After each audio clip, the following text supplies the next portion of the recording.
Chapter 601. Jing Chun suggested a way to deal with the onmyosis of Japan.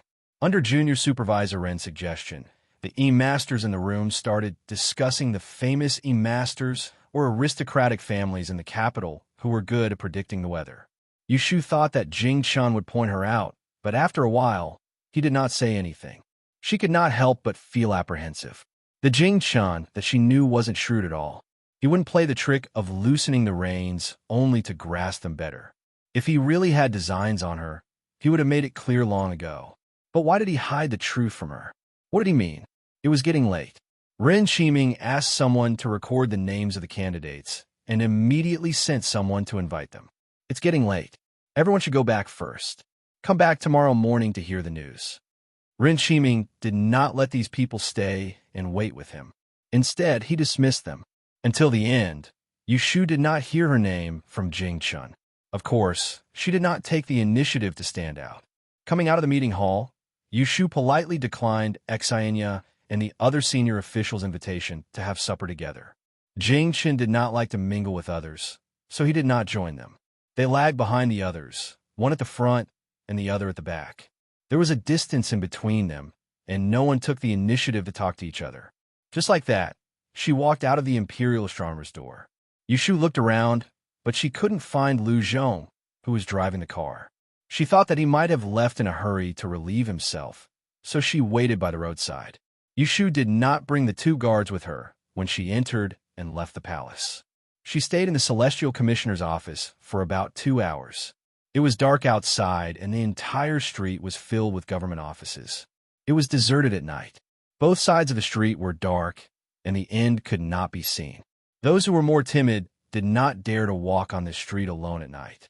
After a while, Yushu could not help but turn to look at the figure standing a few steps away from her. "Right, Commander. Aren't you going back?" Jing Chun put his hands behind his back and tilted his head to look at her. There was no expression on his face. Only his cold voice could be heard. "It's too late. This road is dark. I'll wait for you to get on the carriage." Yushu didn't feel touched by such obvious concern. She pursed her lips and didn't say anything. After a moment of silence, Jing Chun suddenly asked, "Will it rain tomorrow?" Yushu crossed her arms and looked up at the bright moon in the sky. She replied casually, "That's hard to say. Maybe there is, maybe there isn't. What do you think? Yes or no? Why should I tell you?" Yushu snorted softly and asked him in reply, "You suggested Junior Supervisor Ren to find someone who is good at judging Qingyu, but you didn't say it was me. Why are you keeping me guessing?" Seeing that she was looking at him again, Jing Chun didn't avoid her eyes. He looked straight at her and said, "I'm not keeping you guessing. I asked you in front of the palace gate. You made it clear that you don't want to meddle in other people's business, so I won't force you. It's my duty to think for the Celestial Commissioner. That's what I should do. I won't run away from it." Yushu felt a little awkward when she heard what he said. She had misunderstood him. He really didn't want to hurt her this time. "Then why did you ask me if it's going to rain?" Jing Chun said, "If you predicted that it's going to rain, then when the Celestial Commissioner can't find the person who will be worried tomorrow, I'll show up and expose the scam set by the Dongying envoy." If it was someone else who had such thoughts, Yushu would definitely think that the other party was greedy for the credit. However, since it was Jing Chun who said it, Yushu knew that he was just trying to protect the reputation of the great peacemaster.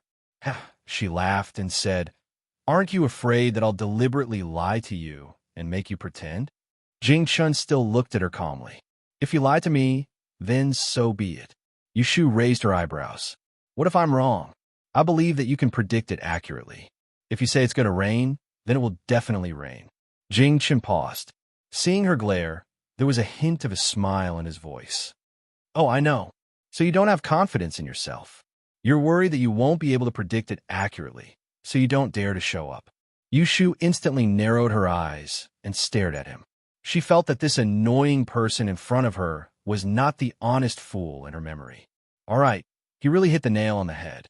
She did not stand out tonight, not because she wanted to go against Jing Chun, but because she was worried about the accuracy of Qingyu's law.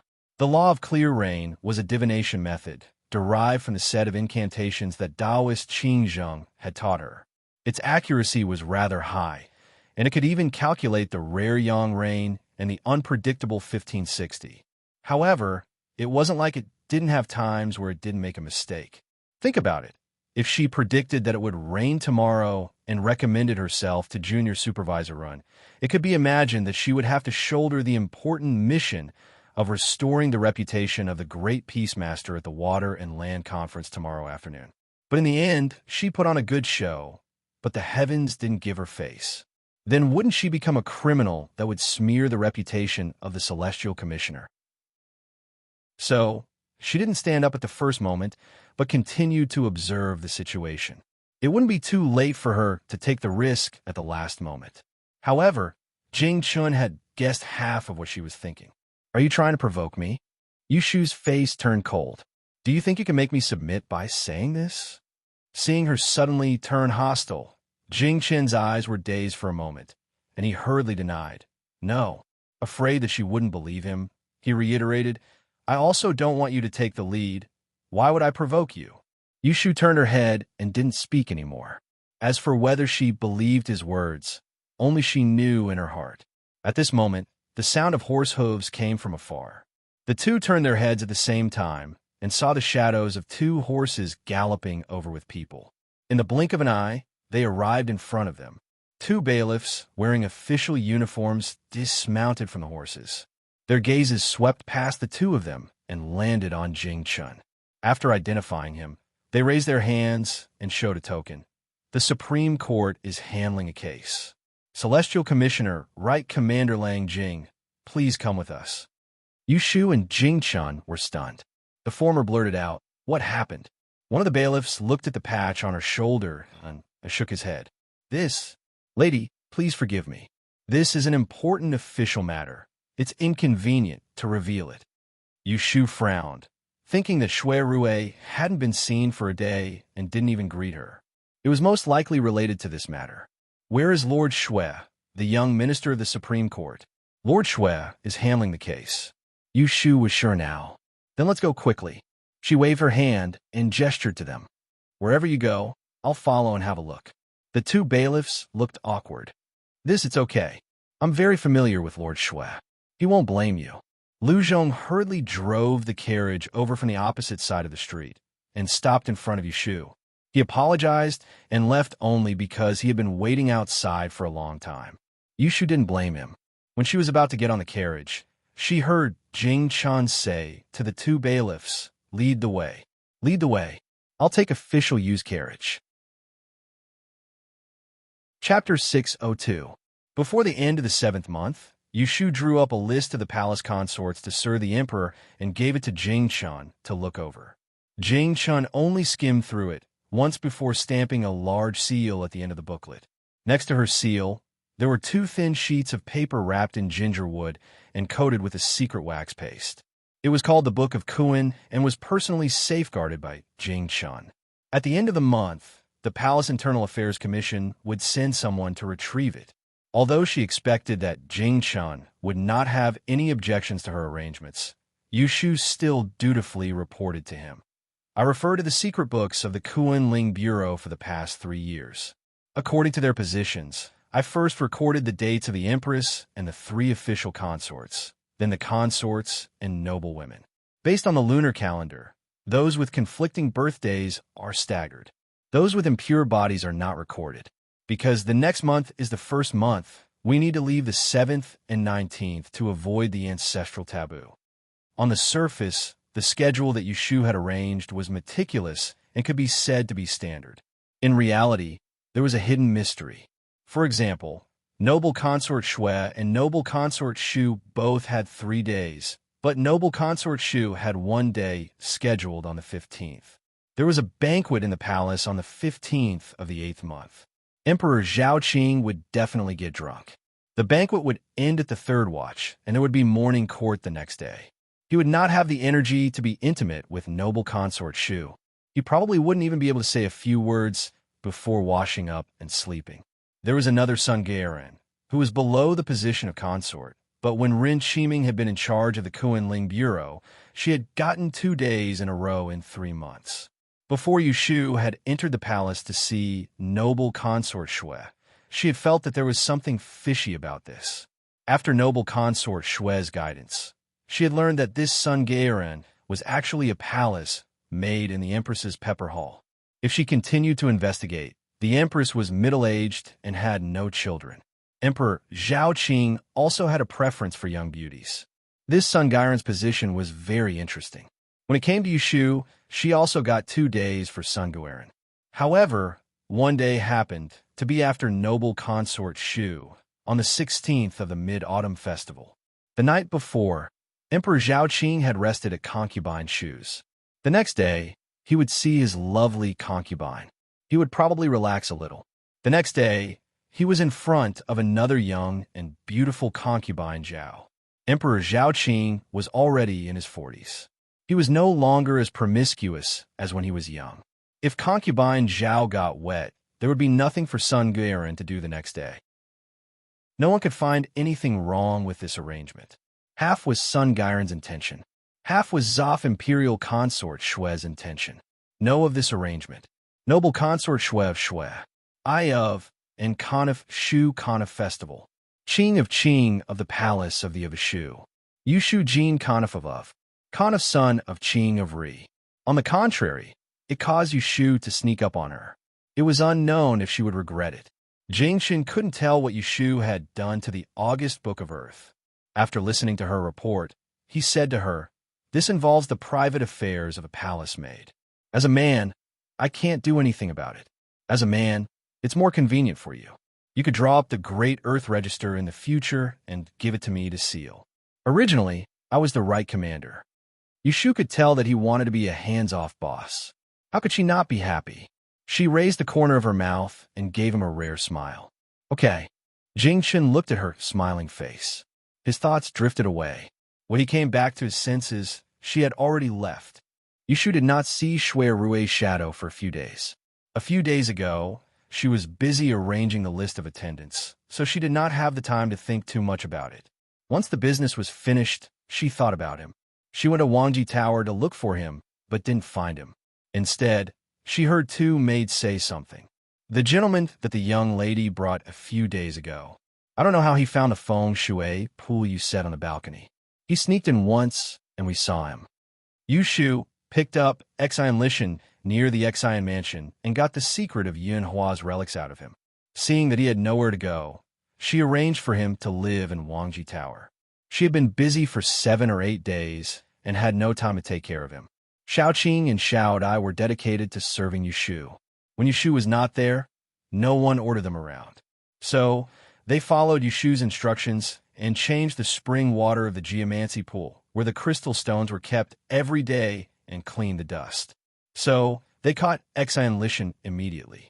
But considering that he was Yushu's guest, they kindly asked him to leave. Unexpectedly, Xian Lishan was thick-skinned. He was discovered, but he didn't feel ashamed. Instead, he wandered on the top of the 3rd floor every day. This made the 2 maids always be on guard against him. They couldn't sleep well at night and were miserable. After listening to their story, Yushu smiled happily. She found Xian Lishan's room, knocked on the door, and went in. It was dinner time. Xian Lishan hadn't served the dishes yet. He was lying under the window with his legs crossed in a daze. A string of shiny crystal beads was hanging on his hand, shining under the light. It was the reward he got for helping Yushu make the Mujiang fan. When he saw Yushu coming in, he just twisted his neck and didn't get up. "Uncle Wu, are you used to living here? The food is good, and I can avoid disasters. I'm used to living here." Xian Lishan squinted at her. "What? Do you think I'm freeloading here? Do you want to kick me out?" Yushu was still wearing the blue kale official robe. She lifted the corner of her robe and sat opposite him. She smiled and said, "Freeloading is not a big deal. Wangji Tower has a lot of money, so we don't lack these meals. I treat Uncle Wu as a guest, but you don't treat yourself as an outsider."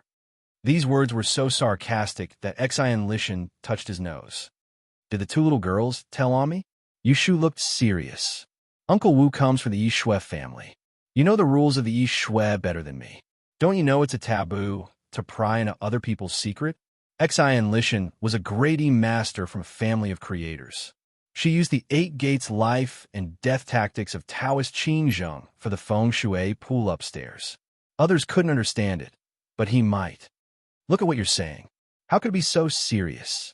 Xian Lishan sat up straight and said with an embarrassed expression, I was just too curious and couldn't help but want to see it for myself. Not to mention anything else. Even if I saw yours, I would only think about it myself and keep it to myself. I definitely wouldn't reveal your secrets. Yushu snorted. If she didn't believe in Xian Lishan's character, she wouldn't let him live here. Xian Lishan was not a villain who left home for his old friend who died 20 years ago. Do you really want to see the feng shui pool where I raised the crystal? Xian Lishan's eyes lit up when he heard that there was room for negotiation in her words. Are you willing? It's not impossible, but the technique taught by my master is unique in the world. How can I easily share it with others? Xian Lishan knew that she deliberately kept him guessing and must have a request later. But when he thought of the mysterious feng shui place upstairs, he couldn't bear it. Curiosity got the upper hand. He said, What do you want? Chapter 603. The plot was about to enter the climax of the decryption. After the decryption, there would be a brand new situation. Shueda's background, Jing Chen's choice, Yushu's choice, Yin Hua's easy, Daoist Qing Zheng, the father and son of the Xian family, the father and son of the Shui family, the grudges of the previous generation, and so on. Guizi had been sitting in front of the computer for the whole day. She had too many thoughts, and her brain had become hot-headed. She would update the chapter together tomorrow. She would first finish writing about the Aquatic Congress. Chapter 604. The third murder case in the Taisher Library was suppressed by the Supreme Court.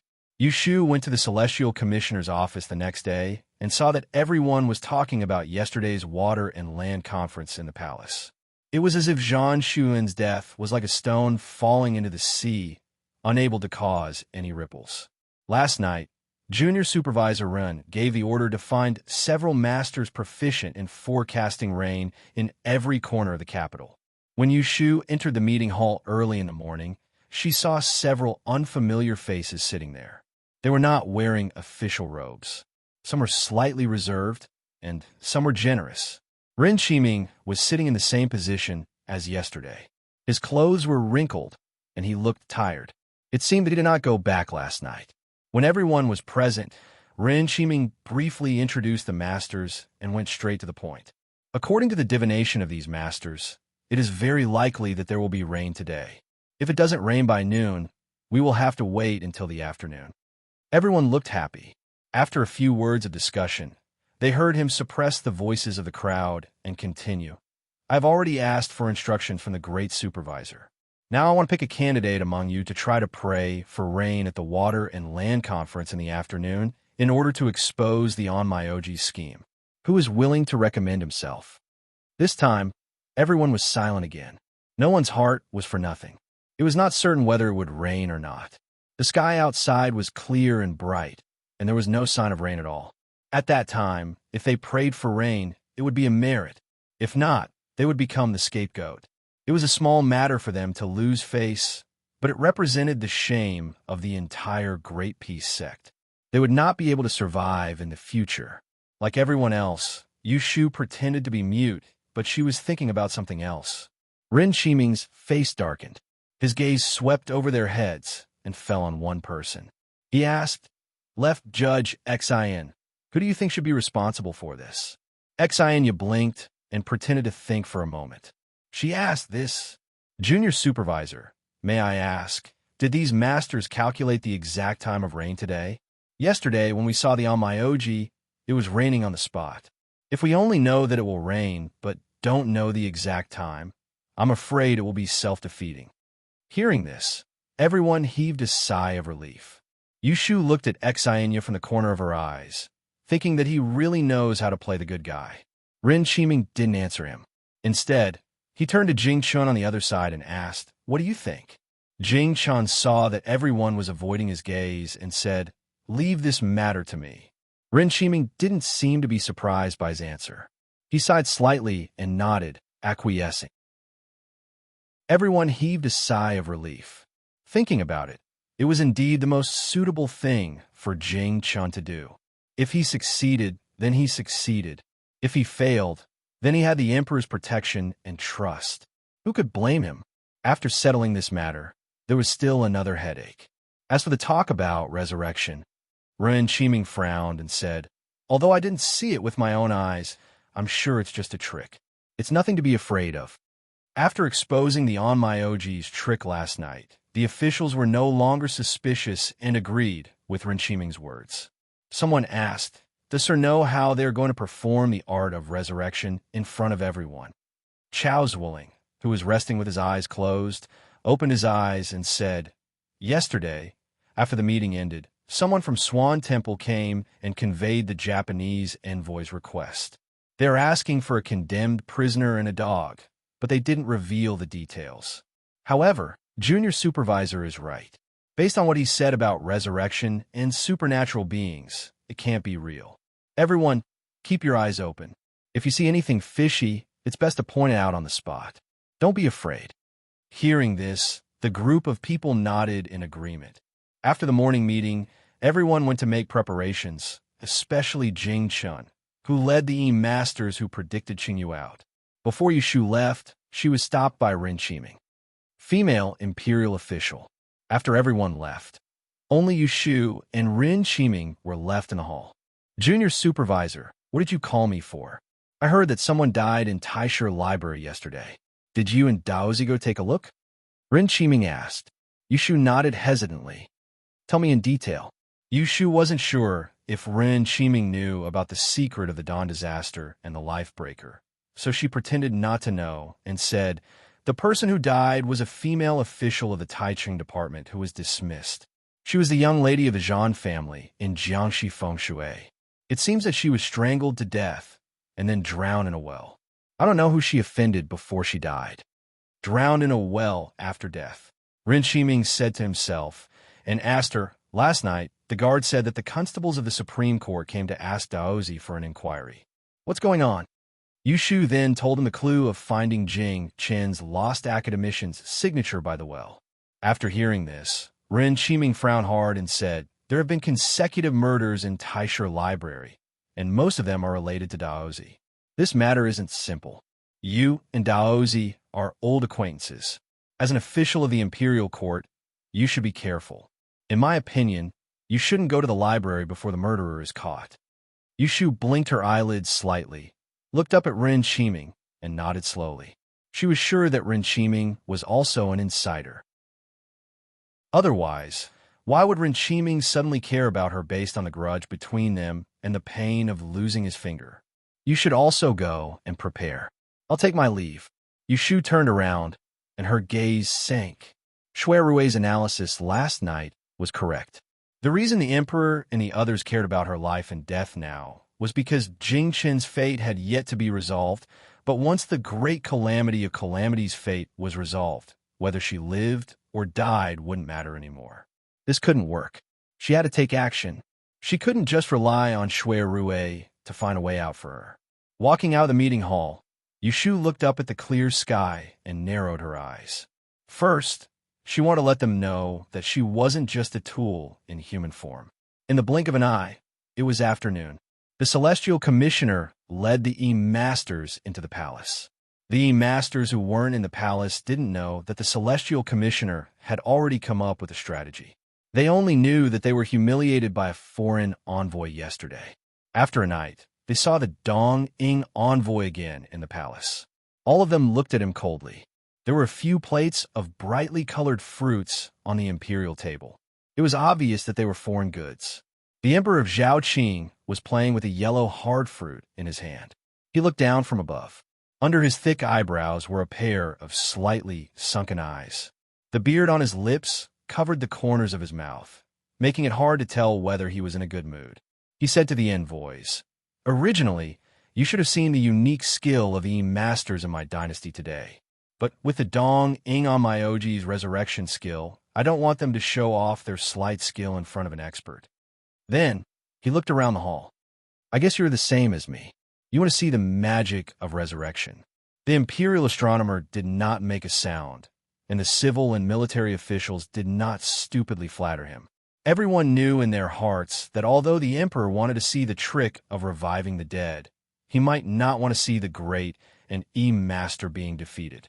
Yushu looked at the Japanese envoy opposite her, who had a braid on his head, and saw him stand up and bow. This minister will let Mr. Abe show your majesty the unique method of resurrection. When your majesty witnesses it, I hope that you will agree as promised. Our country will exchange 2 precious onmyoges for that uninhabited island. The emperor of Zhao Qing smiled. My words carry enormous weight. He put the hard fruit in his hand back on the plate and said, I heard that you asked the Swan Temple for death row criminals and dogs to perform the resurrection skill. I asked them to prepare it. After that, he didn't care about everyone's expression and signaled for the eunuch to pass the message. Not long after, a guard came in with a wooden box and a cage. There was a dog in the cage. Its grayish-yellow fur was specially washed. Coming to an unfamiliar environment, it whimpered uneasily and spun around in the cage. As for the wooden box, they couldn't see what was inside. But from the words of the emperor of Zhao Qing, everyone could guess what was inside. Whispers could be heard. Fortunately, there wasn't a single imperial censor in the hall today. Otherwise, they would jump out and criticize the emperor for his ridiculous behavior. A few civil officials frowned and secretly shook their heads. But seeing that the 2 prime ministers, Shui and Yin, didn't move, they didn't try to persuade the emperor. This death row criminal was found from the Ministry of Justice. The assistant minister of the Ministry of Justice, Lord Li, naturally had to say something. According to Ambassador Yamada's request, this is the criminal who was hanged yesterday. I personally arranged it. No one else knows about it. Yushu looked at the middle-aged man who spoke and remembered that her new residence on Baochang Street wasn't far from this Lord Li's residence. Yamada Jiro worriedly walked forward and opened the box to check. The guards didn't stop him since the emperor didn't say anything. When the box was opened, some people subconsciously turned their heads away, not looking. Yamada Jiro was very bold. Not only did he use his eyes, but he also reached out to feel the breath and heartbeat of the condemned criminal. Kiko, come here. He called out to Abe Kiko, who was sitting on his seat, in Japanese. Yushu saw the fair-skinned and delicate Dong-ing youth leave his seat and walk forward. His small face was tense as he looked down at the box. His light-colored eyes looked a bit dull and unfocused. Yushu stared at the youth. She felt that his face was unnaturally pale. There were small patches of dark circles under his eyes, as if he hadn't rested well for a few days. She couldn't tell what was wrong with his every move, but there was a sense of incongruity. After Abe Kiko confirmed the corpse of the condemned criminal, Yamada Jiro announced to everyone, Abe-sama told me that the soul of this condemned criminal hasn't left the human world yet. She will use a spell to summon the soul and bring the dead person back to life. Everyone was skeptical of such sensational words. Abe Kiko probably couldn't understand what the others were talking about. Through Yamada Jiro's translation, she asked for a tool from the guard, a pair of scissors. She cut off a strand of the hair of the dead corpse in the box. She took out a talisman that she had already drawn and wrapped it around the strand of hair. Then, she lit a white candle and placed it outside the cage of the dog. Then, she half knelt in front of the cage, held the paper bag in one hand, and softly chanted an incantation that was difficult for others to understand. The strange thing was that the dog in the cage, who was initially vigilant and uneasy, slowly calmed down. In the end, it obediently laid down with its head drooping on its front paws, as if it had fallen asleep. It didn't bark at all. Many people unconsciously became nervous when they saw this situation. Abe Kiko lit the paper bag with the hair of the condemned criminal on the candle flame, burned a handful of ashes, and gathered them in a plate. She bent down and gently blew at the dog in the cage. Phew! The next moment, the dog that had just fallen asleep stood up with a whoosh, as if its tail had been stepped on. It turned its head in horror and looked around, then lowered its head to look at its 4 dog legs. Suddenly, it let out a heart-wrenching scream. Woof! That panicked look was like a person who found out that he had turned into a dog, and he was scared to death. There was complete silence in the east and west seats. "What's your name?" The Dong-ing young man's soft voice, and the Dan language she spoke was actually more standard than the envoys of the other countries. But because the person she asked was a dog, people didn't have time to be surprised. "Woof, woof. Don't be afraid. Answer my question. Woof, woof, woof, woof." The man and the dog were surrounded by the crowd and chatted for a while. Dozens of eyes of the Celestial Commissioner stared at them, and it was unknown how many people remembered to look for flaws. Reporting to the Don, Saint Emperor. After Abe Kiko communicated with the dog, he didn't ask Yamada Jiro to translate. Instead, he bowed his head and respectfully told Emperor Zhao Qing. This sinner who came back from the dead said that his surname was Sun and his name was Heir. He used to be a servant in a rich family, and because he killed his master's favorite concubine, he was sentenced to death. Emperor Zhao Qing turned his head expressionlessly and looked at the assistant minister of the Ministry of Justice. Chapter 605. The words of the assistant minister of the Ministry of Justice, Lord Li, revealed the identity of the condemned criminal and also verified Abe's words. This condemned criminal had been arranged by the Ministry of Justice at the last minute. It was the first time those Wayne Nation people had seen a corpse, so how could they recognize his name? Furthermore, they could accurately state the crimes the condemned criminal had committed when he was alive. It was simply unimaginable. There was only one explanation that made sense. The condemned criminal had come back to life in that dog's body. Witnessing this with their own eyes, looking at the restless dog in the cage, the atmosphere in the main hall instantly became strange. Many people were so shocked that they couldn't speak. Emperor Zhao Qing's eyes moved back and forth between the cage and the Japanese youth.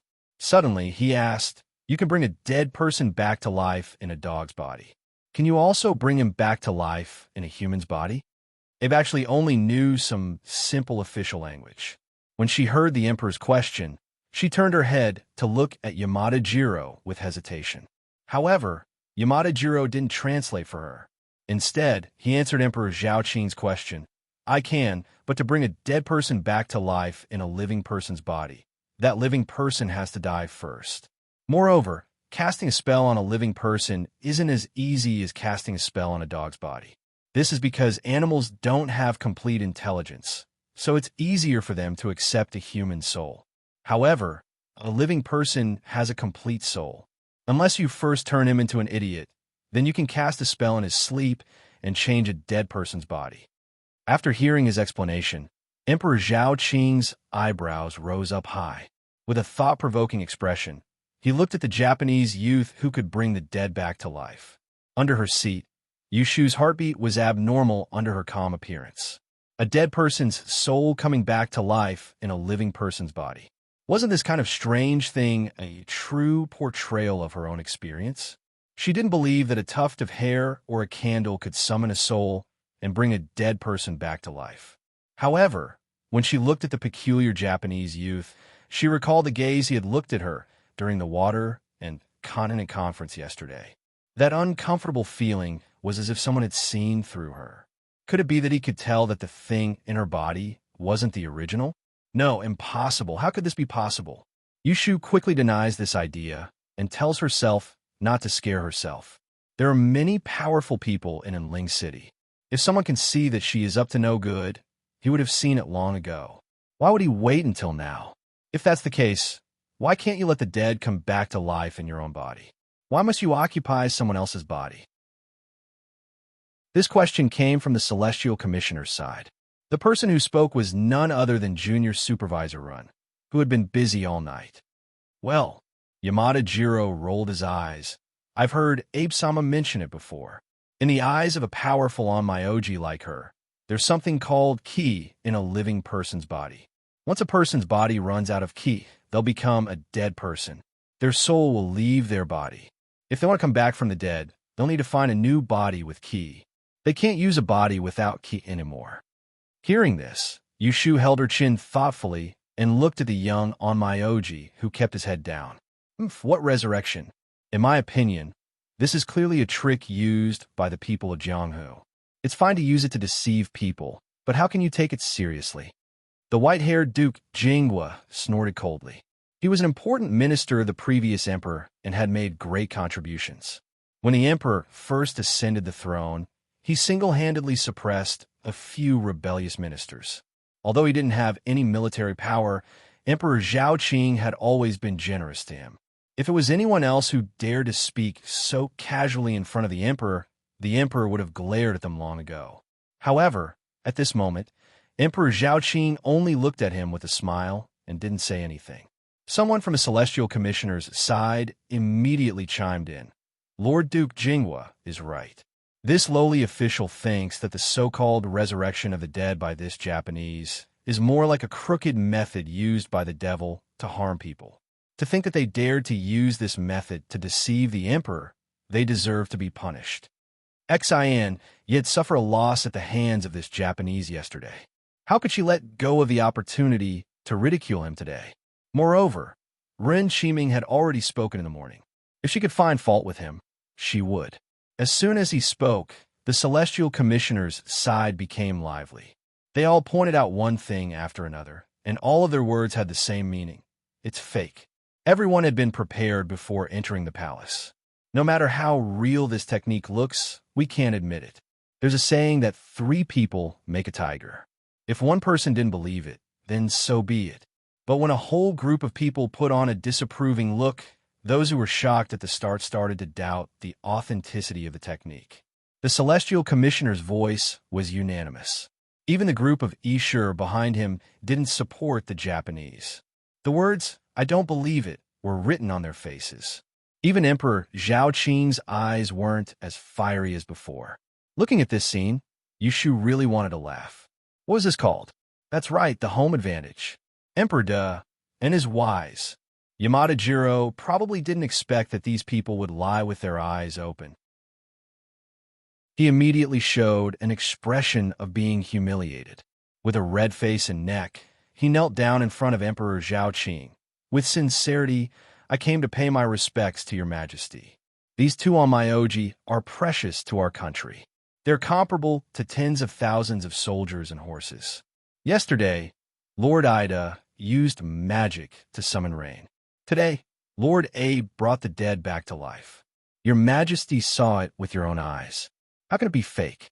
I think some people are unwilling to admit that their skills are not as good as others. Today, there are envoys from other countries here. Aren't some people afraid that people will say that the Ishur of Da and is narrow-minded? In addition to Japan, there are also several small countries, such as Siam and Korea. They could understand Chinese and were indeed shocked by Abe's skill. At this time, although they didn't help the Japanese envoys, it could be seen from their faces that their thoughts were probably the same as the Japanese envoys. They thought that the Da and dynasty was going to take advantage of its power to bully others. Emperor Zhao Qing narrowed his eyes and looked at the Japanese envoys who knelt down in front of him. There was some coldness in his eyes. However, Yamada Jiro was so focused on achieving his goal that he didn't notice it. He just wanted to defend himself and said to the celestial commissioner indignantly, "You keep saying that our onmyoji is a lie. Then, please tell us clearly which part is a lie. If you can't tell us, please don't make slanderous accusations." Yushu had to praise this Japanese man for his good Chinese. He could even use such an appropriate idiom as slanderous accusations. Unexpectedly, the Directorate of Astrology was waiting for him to say this. Humph. This time it was Chao Zwilling who snorted coldly. Yesterday we didn't expose you because we wanted to show our leniency. Now, you think that we, the Celestial Commissioner, have no one to help you? Then he turned his head and said to Jing Chun, "Thank you, Daozi Yabai." Jing Chun nodded. He was already prepared. He stood up calmly and bowed to the throne, ignoring Yamada Jiro's clamor. He said, "Your Majesty, I have something to say." Emperor Zhao Qing was naturally amiable towards Jing Chun. "Feel free to speak your mind." Yesterday, the onmyoji from Japan performed the onmyoji, summoning wind and rain. It was amazing. However, there are some people in the Dan kingdom who can do this. Oh, Emperor Zhao Qing was interested. When did such a talent appear? Why didn't I know about it? Jing Chen explained, actually, it's not difficult. As long as one can accurately predict the weather of that day and make preparations in advance, anyone can summon the wind and rain.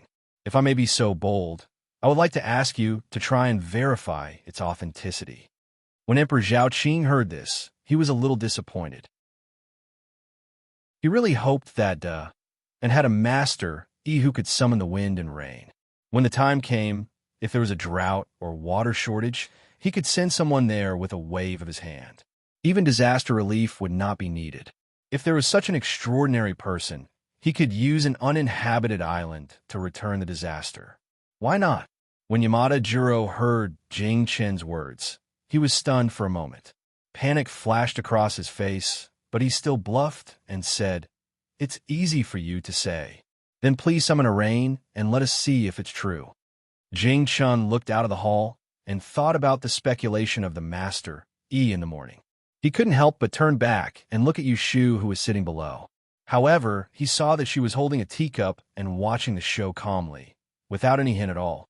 However, Yamada Jiro misunderstood his action and thought that he wanted to stall for time. He hurriedly said, "Don't you want to summon the rain? Let me make it clear first. Yesterday, Lord Xiangtian only used an incense stick of time to summon the rain. Don't think about fooling us. If it takes too long, even if it rains, it won't be summoned by you." After saying this, he put on an expression of asking for justice and looked at Emperor Zhaoqing. Emperor Zhaoqing also hated this Dong Ing envoy who was not sensible. He was probably very confident in his nephew. Without saying anything, he ordered the servant, "Go get an incense stick and light it." The people on the Celestial Commissioner's side who knew the truth more or less showed a worried look. However, there was no turning back.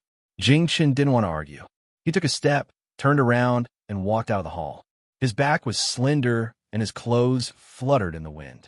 His back was imprinted in people's eyes. He was like an immortal returning with the wind. In an instant, it inexplicably gave more confidence and hope to the hundreds of officials present. Yushu, on the other hand, looked at Jing Chen's back as he disappeared outside the palace gates and shook her head lightly. The Great Commissioner, sitting in the chief seat, turned his head and glanced at her lightly. No one noticed it. After Jing Chan went out, everyone stared at the incense stick. Probably the officials of the Celestial Commissioner had never been as united as they were today. They all hoped that God would do them a favor and not doze off at this critical moment. Buzz, buzz, buzz. A low bell rang in the distance, echoing up and down the Fengqing Palace. It was just the hour of the evening, and the summer sun was setting in the west. The incense stick burned very quickly. It didn't seem to have been burned for a long time, and only the thickness of a thumb was left. However, it was still calm outside the hall, without any sign of storm. Until the last bit of incense ashes scattered into furnace dust, there was no rain. The Celestial Commissioner was silent. Yamada Jiro's face was filled with joy, and he didn't hide his smirk. He then knelt down in front of Emperor Zhaoqing. "Your Majesty, I wonder if the masters of the Holy Dynasty have anything else to say." Emperor Zhaoqing looked in the direction of the Celestial Commissioner expressionlessly. Only those who were familiar with the temperament of this emperor, who had been on the throne for more than a decade, knew that this was a sign of his anger. The Great Commissioner, who bore the brunt of the anger, stood up slowly and knelt down calmly. "Your subject has failed in his duty." His kneeling was a big deal. The Celestial Commissioner and the officials all stood up and knelt down with him. "Your subject has sinned." Yamada Jiro didn't know that he had angered the emperor. He was just proud that he had the upper hand. He asked Emperor Zhaoqing, "Your Majesty, please honor our agreement. My country will exchange the island with 2 on my Aegis."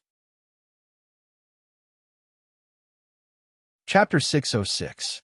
It's just a light rain, and you've become so powerful. It seems that if I don't show you the true power of summoning wind and rain, you will think that I, the Celestial Commissioner, have no one else. Yushu stepped out of the ranks with a cold voice, standing alone among the officials who were kneeling and apologizing for their crimes. It could be said that she was being watched by everyone.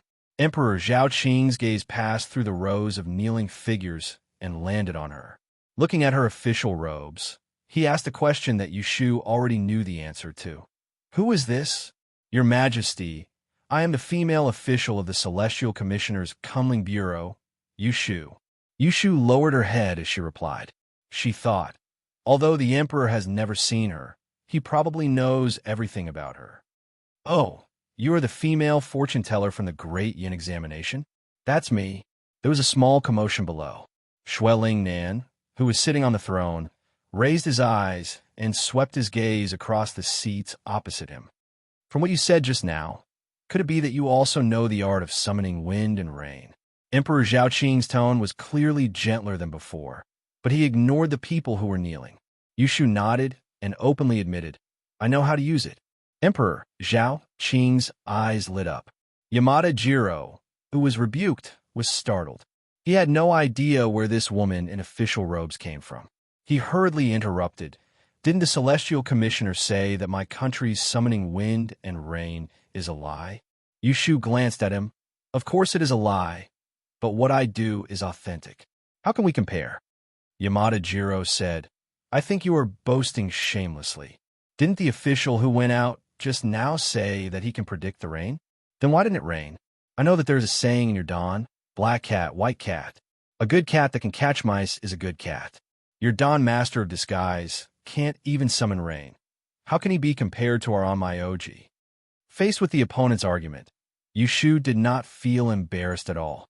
Instead, she smiled and said, There's another saying, Inda, and heaven has unpredictable storms, and man has his ups and downs. Based on your knowledge, you probably don't understand the profoundness of this sentence. Let me tell you in simple terms. The right Commander Darren's luck is not good today. He made a mistake in his divination, but it doesn't matter. He can't predict the wind and rain, but I can bring it for him. Then, I would like to invite you to try your skills. If you can summon rain, then I will be convinced, Yamada Jiro said angrily, but in his heart, he was cursing these done people for being shameless. He didn't believe that these useless and pampered Great Peace Division masters had the ability to summon wind and rain. Emperor Zhaoqing could not bear to watch them bicker and coughed once before asking Yushu, Is what you said true? Yushu's expression turned serious. She bowed and asked, Please give it a try. With Jing Qin's failure as an example, Emperor Zhaoqing did not dare to place too much hope on her. He was hesitating whether to let her give it a try or simply take advantage of the situation and use the uninhabited island to exchange for the two strange Onmyojas from Wei Country so that he would not embarrass himself later. At this time, Datidian spoke. This subject requests your majesty to allow official you to give it a try. This sentence made the decision for Emperor Zhaoqing. All right, I will allow you to give it a try. Yushu lowered her head and smiled. She cupped her hands respectfully again. This subject needs one thing to summon wind and rain. Otherwise, it will not be successful. Your Majesty, please grant it. Emperor Zhaoqing was puzzled. What do you want? I need the order of the true dragon. Yushu raised her head to look at the Emperor and said in a powerful voice, Even if this subject has the ability to summon wind and rain, how can a mere mortal willfully control the will of the heavens? It is difficult to control the will of the heavens. Without the order of the true dragon from the Emperor of Great Yin, this subject would not dare to ask the will of the heavens for rain and good fortune. Her words were righteous and dignified. In the ears of others, it might sound like flattery, but in the ears of the Emperor of Zhaoqing, it seemed to be very useful. Sure enough, everyone secretly glanced at the Emperor's cloudy expression and thought that this new female official was young, but had a way with words. The order of the true dragon? How do you want me to give it to you? Your Majesty, please write a flag with a brush and give it to this subject. Emperor Zhaoqing half believed and half agreed. He immediately ordered people to prepare and grinded ink and a brush. According to Yushu's request, he wrote a bright yellow flag for her. Yushu held the flag and did not wait for Yamada Jiro to say anything. She pointed at the incense burner and said, Light the incense. The young eunuch who was on standby immediately lit a fire and lit the incense. Under the strange gazes of the crowd, Yushu walked out of the main hall with her head held high and went to summon the rain. When her figure disappeared from the door, Emperor Zhaoqing glanced at the people kneeling in front of the Celestial Commissioner and spoke, but only one person stood up. "Take a seat, Your Majesty." Zhu Muzhao stood up as if nothing had happened. He rolled up his sleeves and sat down again. The others knelt obediently and complained in their hearts. They sincerely hoped that Yushu was not boasting and quickly summoned the rain so that they could be relieved. Yamada Jiro and Abe also returned to their seats. The box and cage were carried away. Emperor Zhaoqing was worried and sent a few more officials to keep an eye on them and report back at any time. When Yushu stepped out of the palace, she saw Jing Chun standing on the balcony not far away. He was alone and bathed in the dusk. His figure looked a little desolate. "Isn't the right commander going in?" Jing Chun turned to look at her. "I heard what you said in the hall just now." Should he thank her for helping him find a perfect excuse to avoid it? There are unpredictable storms in the sky, and people have their blessings and misfortunes. It could be assumed that she was his blessing and he was her curse. "What did you hear?" Yushu walked forward and stood on the 12 jade steps. She looked at the towering bell tower in the distance. A lone bird flew diagonally. "I thought you wouldn't meddle in other people's business." He asked her yesterday, and she clearly didn't want to care. Now she suddenly stood up. Was it because she wanted to draw a line between them and not be associated with him? Jing Chen's eyes darkened. Yushu saw it and didn't explain. She rejected Jing Chen's proposal yesterday and showed that she was unwilling to participate. On the one hand, she didn't want to be used by him and the Celestial Commissioner. On the other hand, she considered the possibility of going into battle herself. However, after receiving the tragic news of Zhang Shuyuan's death, she made up her mind. This was an opportunity. She might as well take a gamble. As long as God gave her face, her reputation would definitely be like the sun at high noon. If God didn't open his eyes, she would bear the lid of a dead person's pot and fail the task. No one could blame her. At most, she would just make a fool of herself. For a person as thick-skinned as her, compared to losing her life, it was nothing to be afraid of being humiliated. When she woke up in Yang City, the previous world had become her homeland. There was only one thought in her mind, and that was to survive. Along the way, there were many ups and downs and how many hardships. To be able to reach this point, her life and death were no longer in the hands of others. "What are your chances?" Jing Chen asked. Yushu heard the footsteps behind her and knew that Emperor Zhaoqing had sent someone. Her eyes flashed, and she said, "I have the true dragon token. I can go up to the heavens. What do you think of my chances?" Finishing, she took a step forward and took a deep breath. She raised the triangular flag in her hand and pointed it to the sky. She shouted with a loud voice, "The Answise ruler is skilled in both literature and martial arts. The heavens will protect the common people. The land and water will listen to my orders. When the wind comes, the rain comes, the lightning flashes, and the thunder roars. God, since you let me come to this world, that is giving me a chance to live. If I don't care about my life, I'll be going against the heavens. If the heavens let me live, who can stop me?" She shouted these few words in a dignified manner, without a trace of the pretentiousness of a woman. The officials behind her looked at each other and were about to whisper to each other when a sudden change occurred. Boom! A thunderous roar shook the ground and woke everyone's ears. Jing Chen's heart jumped, and he turned to look at Yushu. He saw that her eyes were like torches as she stared at the sky. There was an unknown emotion burning in her eyes that made people panic. When the wind comes, the rain comes, the lightning flashes, and the thunder roars. The true dragon flag in Yushu's hand whistled through the air. It appeared to be completely random, but each wave was full of vigor. The flag with Emperor Zhaoqing's handwriting in her hand transformed into streaks of broken, bright yellow shadows. In the palace, the officials also heard the thunderous roar. Everyone was shocked. Emperor Zhaoqing's figure moved and almost rose from his throne. It's thunder," someone cried out in a low voice. Immediately after, there was an endless hum of whispers. Emperor Zhaoqing did not stop them. Instead, with a strange expression, He turned his head to look at the only celestial commissioner present, Zhu Muzhao.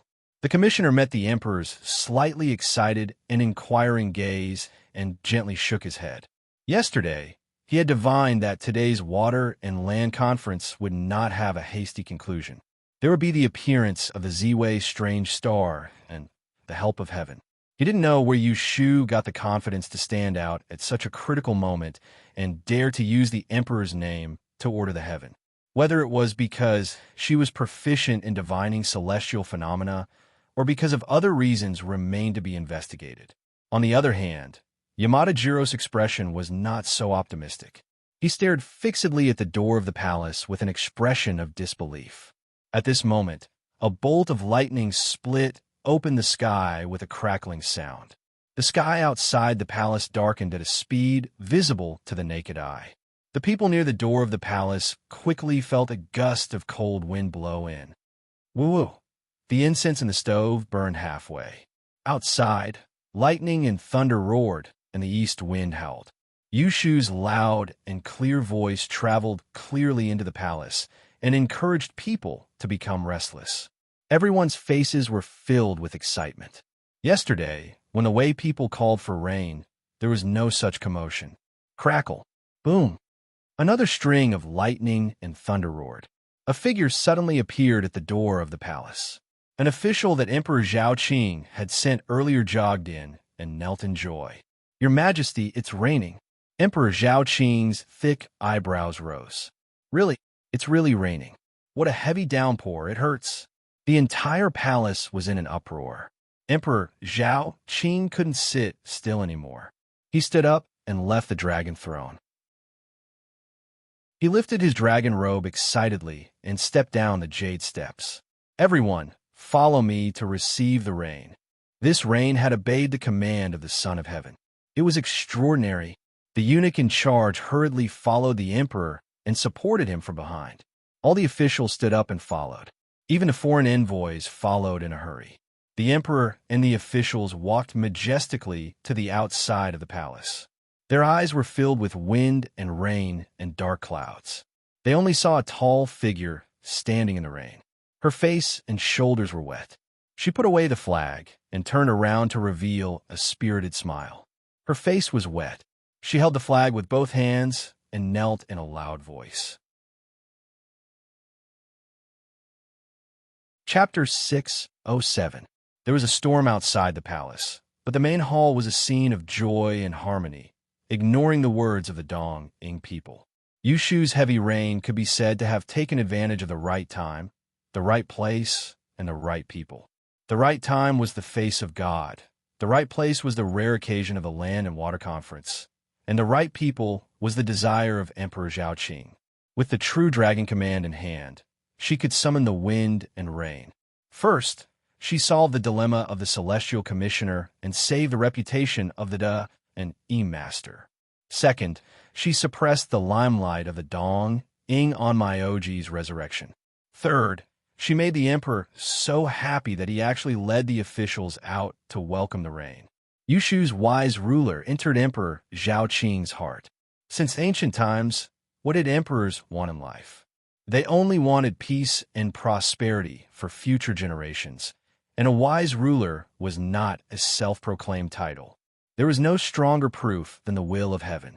Today's Land and Water Conference, foreign countries paying tribute, the female celestial commissioner holding the emperor's command to summon the rain, and the blessing from heaven would definitely be recorded in the Da and historical records. Back in the hall, everyone returned to their positions. Emperor Zhao Qing's face was flushed with excitement. He pointed at Yu Shu and said to the officials, "This woman is an extraordinary person." Everyone praised her. Yu Shu knew that she had shown off her abilities, and it was impossible for her to be humble. However, there was an important point that still needed to be reviewed. Your Majesty is too kind with your praise. Your humble servant's ability to summon the wind and rain can only be used by a wise ruler. This is the will of heaven. She had done everything she could. As long as she could make the emperor happy, she would be able to reap both fame and fortune. Yu Shu started the conversation, and naturally a group of officials followed up. Who didn't know how to sing praises and please the emperor? Even the foreign envoys expressed their allegiance again and again. Ha ha ha. Emperor Zhao Qing laughed heartily. In such a situation, among the celestial commissioner's side, someone looked at Yu Shu with a deeper meaning. Yu Shu didn't notice it at all. When Emperor Zhao Qing was happy enough, she turned the spearhead and pointed it at the Dongying people whose faces were stiff and unsociable. Your Majesty, I have something to ask the Japanese envoy. Only then did Emperor Zhao Qing remember the annoying Wei Nation man. His smile faded a little, and he raised his hand to give her permission. Yu Shu pointed at the half-extinguished incense stick in the incense burner and asked Yamada Jiro, Yamada-sama, how does my rain compare to the Onmyoji's rain yesterday? Many people laughed in a low voice. Wasn't it obvious? Yesterday's drizzle, compared to the lightning and thunder outside, was almost the same as the sky accidentally sneezing. There's a saying that people would die if they compared themselves to each other, and goods would be thrown if they compared themselves to each other. Yamada Jiro was infuriated. These then people were very cunning. They clearly had such a powerful person, but they hid it so well that he was completely unprepared. This sir is very capable, he replied reluctantly. He glanced at Abe Kuei, who was sitting beside him in a daze, and suddenly had an idea. I wonder if he can summon the wind and rain. Do you also know how to bring the dead back to life? All right, they also knew how to bring the dead back to life.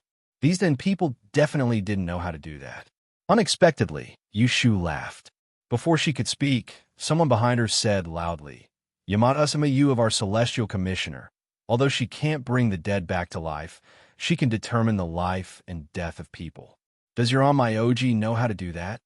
The person who spoke was Xianya, who had always disliked her. Determine the life and death of people. Yamada Jiro looked confused. Obviously, he didn't know the realm of the Don people. Yu Shu kindly told him, I can't bring the dead back to life, but I can tell when a living person will die. Yamada-sama, do you need me to tell your fortune? Let's see how long you can live. Although she asked the last sentence with a smile, the way she stared at the other party didn't show that it was the case. Yamada Jiro nodded and shook his head.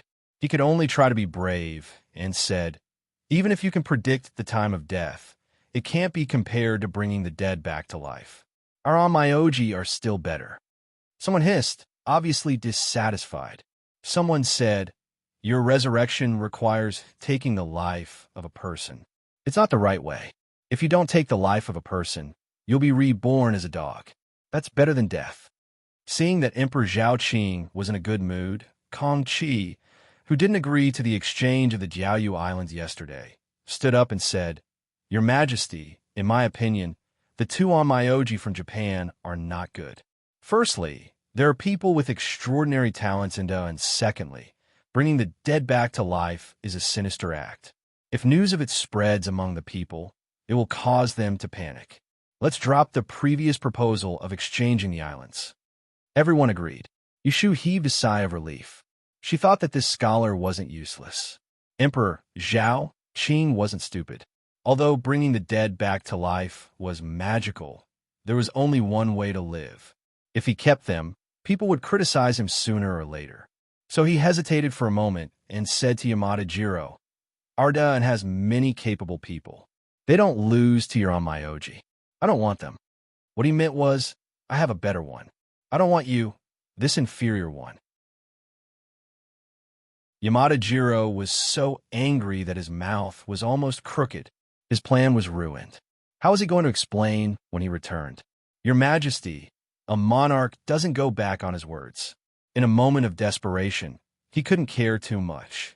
He knelt down and said, Your Majesty promised yesterday that after seeing the resurrection technique, you will give the small island to the small country. Are you going back on your words now? Emperor Zhao Qing's face suddenly turned cold. Yu Shu's eyes flashed. Just as she was about to speak, she heard a clear voice from outside the hall. Your Majesty naturally doesn't go back on his words, but your resurrection must be real. Everyone in the hall turned their heads. Yu Shu turned around and saw a person wearing a dark green robe and a square hat. He strode in. It was second young Master Zhu. Zhu Muzhao looked at his only son who arrived in time. A smile appeared on his calm face. This subject has offended you. Your Majesty, please punish me. Zhu Qingjue went forward and knelt. As he lowered his head, he stared at Yushu strangely. Emperor Zhao Qing raised his eyebrows. He glanced at Didier. He didn't blame Zhu Qingjue for barging in. He raised his hand and signaled him to stand up to speak. Zhu Erlang, why aren't you on duty at the Imperial Hospital at this time? Why did you come to Fengxing Palace? From Emperor Zhao Qing's tone, it was obvious that they were close. Zhu Qingjue stood up and stood beside Yushu. He said, "This subject has something to report." Permission granted. Zhu Qingjue immediately took out 2 items from his sleeve pocket. One was a white candle, and the other was a paper bag. These 2 items were used by the Onmyoji from Dongying. They were used to resurrect the dead. As everyone knows, this subject is the direct disciple of the King of Medicine from Southern Miao. I'm good at identifying poisons. After my examination, I discovered that the white candle contains the oil of the 5 poisonous insects. The ash of the talisman paper is mixed with the demonic fragrance grass. When roasted with fire, the smoke will cause hallucinations. The former can make people faint while the latter can make people mad. It's also effective on dogs and other animals. It turned out that after the box containing the dead prisoner and the cage used to lock the dogs were carried away, the candle and the ash of the talisman paper were taken away and sent to Zhu Qingjue. Yushu narrowed her eyes and thought. She turned to look at the chief celestial commissioner. Seeing the calm expression onto Diane's face, she knew that it was his meticulous arrangement. She couldn't help but admire his foresight. So, resurrecting the dead is fake. Deceiving the emperor is the real thing, Zhu Qingjue said coldly. Being exposed on the spot, Yamada Jiro immediately panicked. He didn't dare to raise his head to look at Emperor Zhao Qing's expression. He could only bluff and shout at Zhu Qingjue, "Don't slander me. I'm the envoy from Dongying. I'm here to congratulate the done emperor. How would I have the guts to deceive the emperor? Summoning the wind and rain is real. Resurrecting the dead is also real. You're framing me. You're being wrongly accused." Zhu Qingjue couldn't be bothered to argue. He directly opened the bag of ash and threw it at him. Yamada Jiro was caught off guard. He inhaled the air through his nose and sneezed violently. The next moment, everyone saw his face quickly turn red. His whole body trembled twice, and as if he was possessed, he spun around on the spot, shouting and screaming. His manic appearance reminded people of the dog in the cage that had fallen for the trick. The fair-skinned and delicate Dong Ing youth looked at this scene in a daze. Facts spoke louder than words. "How dare you?" Emperor Zhao Qing was furious. A mere envoy dared to play with him, the done emperor, like a monkey. Fortunately, they didn't succeed. Otherwise, he would have become the biggest joke in the world. When the emperor was angry, the few people from Dongying's side were so scared that their faces turned pale. They all knelt down. Only Abe Biki seemed to be haunted by a ghost and didn't move. "Guards, take them all away and put them in prison. Then send people to the post house to arrest their accomplices." As soon as he finished speaking, the Imperial Guards rushed in from outside the door and swiftly dragged the group of people out of the hall. The envoys from the other countries felt a chill down their spines. Now it was quiet. However, things weren't over yet. Duke Jing was also a person who couldn't hold back his anger. He immediately scolded the Dong Nation for being disrespectful and harboring evil intentions. He proposed to send troops to suppress them. This proposal was supported by a few people, but there were also voices of opposition. "I think that we should first investigate the whole matter. Who ordered the Dong Ing envoys to do what they did and why they coveted the fishing islands? Then we can decide whether to send troops or not." This was the first time in 2 days that Yushu heard Shui Rui's grandfather, the Right Prime Minister Shui Lingnan, express his opinion. "I agree." The kind-looking Prime Minister, Yin, also spoke up. After the 2 sides persuaded, Emperor Zhao Qing calmed down. He immediately ordered the Supreme Court to interrogate them. The Ministry of Justice and Swan Temple would assist in the investigation, and Shui Lingnan was appointed to supervise. After dealing with the group of Dong Ing people, Emperor Zhaoqing looked back at the two young people who were still standing in the hall. Hearing the sound of rain outside, he felt a little better and drank some tea. He said, "The Celestial Commissioner is meritorious for summoning the rain, and the Court of Imperial Physicians is meritorious for exposing the matter. How do you think I should reward them?" Although he was asking everyone, his eyes only glanced at three people, Zhu Muzhao, Prime Minister Yin, and Right Prime Minister Shui. The three people looked at each other. To avoid arousing suspicion, Zhu Muzhao naturally didn't say anything. Shui Ling and also didn't say anything. Finally, Yin Tianho stood up and said, "Deputy Physician Song of the Court of Imperial Physicians is about to retire. Imperial Physician Zhu is young and promising and can be promoted. As for the Celestial Commissioner, the miracle of summoning the rain and wind will be known by the people in the future. She should also be promoted, but she has just been appointed as the Imperial Physician of the Kunling Bureau and is still inexperienced. Why don't your Majesty bestow a title on her as a reward and let it be passed on?" Some people were shocked. Although they knew that Yushu was going to make a fortune today, they didn't think that the emperor would bestow a title on her. According to tradition, only third-class nobility and above in the dynasty would have a title. She, a fifth-rank female official, actually received a title. Wasn't this equivalent to giving face to a third-rank official? What's more, along with the title, there were some hidden privileges. For example, walking in front of the emperor, not kneeling to the nobles, riding the sedan chair, the Meridian Gate, etc.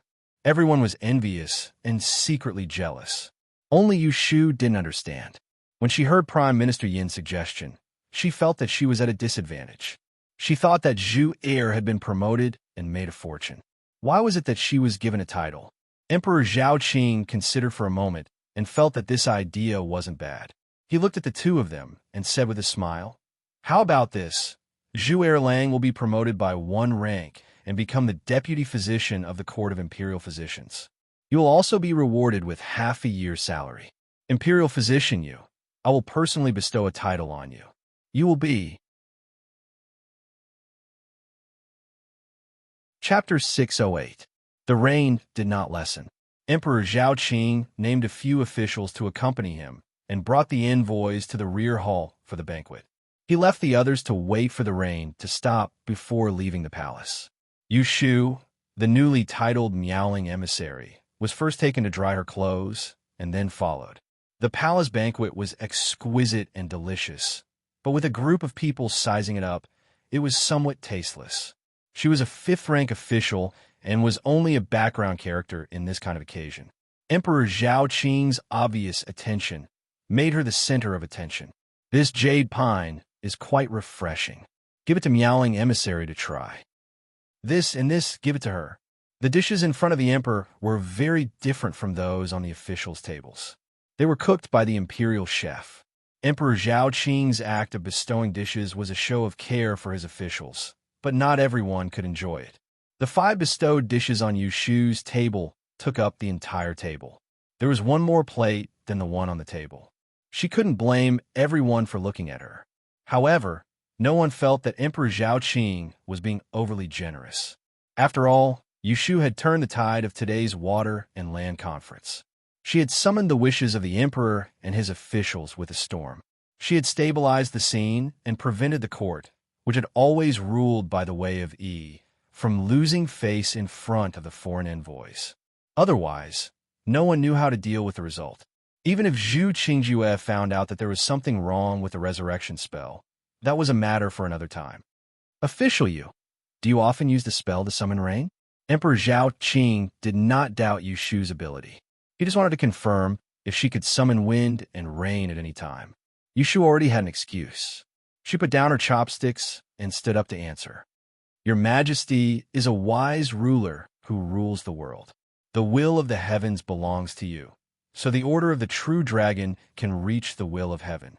However, this official's body is of a mortal body. Even if I have the ability to reach the heavens, I cannot use it fully. My teacher is an otherworldly master. Before I traveled, he taught me this spell and warned me not to use it without permission. Otherwise, my lifespan would be shortened. I cannot disobey my teacher's orders. So yesterday in the palace, this official could not act in time. Your Majesty, please forgive me. With that, she knelt down. She had thought of this excuse thoroughly last night. On one hand, it prevented the possibility of Emperor Zhao Qing making her summon the rain on a whim. On the other hand, it explained why she didn't stand out at the Water and Land Conference yesterday, so as to prevent others from talking behind her back. Moreover, the more powerful the means, the more restrictions there should be in order to convince people. When it came to lying and deceiving people, she admitted that she had never met a match. Get up. I forgive you. Emperor Zhao Qing was a little regretful. He couldn't help but yearn for the master that Yushu spoke of. Yushu said, My Shifu is a Taoist disciple. He has already passed his prime. He is well-versed in astronomy. He understands geography. He knows fortune and misfortune. He can judge life and death. It's a pity that your humble servant's aptitude is lacking. Even with the old man's careful guidance, I only managed to learn 1 or 2 things before daring to barge into the capital alone. Her words were half true and half false. She wasn't sure how old Taoist Qing Zheng was, but judging from his face, he must have lived for 100 years. Shifu Yi paid great attention to the inheritance of one's master. Raising the status of Qing Zheng was raising her own status. So he's an old immortal, Emperor Zhao Qing sighed. If there's a chance, I would really like to see his splendor. After the banquet, the rain stopped. The left minister, the right minister, and the great advisor were brought away by Emperor Zhao Qing to the imperial study to discuss national policy. The rest of the people left the palace. Walking on the damp palace path, water droplets dripped from the eaves. Fortunately, the soles of the boots were thick, otherwise the soles of their feet would be wet. The group of people distanced themselves from each other. Zhu Qingjue walked beside Yushu and teased her with a smile that didn't reach his eyes. Congratulations, meowing messenger. If the news of you calling the wind and summoning the rain spreads, there will be no one who doesn't know of you. Yushu also replied with a fake smile. Thanks to the great fortune of the minister. Zhu Qingjue didn't bother with her false politeness. He lowered his voice and asked, Have you found that person? Which person? Yushu naturally knew who that person he was asking about, but she pretended not to know. Since Shui Rue didn't plan to pursue Kong Tanhua's responsibility, why would she ask? Zhu Qingjue squinted at her and snorted, but he didn't ask anymore. Is the young master of the Yao family better? Yushu didn't forget the young master of the Jing public house who ate the golden pill. When mentioning his nephew, Zhu Qingjue revealed a gentle expression. His life is no longer in danger. That's good. Thank you for your concern. Hee. The two of them were talking at the back, while Jing Chun and Junior Supervisor Ren were walking in front. He heard every word and was slightly distracted. Junior Supervisor Ron, who was comforting him, noticed it and turned around to take a look. He asked him in confusion, Is second young Master Zhu familiar with the female imperial official? Jing Chun shook his head and smiled bitterly to himself. How would he know when she knew Zhu Qingjue? How many things about her did he know? After she left the Imperial Palace, Yushu really wanted to make a trip to the Imperial Historian's Library to look for Shui Rue to show off the title bestowed by the Emperor, but when the cold wind blew by, she immediately gave up and didn't go anywhere in the end. Zhang Shuiyuan was dead. She was cautious and specially ordered 2 guards to wait outside the palace gate. She sat in Lu Zhong's carriage and had people escort her back home. Yushu slept peacefully that night and woke up at dawn. She was drenched in the rain last night and didn't feel anything at the time. However, after sleeping, she felt a little stuffy. Yindo came in with water and was shocked to see her flushed face. She quickly covered her with clothes and ran out to invite Fangji over without waiting for Yushu to stop her. She caught a cold and ate hot food. There's some heat in her body, but it's not a problem. Fangji put away the pulse pillow and turned to tell Xiaoxiao, who was standing by the bed. Go to father's room and grab 3 qian of agastac and 1 qian of licorice. There's no need to boil it. Ask the kitchen to boil a bowl of hot soup for your sister. Xiaoxiao ran out like a wisp of smoke. Zhao Hui touched Yushu's slightly hot forehead and couldn't help but complain. Yesterday, I was drenched in the rain and asked you why you didn't tell me.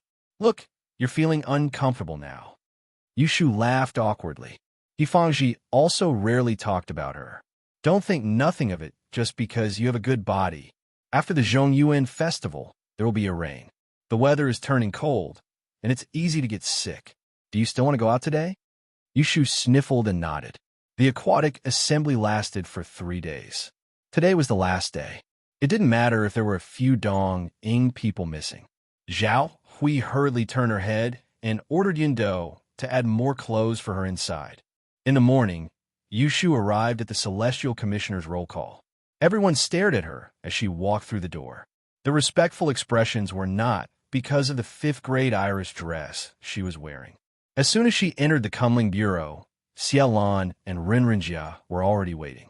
They greeted her with smiles and bowed. Congratulations on being appointed, my lord. Yushu looked at them with a smile and walked inside. Have you heard?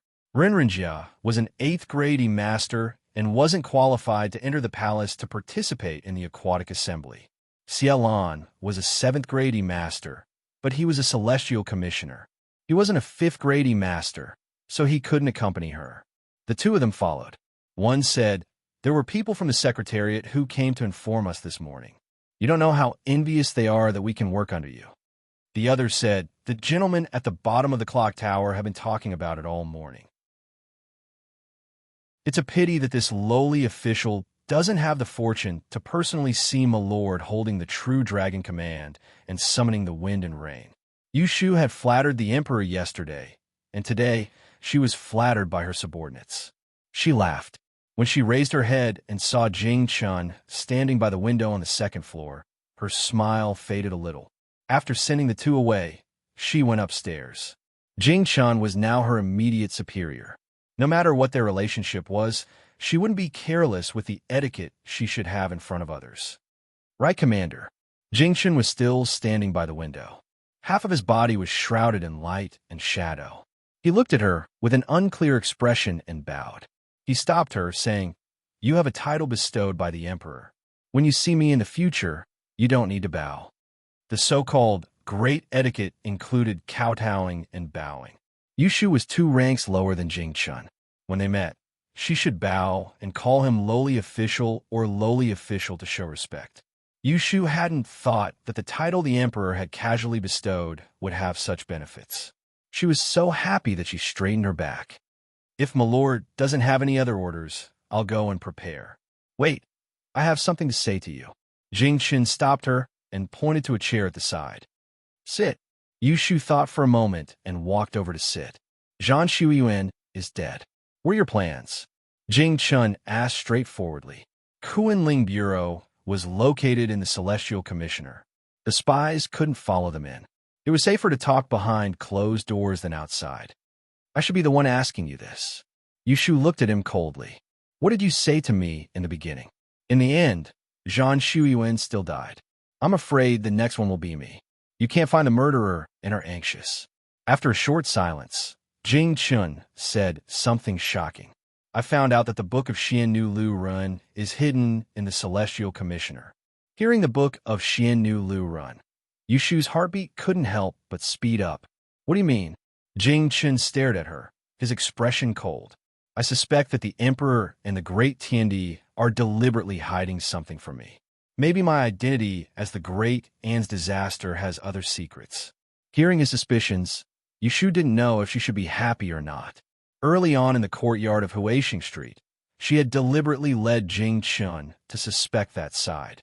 She waited for him to be suspicious, but it was only after Zhang Shuiyuan died.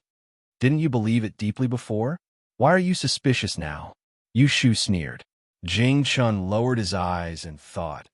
Even the teacher who raised him would lie to him, let alone other people. So, you plan to find the book of Xiannu Lu Run and see for yourself what's written on it? Yushu asked him. Jing Chun nodded. He rolled up his eyes again and said in a low voice, Before I see that book, even the Emperor can't force me to do anything to you and me. Yushu understood the meaning of his words. He was assuring her that even if the emperor was anxious and wanted to act on her first, he wouldn't listen to righteousness and the emperor's orders. She suddenly didn't know how to respond. Should she say thank you? Yushu stood up and left her seat. She looked at him deeply and said, "Tomorrow night, come to Wang Ji Lu." Chapter 609. The three-day aquatic assembly came to an end. During this period, several strange things were spread by word of mouth. The first strange thing was that it suddenly rained on a sunny day.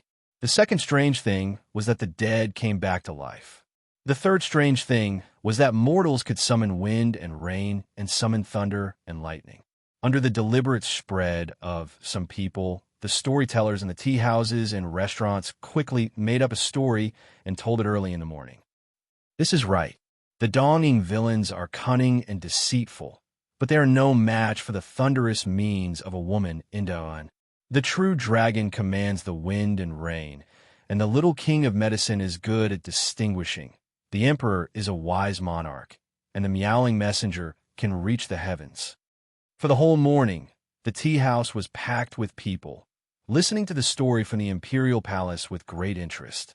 Sometimes there were cries of surprise, sometimes there were clapping and cheering. Quite a few people were not satisfied after hearing it once, so they tipped the storyteller to tell the story again. The people of Anling City had a new topic to talk about after their meals. The story of the aquatic assembly became the favorite of the customers in the tea houses and restaurants within a few days. It spread all over the streets and alleys. This is a story for another time. Yushu made a contribution in the aquatic assembly, but she also caught a cold. When she left the palace yesterday, Ren Qiming heard her cough, so he gave her special permission to rest the next day. Who knew that she would be all right after waking up? She got a free day. Yushu went to Wangji Tower early in the morning. As expected, Shui Rue, who was busy investigating the case, did not come these 2 days. Thinking that she could see him at night, she did not plan to go to Taisher Library to look for him. Instead, she had another important thing to do.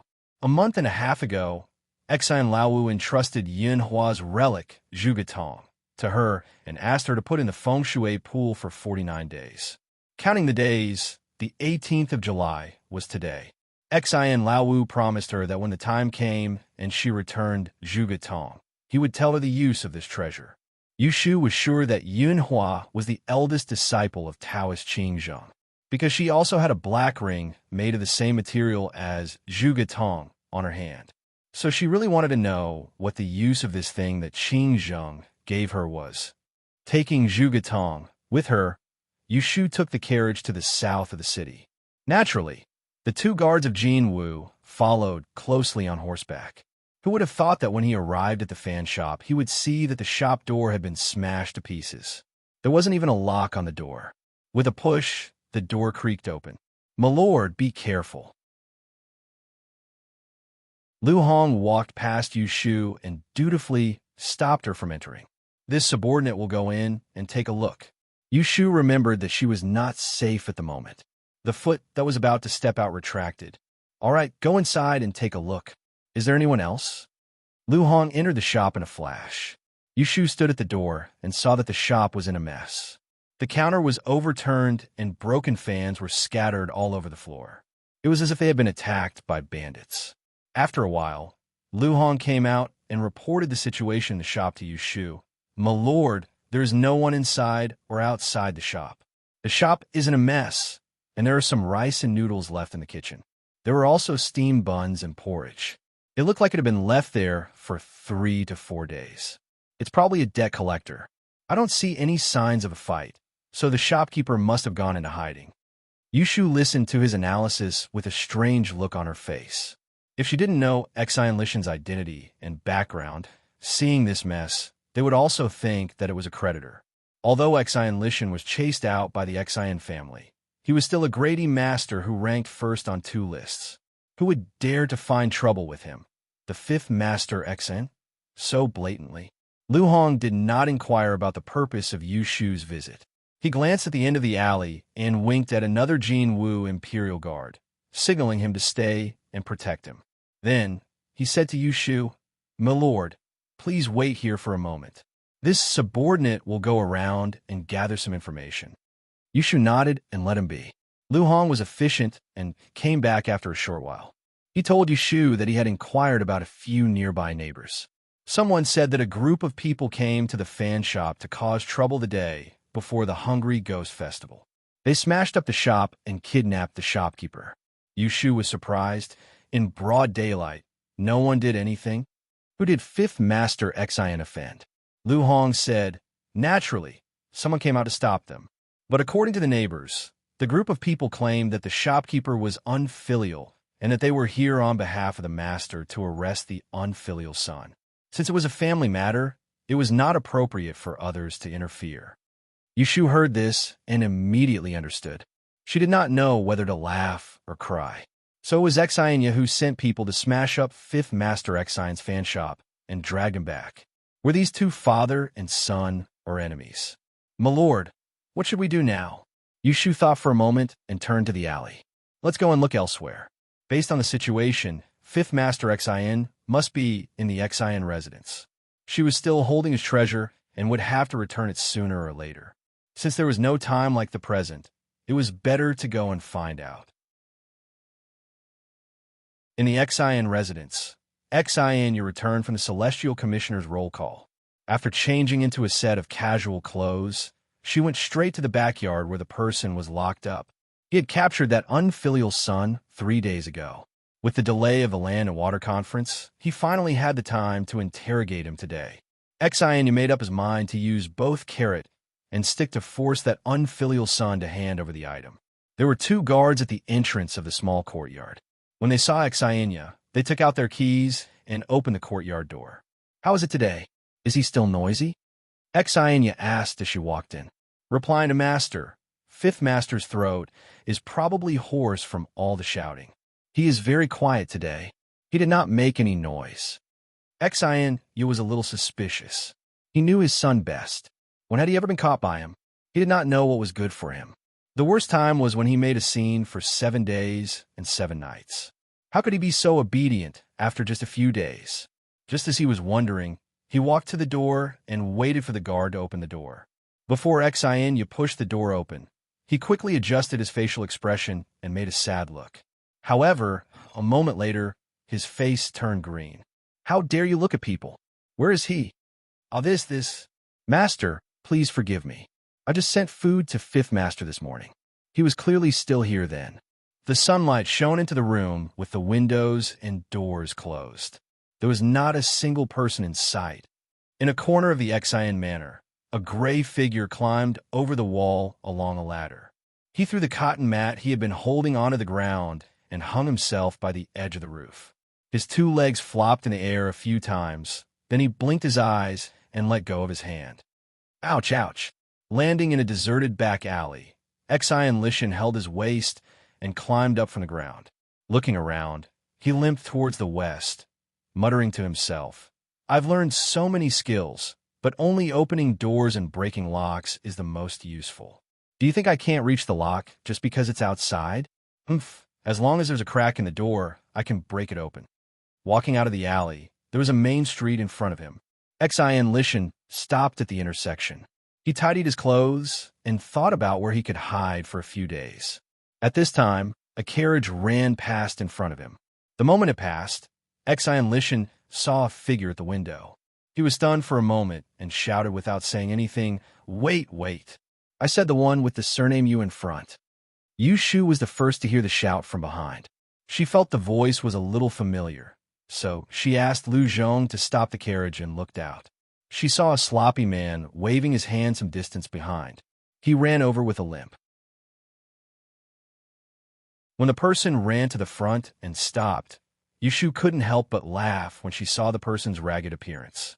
Hey, Fifth Uncle, which prison did you escape from? Xian ignored her teasing and got into the carriage. He sat down panting and waved his hand to Yushu weakly. Go. Go quickly, don't stay here. Yushu's eyes rolled. She asked Lu Zhong to turn around and go back to Wanji Tower. She poured a cup of tea and handed it to him. When he was out of breath, she said, I went to the south of the city to find you in the morning and saw that your shop was smashed. I didn't know where to find you. so I was going to ask about it. Xian Lishan waved his hand and said, "Fortunately, you didn't go, otherwise we would have missed it."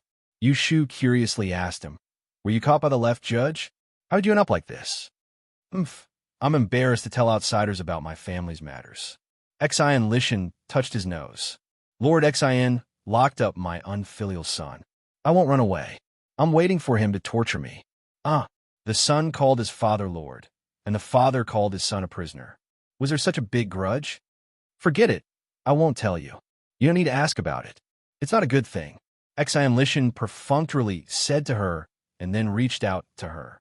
"Where's my treasure? Did you bring it?" He remembered the date clearly. Yu Shu took off the perfume pouch on her waist and held the Yu Ling Long with the black bead in her palm. She didn't hurry to give it to him. Instead, she smiled and asked, "Fifth uncle, do you still remember that you promised me that I will help you take care of it for 49 days? You will tell me the use of this relic of Yunhua, EZ." Of course, Xian Lishan remembered and didn't plan to deny it. Looking at the jade bead in her palm, he was slightly lost in thought. He said, "It's not convenient to tell on the way. Let's go back to your place first." Yu Shu thought about the two guards who were with her and had good hearing. She couldn't trust them, so she nodded and agreed. When they returned to Wang Jilu, it was already noon. Xian Lishan's stomach was growling along the way, but he didn't blush at all. Yu Shu felt embarrassed for him and let him in from the backyard. She asked Xiao Qing and Xiao Dai, who came down to welcome them, to clean up a guest room. First, she asked someone to send water and food in. She looked at Xian Lishan and Gong Qinshi's figure and asked someone to borrow a set of clean clothes for him. After Xian Lishan changed and washed, the food was also prepared. With his dripping hair, Xian Lishan sat at the dining table with a chicken leg in one hand and a duck neck in the other. It couldn't be said that he wolfed down the food, but he ate like a beggar on the street at the entrance of the market. "Why didn't the left judge give you a meal after he caught you?" "There is food, but I don't dare to eat." Xian Lishan shook his head and didn't want to say more. Yu Shu tactfully changed the topic. She took out the Zhuge pupil and asked him, "Let's talk while eating. Tell me, what is the use of this Zhuge pupil?" Xian Lishan raised his head to look at her. He swallowed the meat in his mouth and smacked it twice. A strange smile floated on his face. "Have you heard that the emperor has a rare treasure of heaven and earth?" "I've heard my eldest brother talk about it." Yu Shu remembered that at the Hibiscus Gentleman's Banquet, she saw the Chui family spirit speech technique and wondered why the emperor allowed the existence of such a strange technique that could guess the emperor's heart. Shui Rui told her that the emperor has a treasure that he always wears. No one can predict the son of heaven's fortune or misfortune. Xian Lishan pointed at the exquisite ball in her hand, leaned close to her ear, and said in a low voice, "The pearl in this Zhuge eye and the strange treasure worn by His Majesty were cut from the same thing." Hearing this, Yu Shu's brain buzzed, and she subconsciously asked, "What thing?" Chapter 610. If it weren't for Xian Lishan's revelation, Yu Shu wouldn't have guessed that the ring that Taoist Qing Zheng had casually given to her was related to the legendary 6 treasures of the founding dynasty, no matter how hard she thought. In this way, Yunhua's relic and the ring on her hand were the same as the secret treasure on the emperor's body. They all had the function of blocking people's schemes. The 6 founding artifacts were indeed heaven-defying.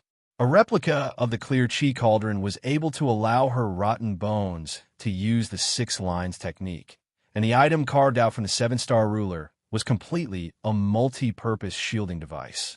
After the surprise, Yu Shu quickly thought of the big bet she won at the Chui family's gambling house. Chui Xian's spirit-speaking spell didn't work on her. It turned out that this was the reason. Back at the Hibiscus Gentleman's Banquet, she had to wear a full set of crystal jewelry, and the silver ring she used to cover up her ring was too conspicuous. Thus, she had taken it off at the last minute. Thus, Chui Xian's spirit speech still worked on her at that time. Yu Shu suddenly felt a little strange when she understood what was going on. She had won such a large sum of money because of Taoist Qing Zheng. Otherwise, even with 2 strings of crystal beads, she was afraid that she wouldn't be able to resist Chui Xian's schemes. Wait, she seemed to have forgotten something important. Yushu furrowed her brows and finally thought of the key point. Wasn't it said that the 6 founding weapons were buried with Empress Ningxin? They should be guarding the Imperial Mausoleum. It was fine if the Emperor had them, but where did old man Qingzheng get them to give to his disciple? Could it be that the master had some relationship with the Don royal family? Yushu's eyelids twitched. She vaguely felt that she had glimpsed a corner of the truth, but she couldn't figure it out. She looked at Xian Lishan, who was pouring wine cup after cup after cup after cup. She reached out and pressed the wine pot in front of him. She asked suspiciously, "Since it is such a treasure, why did it fall into the hands of fifth uncle?" Moreover, Xian Lishan knew the origin of Zhugetong. It was hard for her not to think of something bad. She questioned it. However, Xian Lishan didn't panic at all. He just had a bitter expression. It was probably because he had drunk a few mouthfuls of wine, and some things had been suppressed in his heart for too long. He always wanted to pour it out. In the past, I had a close relationship with Yunhua Ez. Before he passed away, he had asked someone to give Zhugetong to me. However, due to a series of circumstances, I only managed to get my hands on him after more than 10 years. Hence, I missed out on some things. Yushu only understood half of what he said and thought that he was hiding on purpose. He thought of the rumors about Xian Lishan. He couldn't help but imagine, 20 years ago, when the talented Yunhua appeared in the capital, the disciples of the aristocratic families were either trampled under his feet or subdued by him. Xian Laowu was one of them. Later, Yunhua predicted that he would face imminent disaster. Thus, he gave the secret treasure to the other party. However, the treasure didn't fall into Xian Lishan's hands. Instead, it was taken by his father, Xianya. When Yunhua died, Xian Laowu was kept in the dark. Later, he became famous in Dian. Until a few years ago, he accidentally found out that Xianya had embezzled Yunhua's relics. So, he turned against his father and stole Zhugetong and left the family. In order to recover the treasure, Xianya searched everywhere for the whereabouts of Xian Lishan. Fortunately, Xian Lishan had this item with him. It was not easy for Xianya to predict his whereabouts. So, he stayed in the capital without fear and ambushed his father. Some time ago, Xian Lishan probably realized that Xianya had found him. Instead of running away, he transferred the Zhugetong to her, a person who had nothing to do with him. This made Xianya fail to find him. Yushu felt that her guess was very reliable. There was only one doubt. How can you be sure that Yunhua's relic is the same as the one on the emperor's body, that it came from the 7 stars ruler? Could it be that other heavenly materials and earthly treasures have the same effects? Xianya had told her before that the 6 founding vessels had been buried for a long time.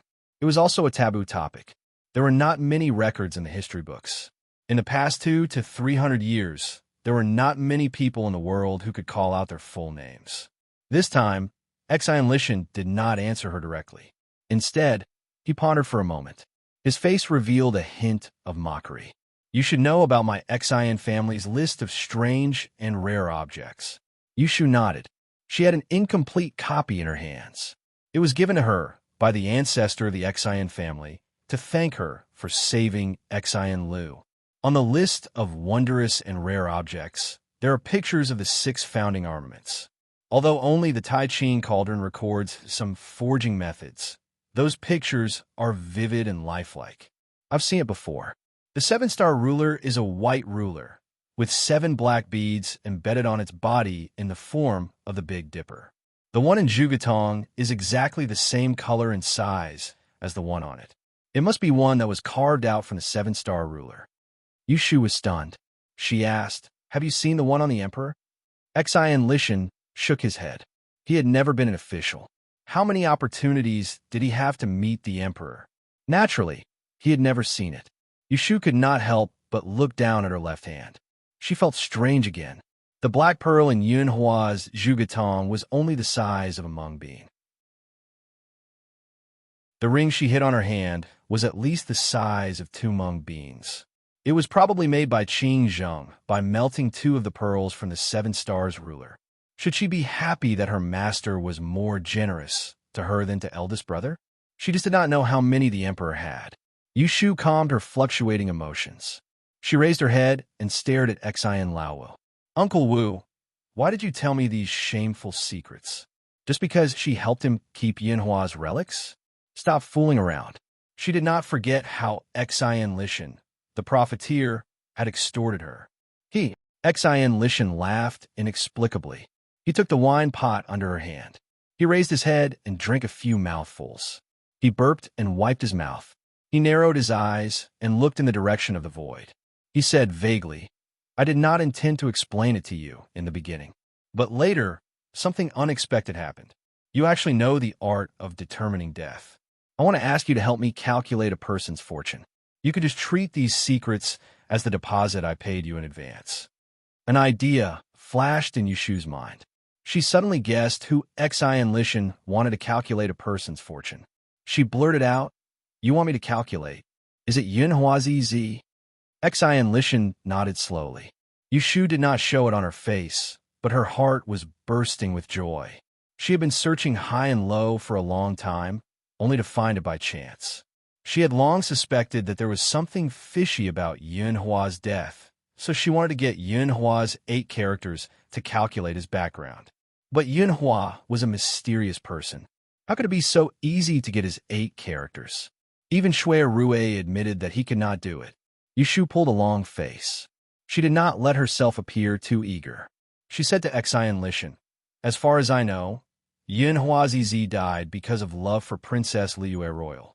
Why do you still want me to do a divination? If that's the case, I would not have done it. Xian Lishan's expression suddenly turned cold. You don't have to trick me. I will tell you clearly what I can tell you. Don't expect me to say a word more to you if I can't tell you. Yushu nodded sensibly and said, All right, I will help you do a divination. You tell me Yinhua's EZ's 8 characters of birth. I will write it down. As she said this, she went into the study next door and quickly took out a pen and paper. Xian Lishan seemed to be a little drunk. He supported his forehead with one hand and half closed his eyes. He recalled Yinhua's birthday and said, Xian Yu year. When he said this, he did not notice that Yushu's hand, which was holding the pen, trembled. Looking at the familiar 8 characters on the paper, Yushu held her breath. She felt that her heart was beating so fast that it was about to jump out of her throat. Wasn't this the Mr. Xian Yu that Xian Yu wanted her to do a divination on? So, Yinhua was Mr. Xian Yu. The person that Xian Yu wanted her to do a divination was also Yinhua. Why Yinhua? Was he still alive?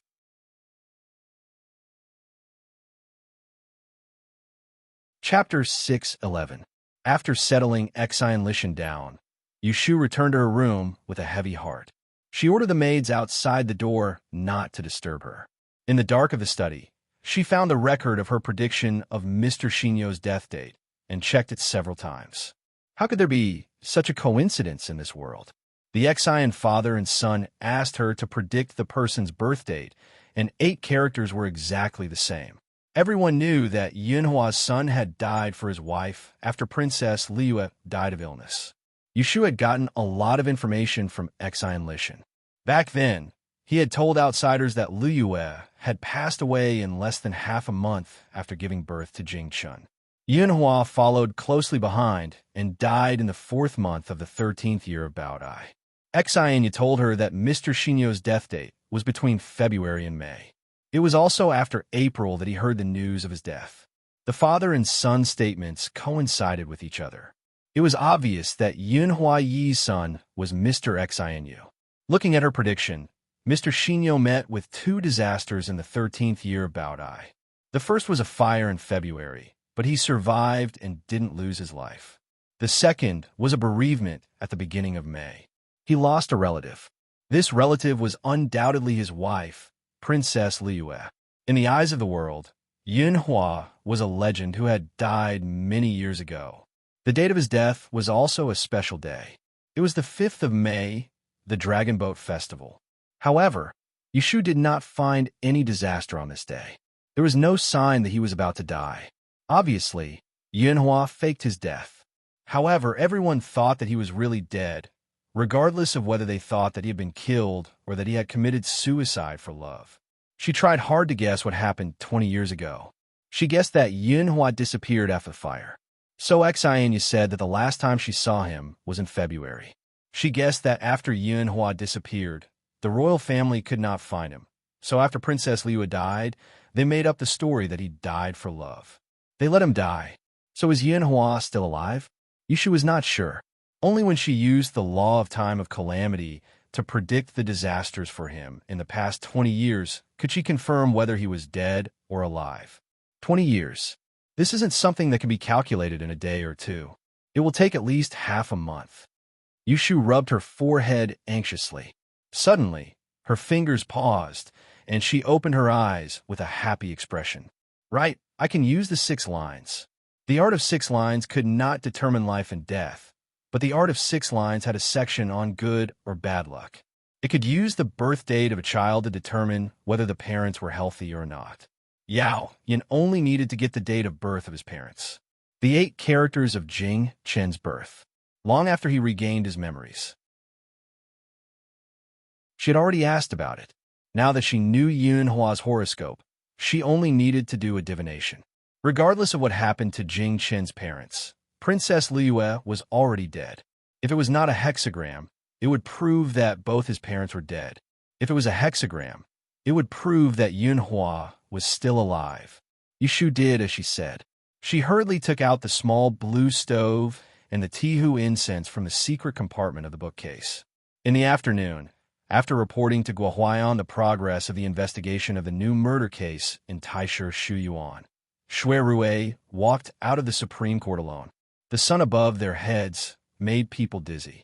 The patrolling guards were already sweating. Shui Rui slowly waved the Mujiang fan in his hand, but he did not feel hot. At this time, his mind was not thinking about the case, but the off-topic words that Guohuayan had said to him just now. Just in time for this murder case. You were not able to come for the 2 days of the Aquatic Conference. Did you hear that the Celestial Commissioner's female officer you was appointed as the meowing messenger by His Majesty? The day before yesterday, it really shocked this old man. I didn't expect that in my lifetime I would be able to see with my own eyes the magic of a mortal who can summon wind and rain. Your sworn sister's ability is really amazing. Shui Rui had not heard the news that Yu Shu was given a title. He had been investigating the case in Taisher Shuyuan for the past 2 days and did not go home. He did not know that Yu Shu had quietly made such a name for herself. Even he was taken aback by this. After the surprise, he fell into deep thought. Shui Rui dared to say that other than Yu Shu herself, he was the one who knew her best, whether she could summon wind and rain or not. How could he not know? Presumably, it was the same as the death sentence strange art. It was a battle that she had used opportunistically, and the trigger that forced her to be eager to show off was probably the tragic death of Zhang Xuan. Alas, Shui Rui sighed softly, closed the fan, and touched his forehead. He knew that she would not behave herself and wait for him to come up with a plan. But after not seeing her for a few days, she had already made such a big move. She was really swift and decisive, which made him feel both relieved and worried. Shui Rui returned to Wangji Tower. Hearing that there was a guest in the backyard, he did not disturb them. He changed into casual clothes downstairs and went to the 2nd floor. As soon as he entered the door, he saw Yu Shu sitting in the living room, holding a teacup in a daze. He could not help but stop and look at her. Probably because she had thought too much, she had clearly lost weight in the past 2 days. The apricot-colored silk dress fitted her waist and shoulders, making her look even more delicate from head to toe. That plain face that did not have much femininity always had an inexhaustible spirit. Even if she was in a daze, it would not dissipate. When Yushu came back to her senses, she found that Shui Rui was standing at the door. She did not know how long he had been standing there looking at her. His eyes were so focused that she immediately felt embarrassed. Cough! Big brother is back. Yushu cleared her throat, stood up, moved her numb legs, and sat back down. Shui Rui walked to her side in a few steps, put away his fan, and sat opposite her. Did you not sleep well last night? Yu Shu shook her head. Shui Rui raised his finger and swept it under her eyes and said, Your eyes are red, and you still say no? Yu Shu smiled and said, It was not because I stayed up late. I was just touched by the incense just now. It is not a problem. Shui Rui's nose moved, and he raised his eyebrows. You use Tihu incense? You have a good nose. Yu Shu lifted her sleeve and sniffed. There was a little smell, but he could smell it even though they were separated by a few feet. She did not know that Shui Rui was raised by Shui Lingnan since childhood. What he learned was not only temperament and strategy. In order to prevent the eldest grandson of the Shui family from being assassinated, Shui Lingnan's education could be said to be in all aspects. What should be the smell of spices and herbs? What should not be the smell? Shui Rui only smelled it once, and he would remember it in his heart. Why do you need to use the 6 lines divination? Shui Rui asked. Yu Shu crossed her hands in front of her stomach, and her eyes changed. In the morning, I went to Exian Mansion to visit, and guess who I met on the street in front of the door? Shui Rui shook his head and said, I heard that you brought someone back, and he is resting in the guest room. It is the 5th master of the Exian family who was expelled, Exian Lishan, the top of the 2 rankings. Shui Rui heard something strange, and his body leaned forward slightly, and his eyes stared at her. What happened? Yu Shu's lips moved a few times, and she suddenly stood up, went forward to close the door, and returned to her seat. She gritted her teeth and whispered to him, Big brother, I told you not to be too surprised. I have calculated that the eldest Shi Xiang, whom I have no chance to meet, Yinhua Yitzi, is still alive.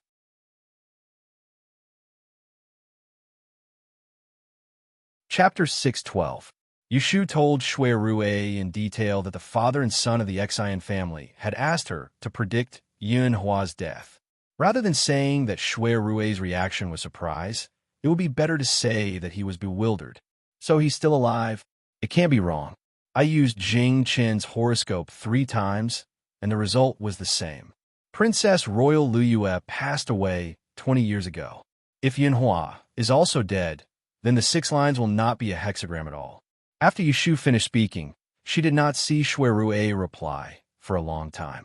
Looking at his erratic eyes, she raised her hand and waved it in front of his eyes. Big brother, what are you thinking about? Shui Rui put away his thoughts of running away and said to her, I have some suspicions, but I can't confirm it yet. I won't tell you for the time being. Yu Shu nodded indifferently and continued her previous words with some joy. This is good news for us. This is good news for us. Yinhua is my eldest senior brother. Back then, his purpose of entering the capital city was the same as mine, which was to destroy the Book of Mystic Fairies' 6 Rens.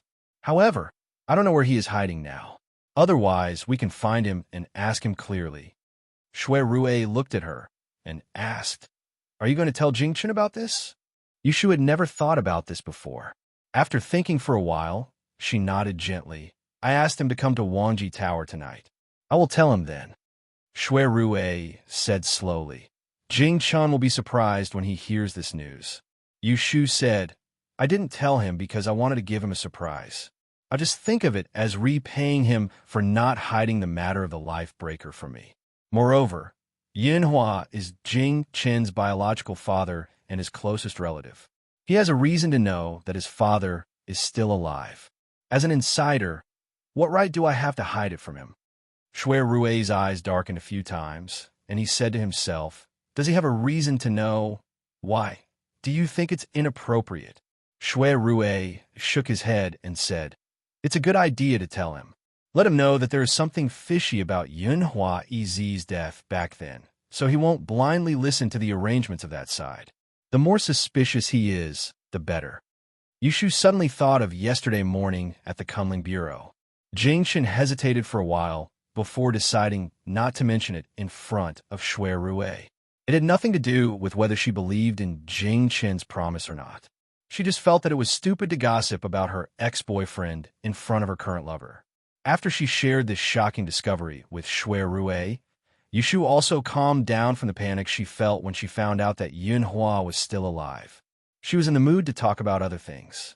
Big brother, You've heard of my bravery in the aquatic conclave. Shui Rue smiled. You're referring to the fact that you took advantage of His Majesty's tiger skin. Did you fool a bunch of people? What do you mean by bluffing? I'm truly talented, Yushu mumbled. But she did not have much confidence. Shui Rue knew her the best. It would be strange if he believed that she could really summon the wind and summon the rain. You're really bold, Shui Rue said worriedly. You've even lied to His Majesty. Aren't you afraid that you'll have a hard time getting off in the future? If there's a drought, what will you do when the Emperor sends you to the place to make rain? Yushu became proud again. I've thought about it, so I told him that day. If I use this ability of mine, I'll die. I can't guarantee that I'll be able to return to Turin. Shui Rue was relieved. He raised his hand and flicked her forehead. He chuckled softly and said, You're so cunning. In the evening, Jing Chen came. Yushu heard from the waiter that Enrich was still sleeping soundly in the room. To prevent him from waking up and bumping into Jing Chen, she sent Gue Ba to guard outside Enrich's mountain gate. Little Qing took Jing Chen to the slightly deserted third floor. Yushu and Shui Rue were waiting in the tea room. There were 2 blue and white porcelain lamps on both sides of the tea room, illuminating the room. Jing Chen saw Shui Rue, who was wearing a bamboo gown and sitting leisurely. He stopped in front of the door and looked at Yushu with a tired expression. Shui Rue closed the lid of the tea and stood up. He said, Brother Jing, please come in. It's me who wants to see you today. I have something to discuss with you. Jing Chen looked at Yushu's indifferent face under the lamp. The light in his eyes dimmed, and he stepped in. The maidservant closed the door behind him. The 3 of them were in the same room. There was a strange silence in the air. The first to break the silence was Jing Chen. Have you told him everything about me and you? Of course, this question was asked to Yushu. He didn't mean to blame her, but he looked at her without moving his eyes. Yushu was silent for a moment. When she was about to answer, she heard a voice beside her. If you're talking about the great trouble and the life breaker, I know everything. Jing Chen then turned his eyes to Shui Rue. Looking at the man who always appeared beside Yushu, there was an indescribable feeling in his heart. He knew this feeling. It was because there were many things that he should have done. Accompany her, protect her, and not let her be bullied. He couldn't do it, but the person in front of him did it. Shui Rue frankly met Jing Chen's gaze. Not so long ago, he had envied this person. Perhaps Jing Chen's background was slightly more unfortunate than his own, but he was fortunate enough to meet a person who was worth sacrificing for. Unfortunately, he was unable to cherish her and missed out on her. What do you want to say to me today? With all due respect, Shui Rue stopped being polite, and his voice became cold. Brother Jing is righteous. You can set an example for the great peace country. I admire you. Brother Jing is kind. In order to repay the kindness of the sect, you have to endure humiliation. I understand that. But dare I ask, Brother Jing, what did my sworn sister do to you? Why did you disregard her life and involve her in a dangerous situation? He had wanted to ask Jing Chen this question a long time ago. Why did he have to cut off all ties with Jing Chen just because he wanted to? Did he think that Yushu should obediently submit to him just because he wanted to get back together? No matter how dignified his reason was, it couldn't hide the essence of taking advantage of her. Men always had such a self-righteous drawback. They thought that they could decide everything. A selfish man was more arbitrary than a selfish woman. Seeing Jing Chen reminded him of himself 3 years ago. He wholeheartedly wanted to marry the 10th princess, but he didn't consider whether she was willing or not. In the end, he ended up in an irreversible situation. As a man, Shui Rue didn't think that he had the right to blame Jing Chen. But as Yushu's man, he couldn't tolerate Jing Chen's covetous heart. Or is Brother Jing really naive to think that as long as Shu agrees to marry and have children with you, everything will be fine? Although Jing Chen was used to Yushu's cold words, he still felt that Shui Rue's bluntness was a little harsh. The things that he had always wanted to deceive himself and others became clearer. That day at the bottom of the imperial tombs, he had his doubts, but he still chose to believe Diane's words. Jian had told him who the person who broke his life was. Apart from kindness and righteousness, in his heart, the person he liked was Xiaoyu. He was happy to have such a chance to be with her again. She doesn't owe me anything. I'm the one who let her down. You didn't let me down. I've said that we're even. Yushu's voice was flat. She had long passed the stage of anger and unwillingness. Now, Jingchen was no longer a friend to her, but he wasn't an enemy either. Hearing this, Jingchen just turned to look at her. His handsome face didn't show much emotion. Seeing this, Shui Rue stopped and didn't continue to be aggressive. Instead, he changed the topic and brought it to the murder case in Taisher Shuyuan. The murderer who killed Zhang Shuyuan has not been identified. It's obvious that those people's goal is to target you, the Scourge of Dawn. That's why the woman close to you is implicated. I'm afraid that their next target is Shu. For her safety, I'd like to trouble Brother Jing with something. What is it? Go ahead. Recently, His Majesty may send more people to protect Shu.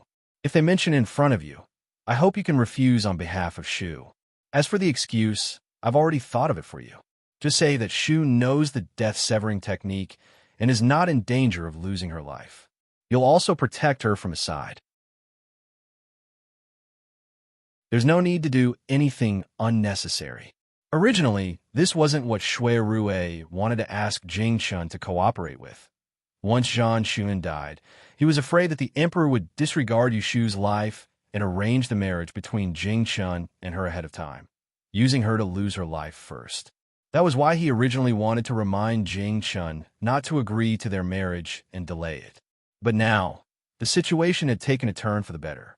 Yushu's performance at the Aquatic and Continent Conference had caused Emperor Zhao Qing to re-evaluate her weight. A title bestowed by the emperor spoke volumes. They wouldn't be in a hurry to send Yushu to her death. On the contrary, they would send more people to protect her. I don't understand. Jing Chun frowned. Why did you refuse? Yushu also didn't understand why Shui Rue was doing this. Wasn't a good thing to have more people to protect her life. But she didn't question it. She believed that Shui Rue must have his reasons for making such a request. Shui Rue quickly gave this reason. Historically, the Emperor of Dun Kingdom has a group of secretive personal guards that follow and protect the Emperor. They're not dispatched by the military, and there are only a few dozen of them. But in terms of martial arts, there are many people who can compete with Brother Jing. They're also very good at hiding, and they are loyal. So since the founding of Dun Kingdom, although there have been many assassinations, there has never been a successful assassination. If my guess is correct, the Emperor will send more people to protect Shu in secret this time. He will definitely choose people from these personal guards. As Shui Rue spoke, he glanced at Yushu and said, "If you don't want people to watch you when you eat, sleep, or go to the toilet and report your every move to the Emperor, it's best to refuse." Yushu had too many secrets. If any one of them was leaked, it would be enough for her to lose her head. These personal guards were not protective talismans for her, but talismans that would lead to her death. Yushu's expression changed. She unconsciously changed her posture and looked at Jing Chun. Her expression clearly showed resistance. Jing Chun lowered his head and thought for a moment. He said, "Okay, I will pay attention. Regardless of whether the Emperor and the Great Advisor mention it to me, once I find that there are masters around her monitoring, I will come out to stop them." "It better be so." Shui Rue said this and turned to Yushu and said, "Don't you have something to tell Brother Jing?" Yushu didn't expect that it would be her turn so soon. She took a deep breath and looked at Jing Chun, who had been deceived for more than a decade. She couldn't help but feel pity in her heart. She unconsciously lowered her voice.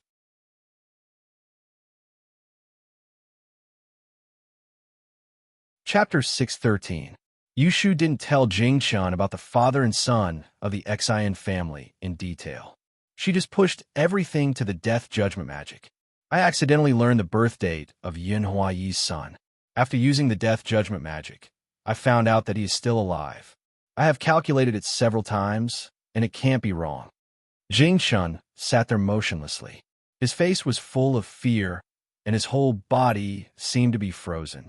She didn't know if he heard the latter part of Shu's explanation.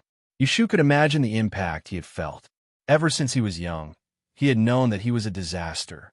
Everyone around him had told him that his parents had been cursed by his Cadus star. He grew up in self-blame and lived alone for nearly 20 years. Suddenly one day, he was told that his father was still alive and well. It must be hard for him to accept it. Yushu turned her head and wanted to exchange glances with Shui Rue, but she saw that he was looking at Jing-chan with a thoughtful expression. She didn't know what he was thinking. After a while, Jing-chan opened his mouth. His suppressed voice had a touch of hoarseness. "Thank you for telling me." Normally, this was a good opportunity to slander Emperor Zhao Qing and Titian. But when Yushu saw his expression, her lips moved, and the words that came to her mouth became, "No need. It's good that you don't suspect that I lied to you." Jing-chan shook his head and stood up with his hand on the armrest. "Forgive me for not staying for long. I will leave first." Yushu nodded and turned to look at Shui Rue. After hesitating, she stood up and said, "I will walk you to the door. Brother Jing, take care." Shui Rue sat there without moving. He watched them leave. Coming down from the third floor, at the corner of the stairs, Jing-chan suddenly stopped. He didn't look back and said in a low voice, "Why do they all lie to me?" What he had seen and heard since he was young was true. Yushu didn't know how to answer. Even if the person in her heart was no longer him, she couldn't help but feel sad for him. Maybe it's to achieve a certain goal, or maybe it's because of some difficulties. Yushu raised her hand and was about to put it on his shoulder when she paused and put it down again. She was not good at comforting people, so she said, "No matter what, he is still alive. Isn't that a good thing?" "Hey." With a faint chuckle, Jing-chun turned around and looked at her with an unreadable expression. "At least he's alive, isn't he?" Yushu sent Jing-chun back to the courtyard. The moment she raised her head, she saw Shui Rue, who was waiting for her at the bottom of the corridor on the first floor. She couldn't help but quicken her steps and walk up to him. "Did he leave?" "Yes, let's go." Shui Rue reached out his hand and held onto her slightly cold hand. He squeezed it lightly before turning around and pulling her into the house. "Have you forgiven him?" Shu, don't play dumb." Jing-chun, he's actually very pitiful." "Yes, I think so too." The two of them disappeared behind a closed door. After the water and land conference, greeting cards floated into the door of Yushu's house like snowflakes. Some people heard from somewhere that Yushu's new house was built on Baochang Street. They surrounded both ends, and people came to see her all day long. Yushu had the experience of becoming famous at the hibiscus banquet last time. Early in the morning, she instructed the two mansions to keep the cards and gifts and invite the guests in for tea. If they asked about her, they said she was not at home. But no matter how she hid, she couldn't hide from some weirdos. As a matter of fact, on this day, she left the house before the sun rose, but was blocked at the main entrance of her house. Not knowing where, two figures rushed out, and with two putong sounds, they knelt down in front of her. If not for Lu Hong and Su Qing blocking in front of her, they would have knocked into her feet. "I'm Zhou Min. I've admired Mr. Yu for a long time. I'm willing to take you as my master. Please accept me. In the future, I'll treat my master as my second parent and be filial to you. I'm Wang Sheng. My ancestors have learned the Yi for 3 generations. I can endure hardships and work hard. Please, meowing messenger, accept me as your disciple. I'll definitely study hard and pass on your mantle." 2 black lines appeared on Yushu's forehead. She thought to herself, where did these 2 shameless people come from?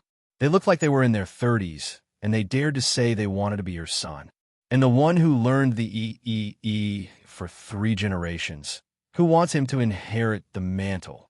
It was the first time Lu Hong and Su Qing encountered such a situation. They didn't know how to deal with it, so they turned to look at Yushu and waited for her to speak. "Ahem, both of you, please get up. My master has ordered that I'm not allowed to accept disciples." The 2 looked at each other, unwilling to give up. What about the registered disciple? Does the adopted son want one? It took a lot of effort to get rid of the 2 shameless people. When Yushu arrived at the Celestial Commissioner office, it was already dawn. She almost missed the roll call. From the moment she entered the door, people kept greeting her warmly. There were also some thick-skinned, people who chatted with her from the bottom of the bell tower all the way to the outside of the Celestial Commissioner office before leaving reluctantly. Yushu wiped away the cold sweat on her forehead and sat down as soon as she entered the door. Xiaolon quickly served a cup of tea and stood in front of her, saying, "Darren, did you go out late today? There's no need to rush. Next time, if you come late and don't have the time to order, this lowly official will go and greet my classmates from the secretariat. Oh, don't mention it. I got up early anyway." Yushu told him about what happened when she went out in the morning.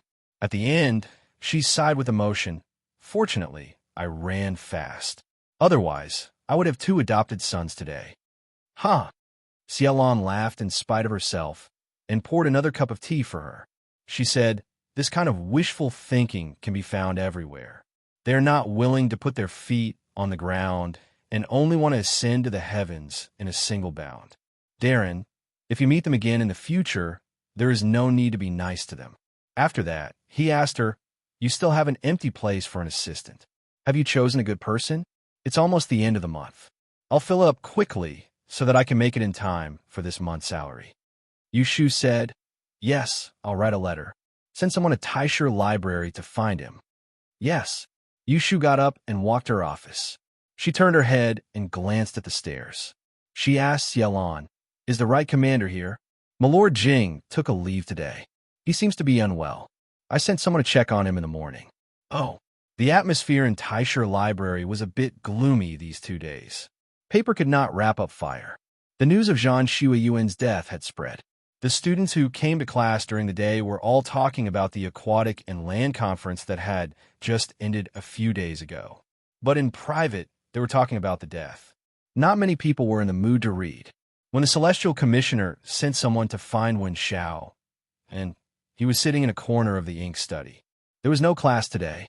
He was surrounded by students who had come here to slack off. Amidst the whispers, he was grinding ink and copying a book. When he received Yushu's handwritten letter, he saw the only line on it, "As you wish." He was stunned for a moment before he recovered. He lowered his head and carefully folded the paper, putting it in his pocket. He asked the official to wait outside. Wen Xiao and went inside to pack his things. Under the puzzled gazes of some people, he left with someone else. Only his brisk footsteps betrayed his current mood. After he left, someone in the study said suspiciously, "Hey, that person just now seemed to be the Celestial Commissioner's man, right?" At dusk, the sound of a bell came from outside the window. Yushu stretched and put down her brush. On the table in front of her was a thick stack of documents. More than half of them were the official marriage documents that the Kunling Bureau had handled in recent years. The other half were the marriage documents that had been piled up in the past 2 months waiting for approval. Wen Xiao, who had just been brought over in the morning, was sitting at a small table opposite her. He was copying and organizing a pile of dusty documents. He hadn't even changed out of his Taisher Library uniform when she pulled him in. Yushu's job could be said to be leisurely. She only had to wait for the brush supervisor and signature officer to deliver the approved documents to her. She would look through them and stamp them. Yushu didn't want to be lazy. Since she had come to the Celestial Commissioner, she had to make good use of the real power in her hands. She couldn't be a decoration and waste resources. Therefore, the most important thing was to first understand the big and small affairs of the Kunling Bureau and investigate the past records. She didn't want to be a figurehead without knowing it. Xiaolon and Rin Jia looked good on the surface, but there was no knowing what was in a person's heart. Who knew if they would play tricks on her behind her back? Yushu looked at the sky outside the window and said to Wen Xiao, "Don't work. Let's stop here today." Wen Xiao stopped his brush and stood up. "Darren, you can go back first. I will finish writing these down before leaving." Yushu naturally wouldn't discourage his enthusiasm. She waved her hand to let him continue. She called Lu Hong in and put the 8 caddy copper official seal into a box to take away. The Celestial Commissioner had guards patrolling at night. There were also people who would lock the official seal in a cabinet. However, most of the high-ranking officials who had guards would carefully carry the seal with them. "Darren, take care." Outside the Kunling Bureau, a middle-aged man stood not far away. He was wearing a dark red official robe with 2 blue clouds embroidered on his shoulders. He looked in the direction of the courtyard door and saw Yushu coming out with someone. He didn't hurry to go forward. Instead, he waited for them to come closer before he cupped his hands and said, "May I ask if you're Yunuyu of the Koen Ling Bureau?" Yushu looked at him and didn't know him. Judging from his official robe, he should be a 5th-rank official. However, she hadn't seen this person at the aquatic conference. "That's me. And this Darren is?" The man lowered his hand and introduced himself. "Celestial Envoy Master of Ceremonies, Chui Xioi." Yushu raised an eyebrow. "Chui Xioi? Chui Xian's father? So it's Darren Chui. I'm sorry.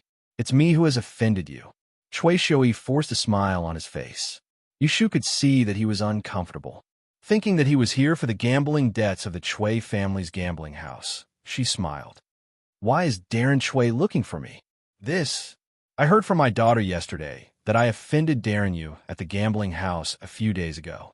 I taught my daughter not to speak, so I apologized to Darren Yu."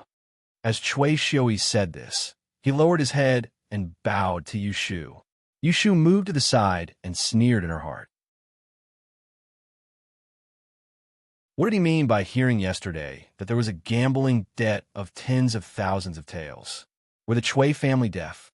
It was obvious that they were planning to let it go when she didn't say anything.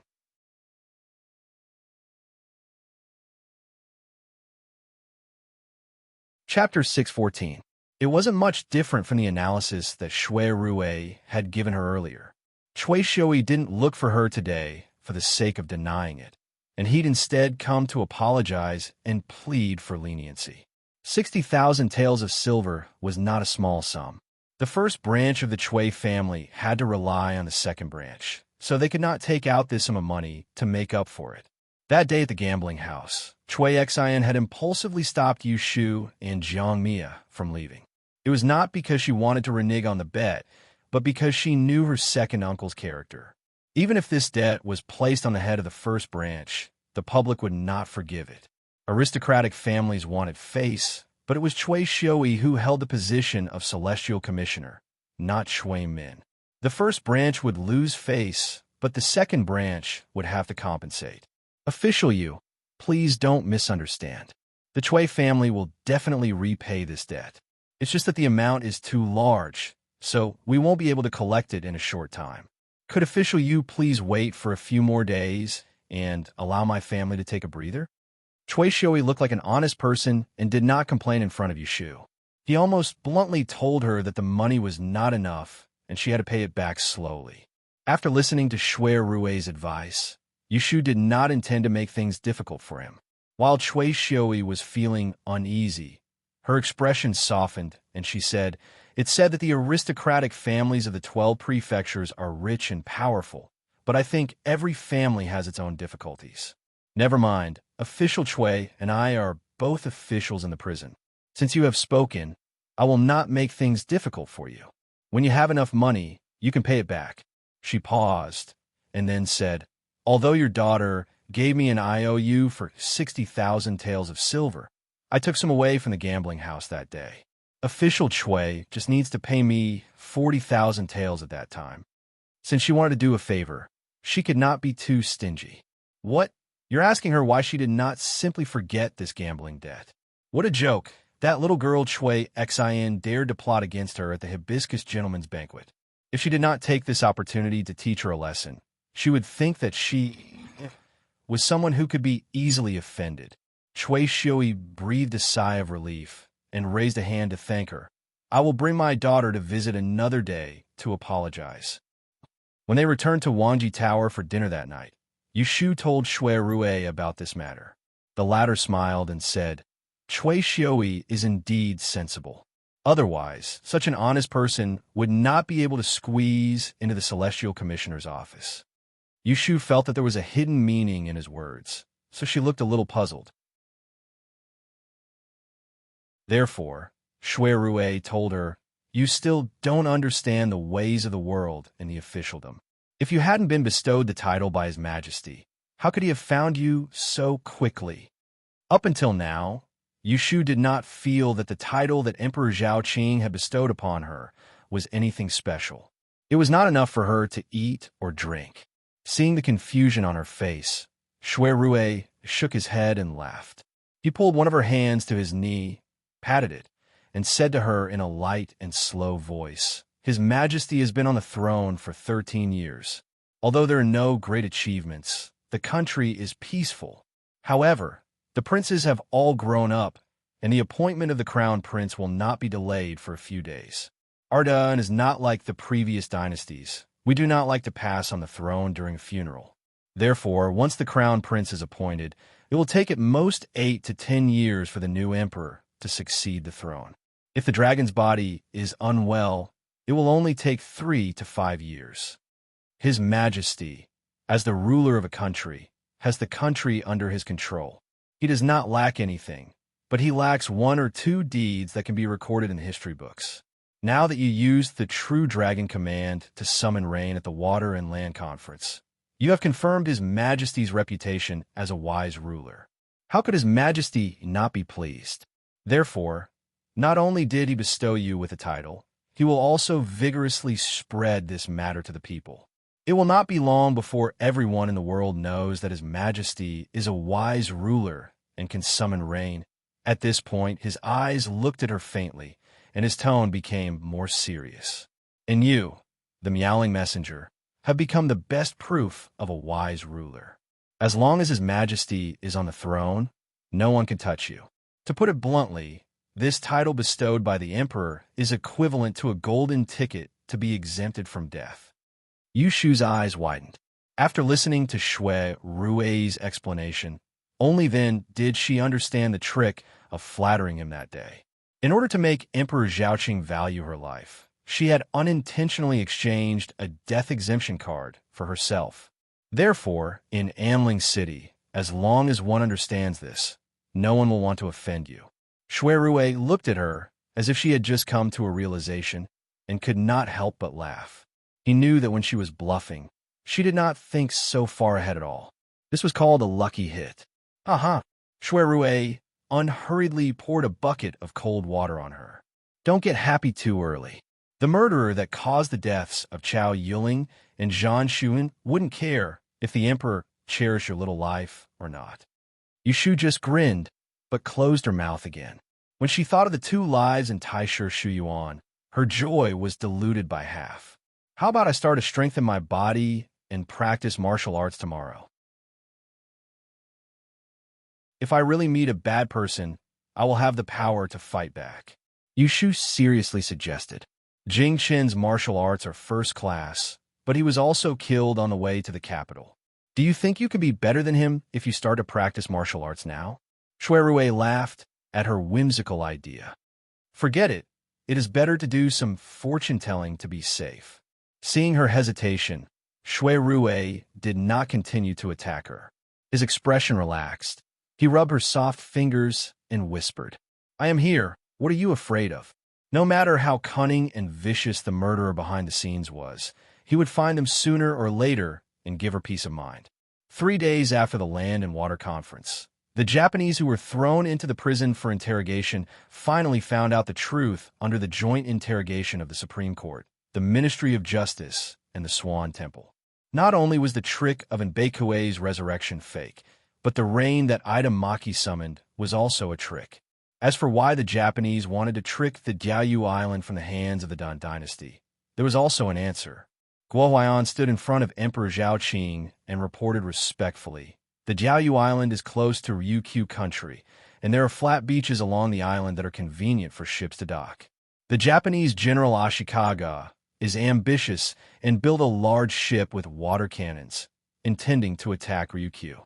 According to the records of the Swan Temple, Ryukyu used to belong to the Japanese in the previous dynasty, so they came up with a trick and disguised themselves as 2 Yin-Yang masters to borrow land from the Dan Dynasty." The left and right ministers were listening quietly at the side. Emperor Zhaoqing sat behind the dragon table, his face gloomy, and his eyes flickered. But to rule a small place, a mere warrior dares to have such ambition. Does he really think that I am old and muddle-headed? Shui Lingnan and Yin Tianho lower their heads.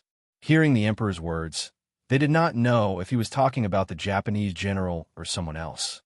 Come, summon the Duke of Xianjing, Yao Ying, the Defender General of the State Feng Yuan, the Assistant Minister of the Ministry of War, and the others to the hall of announcing government for discussion. Emperor Zhao Qing obviously did not intend to take this lying down.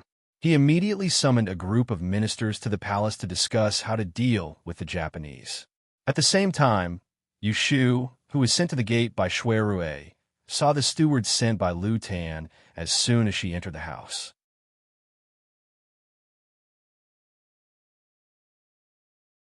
Chapter 615.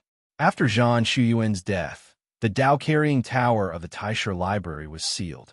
Every day, there were officials from the Supreme Court standing guard outside, and no one was allowed to approach. Zhang Shuyuan's body was taken back by a servant of the Zhang family in the capital.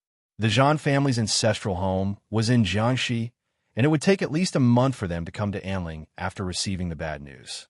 According to the coroner's autopsy, Zhang Shuyuan died in the early morning of the 15th of July. The murder weapon was a rope, and near the well where her body was thrown, Jingchen scholars' lot had fallen. Shui Rui personally took the statements of several students who were familiar with her and confirmed that the night before she was killed, Zhang Shuyuan did not return to the Zhang family's guest house in the capital, but stayed alone in the women's dormitory. In addition, the gatekeeper of the library had seen Zhang Shuyuan enter the top floor with the scholars' lot. The guards in charge of patrolling the courtyard unanimously said that in the early morning of the day of the crime, they did not see any suspicious people near the Dao-carrying tower. Other than that, there were no other reliable clues. As for the two biggest suspects, the servant who discovered the corpse and the gatekeeper who hid it, there were people who could prove that they were not there.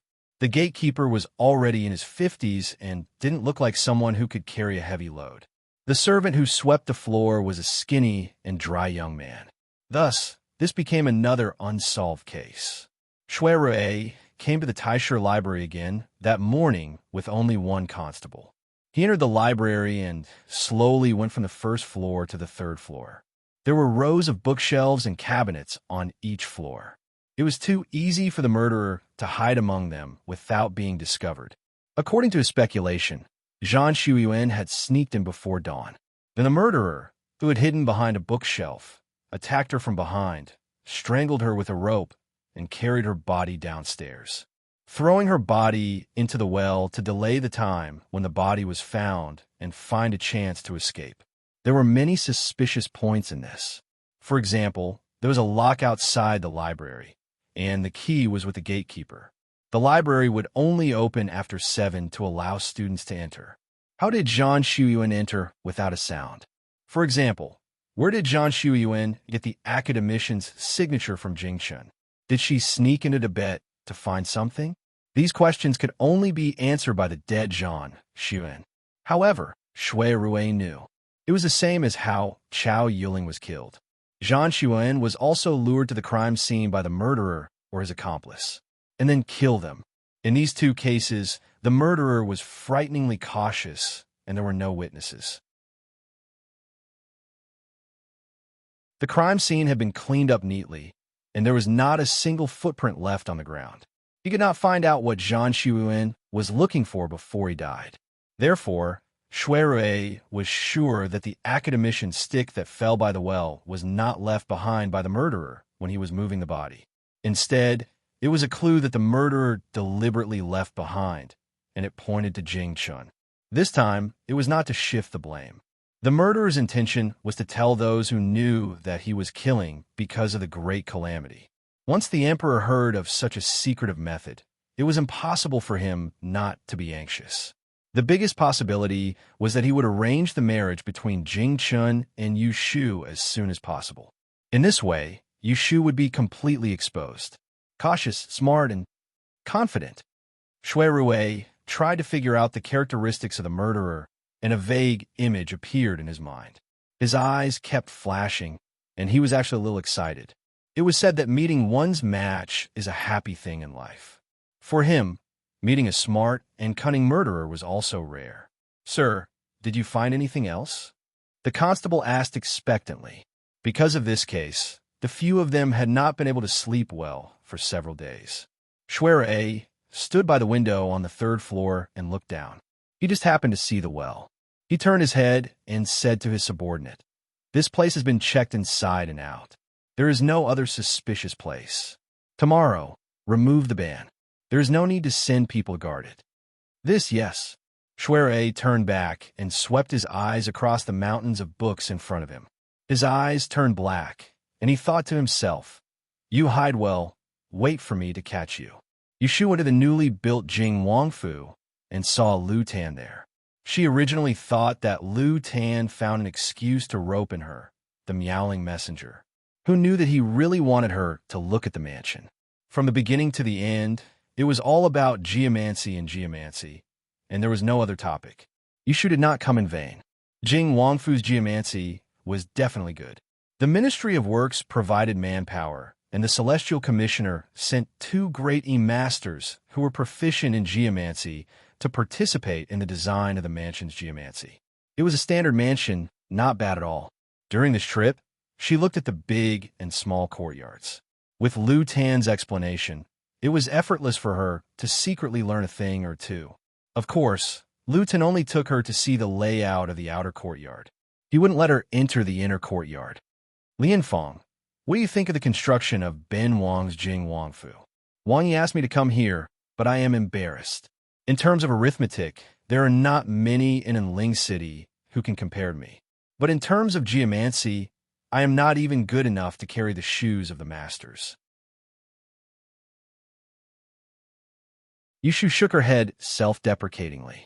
Ever since that incident on Chinese Valentine's Day, she didn't pretend to be so distant and polite in front of Lu Tan. After all, he was her best friend's future husband. As long as Lu Tan didn't try to recruit her as a younger brother, there was no harm in being polite. Lu Tan smiled slightly, "But your ability to call the wind and summon the rain, no one in the world can do that." "You can't say it like that. There's still my Shifu." "Your Shifu is probably an immortal. How can he be compared to mortals?" Yushu didn't have the patience to flatter anyone and said, "Wang Yi has been recuperating on Mount Longhu. How many old immortals have you seen? I've often heard people say that the old spiritual masters of that sect, some have lived for hundreds of years." Lu Tan shook his head. "How can there be hundreds of years? The oldest elder of the sect only passed his 99th birthday last year." Yushu really wanted to ask him about what happened on Mount Longhu, but she was afraid that Lu Tan would sense something, so she changed the topic. The two chatted for a while, and a servant came over to whisper something. Lu Tan's expression changed, and he turned to Yushu and said apologetically, "I originally wanted to invite cousin to have lunch with you and taste the live fish sent from the south this morning, but there is an urgent matter, so Ben Wang has to go out." Yushu tactfully said, "Wang Yi, if you have something to do, you can go. I'll go back now. Zhuge is investigating a case, so he probably won't have time to eat and drink with us." She took her leave. Lu Tan wanted to personally see her off, but Yushu refused and was sent out by the steward.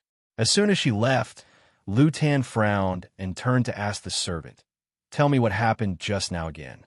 The servant lowered his head and said, "Someone saw the 11th prince in a Chu compound on Qinyuan Street last night." Lu Tan's expression was uncertain.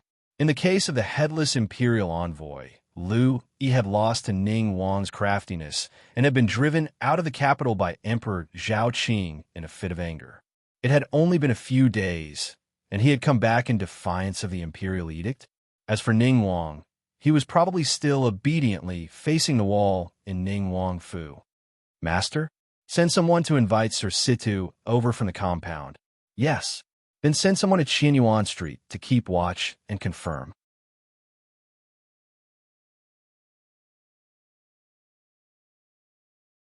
Chapter 616. The next day, Jing W. A. N. G. Fu's housewarming banquet. Lu Tan was conferred the title of Jing W. A. N. G. after the Shuangyang meeting. The Wangfu had been built for 3 months. For today's banquet, preparations had started half a month in advance. Yushu came a bit late.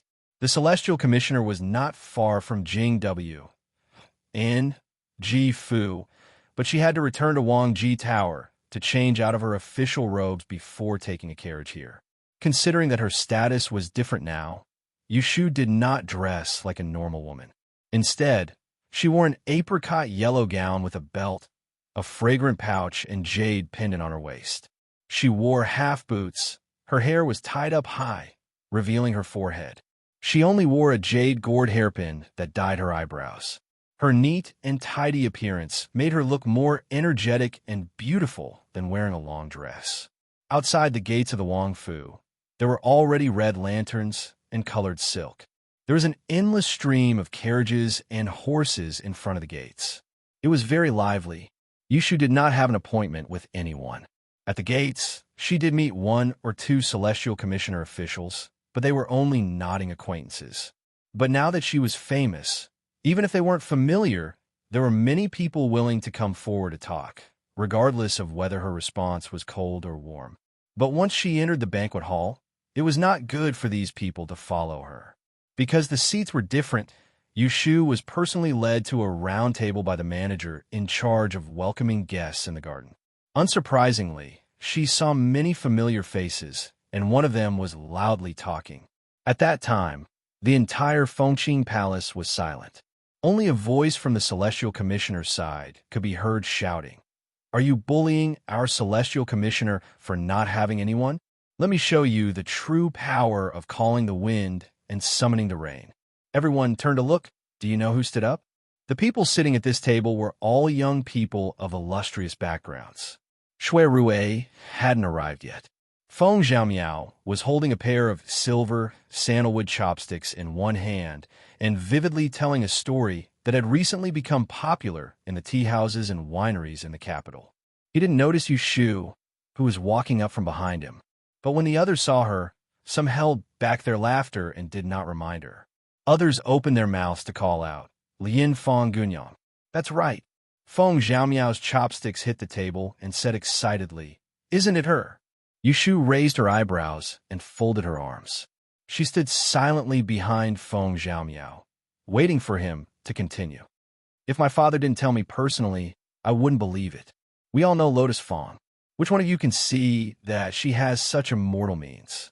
Let me tell you, when I first met her, I thought she was just an ordinary person. She was not famous and had no family background. He doesn't look smart at all." Seeing that Feng Xiaomiao was getting more and more unreliable, a kind-hearted person at the table finally coughed twice and interrupted him. He stood up and smiled at the person behind him. "Meowing messenger, you're here. We've been waiting for you for quite a while. Come and have a seat." The person who spoke was the good guy Qiming Xiao. Following that, several people at the table stood up to greet her. It wasn't that they wanted to be reserved and distant, but because of the warm title bestowed on Yushu. It was indeed effective. Feng Xiaomiao stiffened his neck and turned his head. He saw Yushu standing behind him with a smile on her face. He quivered and quickly stood up, laughing dryly. Lian Feng, you're here. Look, he can't even speak fluently." Yushu also ignored him. She nodded to everyone and sat on the empty seat next to him. There was another seat on the side. It was just left for Shui Rue. Many people around them were quietly sizing her up. Regardless of whether they had seen her before or not, from Qiming Xiu's words, they knew that this elegant young woman was the meowing emissary appointed by the emperor. "Speak. Why don't you continue?" Yushu tilted her head. She smiled at Feng Xiaomiao and said, "So I wasn't a smart person in your eyes." Feng Xiaomiao scratched his head and smiled apologetically. He picked up the wine pot and poured her a cup of wine, saying, "I was just saying it casually, don't take it to heart. This cup of wine is my apology to you." Of course Shu wouldn't take it to heart. If Feng Xiaomiao was a coward, why would Shui Rue have such a deep friendship with him? So she took his cup of wine.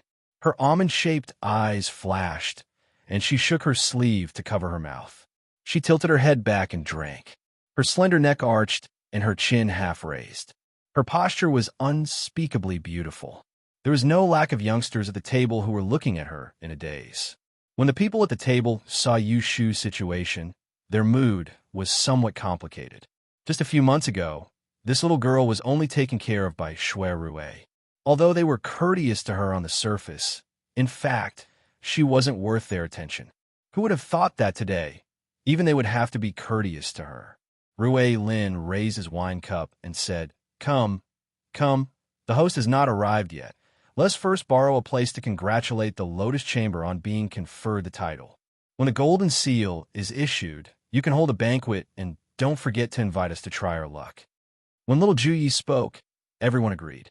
A few people who knew Yu Shu also came up to join in the fun. These people had sent invitations to Yu Shu's residence before, but it was like a stone sinking into the sea. Now that they finally caught her, how could they let her go? Not long after, Yu Shu was offered 4 or 5 cups of wine. Because they had good intentions, she didn't hesitate to refuse. But the wine at the banquet was slightly spicy. She had been busy in the Celestial Commissioner's office for the whole afternoon and had an empty stomach. When the cold wine entered her stomach, it was inevitable that she would feel uncomfortable. Seeing that more and more people were surrounding her, and cup after cup of wine was handed to her endlessly, she couldn't help but feel a headache coming on. She secretly frowned. Just as she was about to drink another 2 cups, an arm stretched out from her shoulder.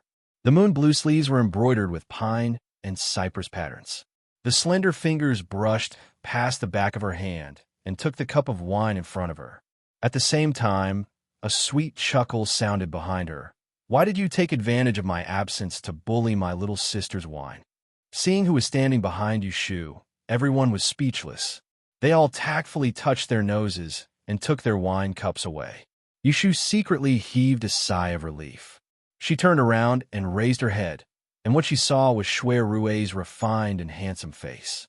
She couldn't help but narrow her eyes, and she thought happily in her heart, "This man is very good." Shui Rue consciously sat on the empty seat next to Yu Shu. Rue Lin smiled and said, "Brother Rue, you are wrong to say that. We are congratulating Miss Lianfang. Why did you say that we deliberately made her drink? Lianfang, you also come and judge. Did we bully you just now?" Yu Shu glanced at him. Why did she feel that this young Lord Rue's words were strange? Shui Rue didn't wait for Yu Shu to speak. He put the wine cup in his hand on the table and said, "You also have to pick the time. What day is it today? It's better not to be a noisy guest." Yu Shu suddenly came back to her senses. Yes, today is a happy day for Lu Tan to leave the palace and start a career. She is here to drink a cup of wine, being complimented by others. When Lu Tan comes and sees it later, how can he be happy? Was Rue Lin's action unintentional or intentional? Yu Shu's eyes were slightly cold. When she was about to speak, she heard Feng Zhaomiao said, "Your Highness is here." With a call in the courtyard, everyone stopped talking and turned to look at the entrance of the banquet. They saw a man in a purple robe with golden wings on his head.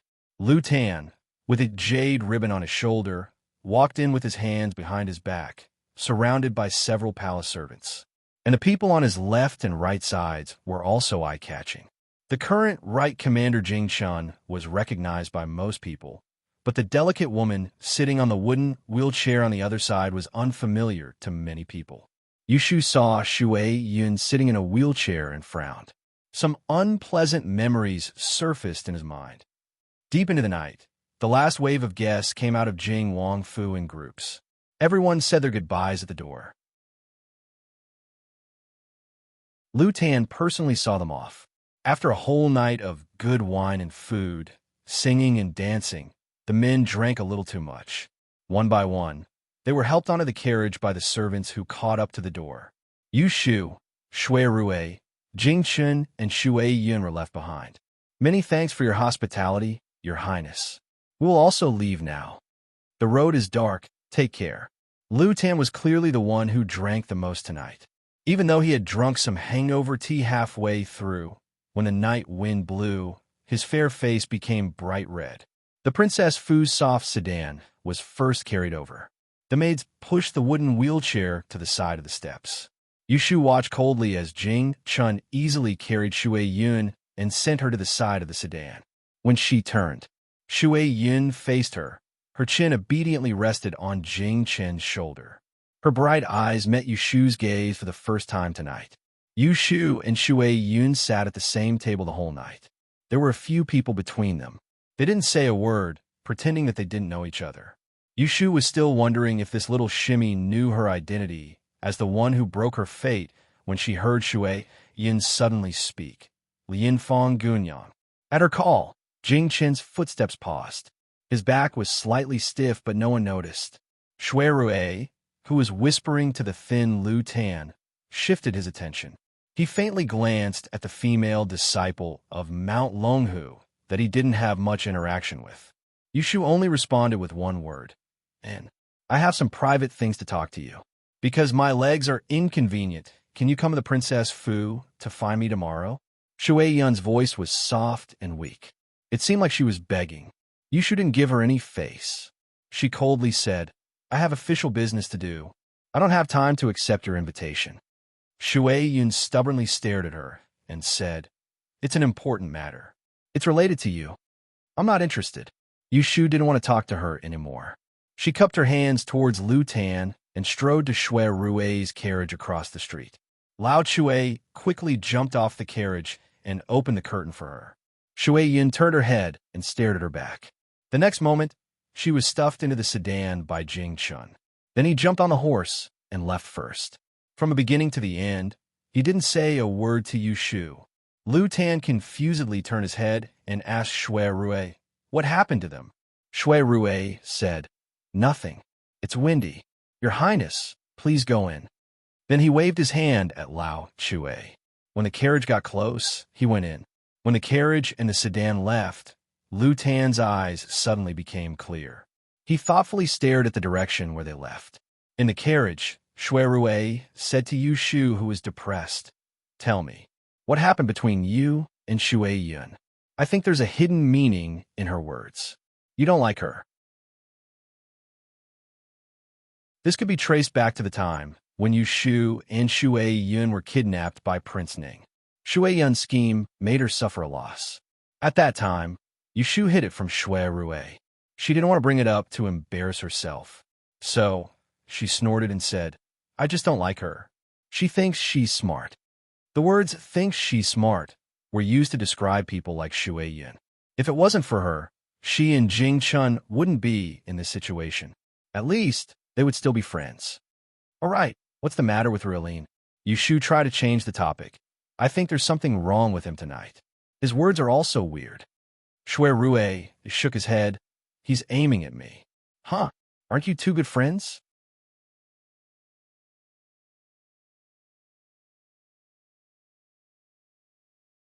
Chapter 617. When they returned to the princess residence, Jing Chun sent Shui Yun back to the courtyard. He stood by the window and didn't leave. The servants sensed that the atmosphere wasn't right, so they silently brought in hot tea and hot water. The two maids were about to help Shui Yun wash up. They had just wrung out a handkerchief when they heard Jing Chen's cold voice. "All of you go out of the courtyard. No one is allowed to stay." Soon, only the two of them were left in the room. It was so quiet outside that not even a cat could be heard. "What do you want to do now?" Jing Chun turned his head and coldly glanced at Shui Yun. He didn't plan on taking her to the banquet today, but he didn't know who told Lu Tan that someone from the prince's residence would come early in the morning. In order to prevent her from scheming behind his back, he could only take her with him and watch over her. He knew that Shui Yun had the Baigan heart orifice, so he didn't say a word to Yu Shu the whole night. He was afraid that she would see the clues and hide it from him. Shui Yun wasn't angry at his questioning and asked him back, "Senior Marshal Brother, what do you think I want to do?" "I just want to invite Miss Yu to come over and talk to me to relieve my boredom. I'm not familiar with the people in the capital. Other than you and Zhong Yun, she's the only girl I know." Of course, Jing Chen didn't believe her words. He looked at the weak and helpless young girl in front of him who had been tortured by her disability. He didn't know when she had become a stranger. He didn't understand why his previously naive and lively junior marshal sister would harm others and herself without a guilty conscience. Shui Yun didn't care about the way he looked at her and sighed. "It's a pity that Miss Yu still seems to hate me. You wanted to kill her, so how could she not hate you?" Only then did Shui Yun raise her head to look at him. Her hands drooped weakly on her knees.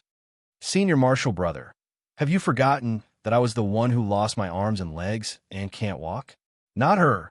Jing Chun saw her actions and instantly felt guilty. No matter what, Uncle Master let her go down the mountain. The letter had instructed him to protect her from the disaster, but he hadn't done it. Shui Yun didn't miss the slightest expression on his face. She smiled and softly said, "Senior Marshal brother, think about it calmly. Miss Yu's good fortune today was also because of me. If I hadn't been injured to this extent, I wouldn't have recommended her to sit at Heavy Cloud's banquet. How did she become famous in the Twin Sons gathering? If I had not forced you to sever your ties with her, how could she have escaped the death of 2 people from the Taisha Library because of her closeness to you? Just because she was recuperating in the princess residence, she really did not know that someone had mysteriously died in Taisha Library." Others did not know the details, but she could guess a thing or two. Someone was trying to kill the person beside Jing Chun. Hearing her last sentence, Jing Chen's eyes flashed with sharpness. It was so fast that even Shui Yin did not notice it. She only heard him ask in a low voice, "Who told you that someone died in the Taisha Library?" It had already been a month since he had moved her out of the eldest princess residence and changed out the maids and guards that had been keeping an eye on him and reporting back to her. Zhang Shuiyuan had only died a few days ago, so how would she know? Shui Yin smiled. She was well aware of Jing Chen's thoughts. She looked at Jing Chun with a gentle expression. Just like many years ago, she looked at the little Shi Xiang who was always far away from the others of the same sect, but whose eyes were filled with envy. He probably did not know that even though he had not been happy or sad these years, but those were pure thoughts. They were all imprinted in that pair of eyes that were as clear as a stream. Only she could understand his thoughts. Shi Xiang, so silly that it made one's heart ache. You think that just because people see me, I can only obediently recuperate and wait for you to send me back to the mountain? Shui Yun shook her head, saying, "Only by staying by your side and waiting for you to lose your life can I be at ease." As she said this, she lowered her head to look at her soft and powerless hands and said, "There is another reason why I went down the mountain this time. It is to help the Celestial Commissioner sort out the ancient Taoist books. Although I can't lift my hands right now, it's not a problem to go out. Today, I showed up at Prince Jing's residence. It is expected that the Celestial Commissioner will send someone to greet me in a few days. Tell me, should I go or not?" Jing Chen naturally did not want to go. He and Yushu were both at the Celestial Commissioner's side. If she got involved, it would be difficult to guarantee that it would not be a bad thing. "I know that Shi Xiang doesn't want me to go," Shui Yin said softly, "but I am really lonely at home. Why don't we make a deal? You invite Miss Yu over and talk to me. I promise you that I won't go out. Otherwise, Shi Xiang will not be able to make the decision for me." Jing Chun stared at her, pursed his lips, and turned to leave without saying a word. Shui Yun looked at his lonely back, and a trace of sadness appeared on her pale face. She silently said, "Silly Shi Xiang, I'm doing this for your own good, ah?" In the second half of the month, the Kunling Bureau became busy. The marriage of the officials became secondary. At the end of the month, they had to submit the schedule for the next month's imperial concubines. Today, Yushu came very early. From the clock tower to the entrance of the bureau, she smiled and returned greetings to the people who greeted her. Anyone could see that she was in a good mood. Lu Hong and Su Qing, one on the left and one on the right, followed closely behind her. One was a wily old fox, one was a rash youth. Both of them were secretly rejoicing in their hearts. Previously, they were still somewhat envious of their bodyguard team and laughed at them for following a female official. Now look, in just a few days, this young female Darren of theirs seemed to have stepped on a blue cloud under her feet, leaping up another level. Yushu passed by the corridor. From the window, she saw Wan Xiao, and who was immersed in copying words in the great study. Seeing his diligence early in the morning, she was very satisfied. She admired this kind of person who was willing to work hard. Entering the study, Wan Xiao and rose to greet her, "Good morning, Darren." Last night, Yushu had caught a glimpse of him at Jing Wang Fu's banquet. He was sitting in an inconspicuous corner and didn't fawn over Lu Tan like the others. This made her feel that she was dutiful. He had already become her person. How could he still think of hugging Jing Wang Fu's thigh? You don't have to be so reserved in private. Do your work, Yushu casually said, when Xiaoan didn't take it seriously. He put down the desk and took the tea that he had prepared ahead of time to put in front of her before returning to his work. Yushu blew on the tea flowers and leaned against the window to look at the Persian chrysanthemums in full bloom along the corridor. She enjoyed the bright morning sun and felt very comfortable. In the end, it was because of the good news that Shui Rue told her last night. The marriage between the Shui family and the Count's Fu had fallen through. She admitted that she was narrow-minded and didn't want Shui Rue to have an unclear relationship with other women. When she heard about this from Rue Zizhu at the hibiscus banquet, it wasn't that she didn't feel disgusted, but when she thought that she had no choice, she could empathize with Shui Rue. Shui Rue didn't disappoint her understanding in vain. He silently solved this problem, and he didn't drag it on just because he cherished the brotherhood between him and Rolene, nor did he care about the pressure from old Minister Shui. How could she not be happy with this? Yushu pondered.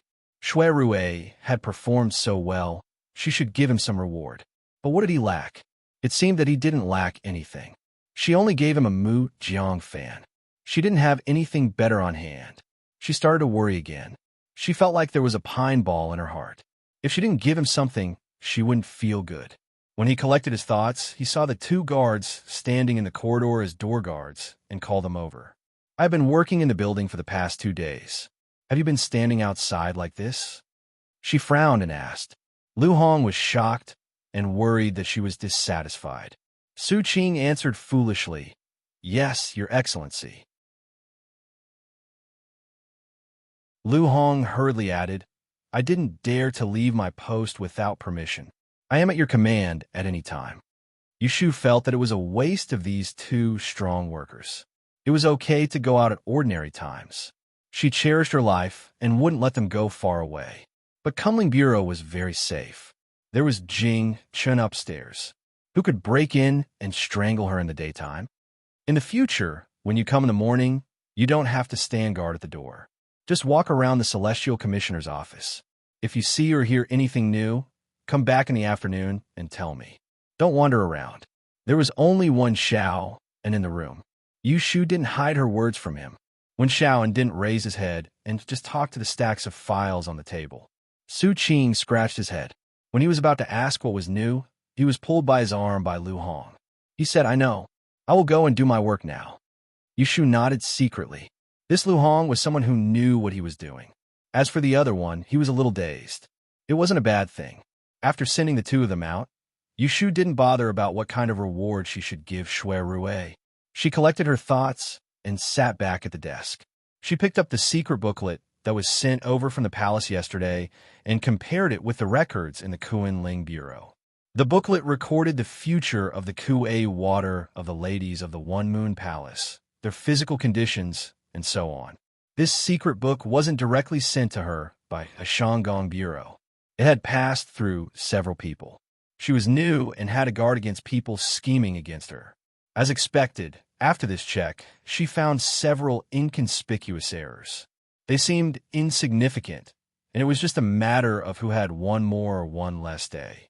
But if one strand was touched, it could affect the betting arrangements for an entire month. She circled them with a red brush and guessed that this was a method used by the women in the palace to fight for favor. The current emperor's harem was full. Empress Rue, sure, held the phoenix seal and had no children.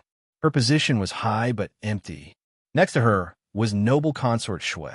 This beauty, who had long been known as the most beautiful in the harem, had only given birth to 1 imperial son.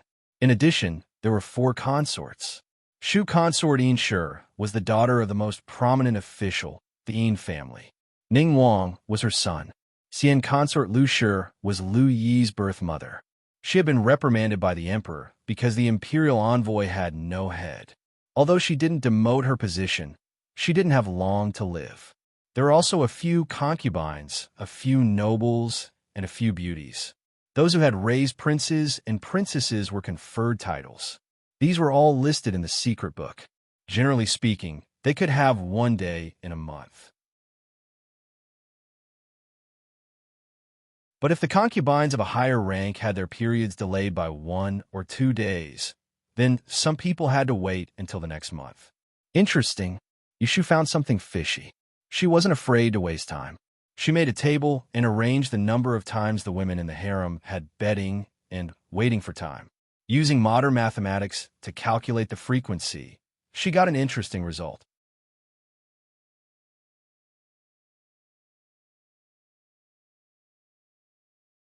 Chapter 618. Yushu was not in a hurry to investigate the situation, but the women in the palace could not sit still. They all knew that there were 2 new Darren in the Kuan-Ling Bureau. All the palaces and halls had ideas and sent the paternal family outside the palace to move around. But it was almost the end of the month, and there was no news. It made people anxious. So early that morning, after the imperial concubines and nobles went to the empress to pay their respects, one group went east and one group went west to ask for help. Imperial consort Shui's Zhongshui Palace had the most women. Even though this group of women lived deep in the palace, they were not blind and deaf. They found out that the 2 new officials of the Kuan-Ling Bureau were more or less related to Imperial Consort Shui, so they all came here to gather. In the months that Lu Forin left her post, I heard that Junior Supervisor Run was in charge of the Kuan-Ling Bureau.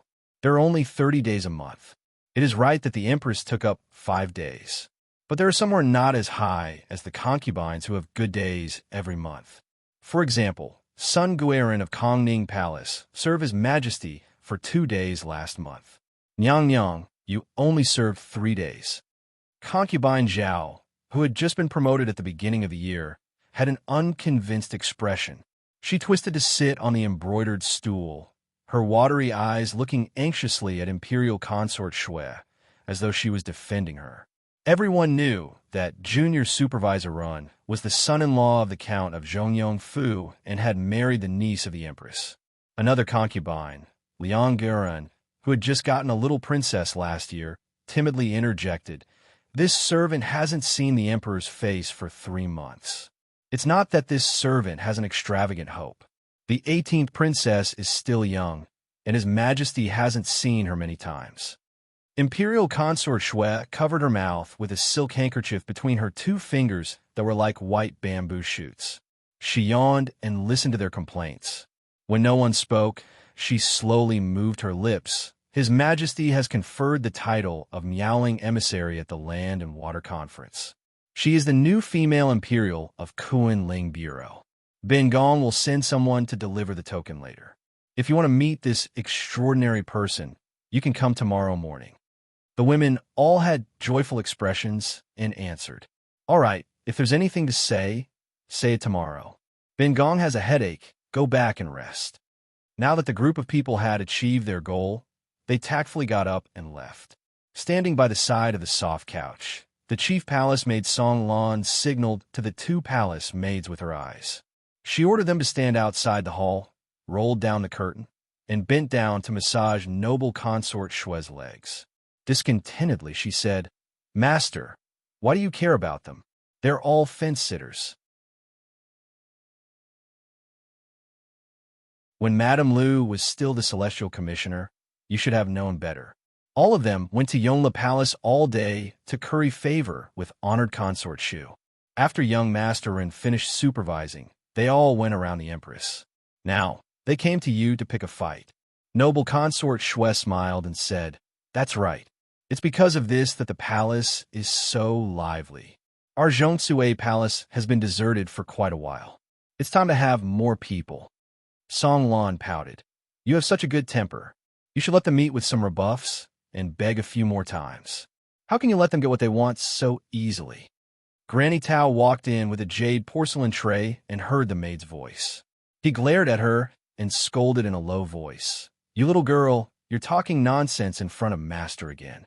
This Granny Tao was noble consort Shui's wet nurse since she was a child. She had served for nearly 40 years and was in her 50s. She didn't have any children and placed all her heart on noble consort Shui. It wouldn't be an exaggeration to say that she was noble consort Shui's most trusted person. Song Lan didn't dare to make sound.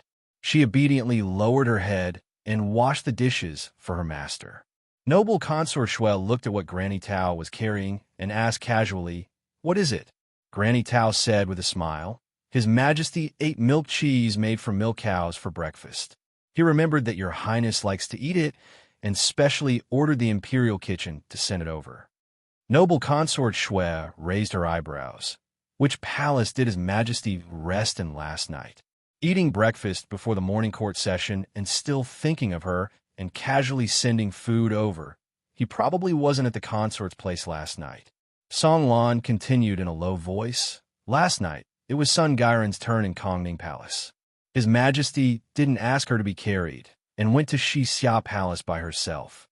Noble Consort Shui's peach blossom eyes narrowed into slits. Shi Xia Palace was originally Consort's residence. The previous consort had a weak physique and passed away 3 years ago due to a serious illness. The main palace was empty, and after this Sun Gairen gained favor, she occupied a side palace. There really was no tiger in the mountains. Noble Consort Shui had some impression of this new Sun Gairen. She had been selected last year and was the daughter of the assistant minister of the Ministry of Revenue. She was 2 times younger than her and had a delicate appearance that was very attractive. Based on Noble Consort Shui's understanding of Emperor Zhao Qing over the years, she knew that this was the style that Sun Gairen would like the moment she saw him. Even she could see it, let alone the Empress. When Song Lan saw that Granny Tao didn't glare at her, she twisted her lips and continued. This mistress' son has a backer and has the opportunity to see the Emperor personally for a few months in a row. Didn't concubine Zhao also say that it's only 1 day less than mistress? That person really knows how to be a good person, but he can't get it. That's enough. Noble Consort Shui interrupted and kicked her arm with her left leg. Song Lan's expression changed, and she realized that she had said the wrong thing. She hurriedly bowed and took a step back, kneeling on the ground. "Master, please forgive me. This servant has crossed the line." Noble Consort Shui ignored her and sat up to fix her hair. She frowned and thought for a moment before raising her head to say to Granny Tao, "Send a sign to the Kunling Bureau and ask for the female imperial officials to enter the palace tomorrow morning." Although the concubines in the palace couldn't easily leave the palace, the main consorts could send a sign outside the palace at any time and summon the female family members in. Furthermore, the palace couldn't interfere in politics. Seeing foreign officials was absolutely forbidden, but the female officials were an exception. At this time, a senior palace maid walked in and bent over to Noble Consort Shui's ear and whispered a few words. Noble Consort Shui's lips curled, and she smiled coldly, saying, "It's a piece of meat. There will always be people watching. As for who gets to eat it, it depends on who is closer." When Yushu received the summons from the inner palace, she was sitting in a pavilion in the corner of the Kunling Bureau and eating lunch. The Celestial Commissioner was rich and overbearing. He had a special kitchen and hired a group of cooks. The officials who didn't go home at noon could all stay at the official's residence for lunch. For someone of Yushu's rank, her treatment was even better.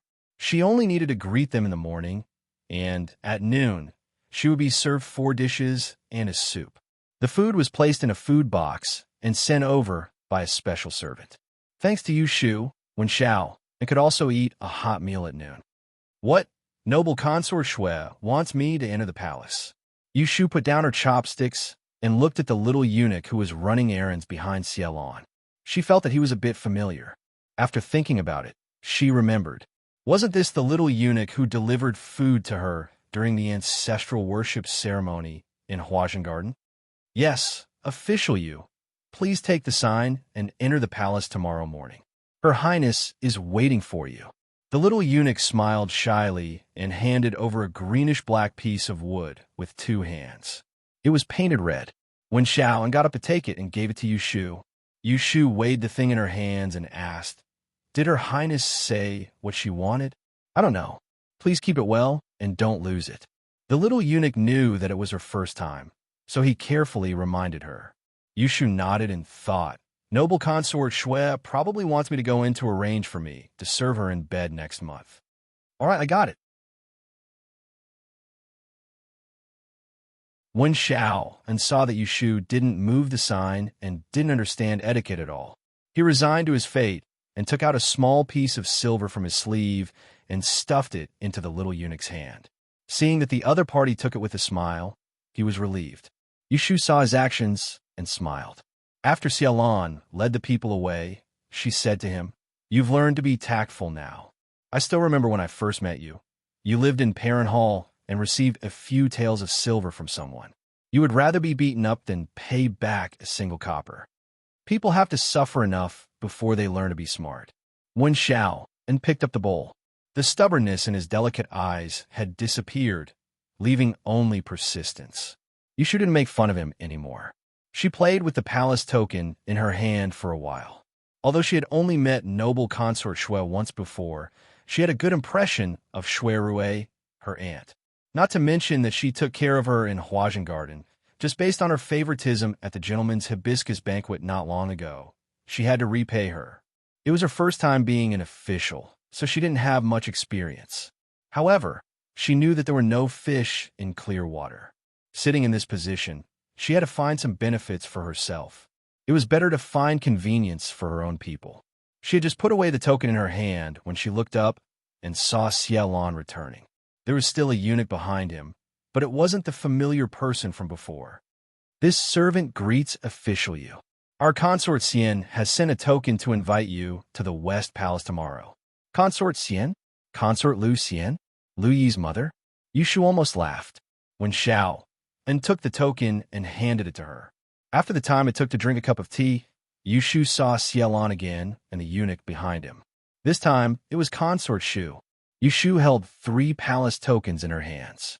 They were the same color, but the characters were different. If she had another one, she could make a couplet and send it out. Wen Xiao and finished eating and put down his bowl to look at her. He frowned and asked, "What is official you plan to do?" The 3 consorts all want to see her tomorrow. They must all have the same idea. However, if she followed one's heart, she would have to disobey the others. If she didn't do well, she would be at a disadvantage. "I'll go see them one by one and listen to the consort's instructions." Yushu looked at him and asked, "What do you think I should do?" Wen Xiao and had a thoughtful look on his face. He thought that Yushu was testing him.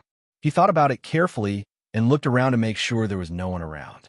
Then he lowered his voice and said, "I know that official you will side with Imperial Consort Xian, but you can't offend the other 2 because of this." Yushu snorted and scooped up the 3 tablets. She stood up straight and looked down at him, saying, "Idiot, who's afraid of offending who?" After she finished speaking, she folded her sleeves and walked away. Wen Xiao and was startled and turned his head to look for her. He saw her leisurely strolling to the corridor. She passed by a pot of Persian chrysanthemum and even bent down to pick one. She didn't look worried at all. It wasn't until she disappeared that he suddenly came back to his senses and understood what she meant by her last sentence. Yes, no matter what status the people in the palace had, they should be the ones afraid of offending her. What did she have to be afraid of? P.S. Fruit's browser crashed. It was just fixed, so it was late by an hour.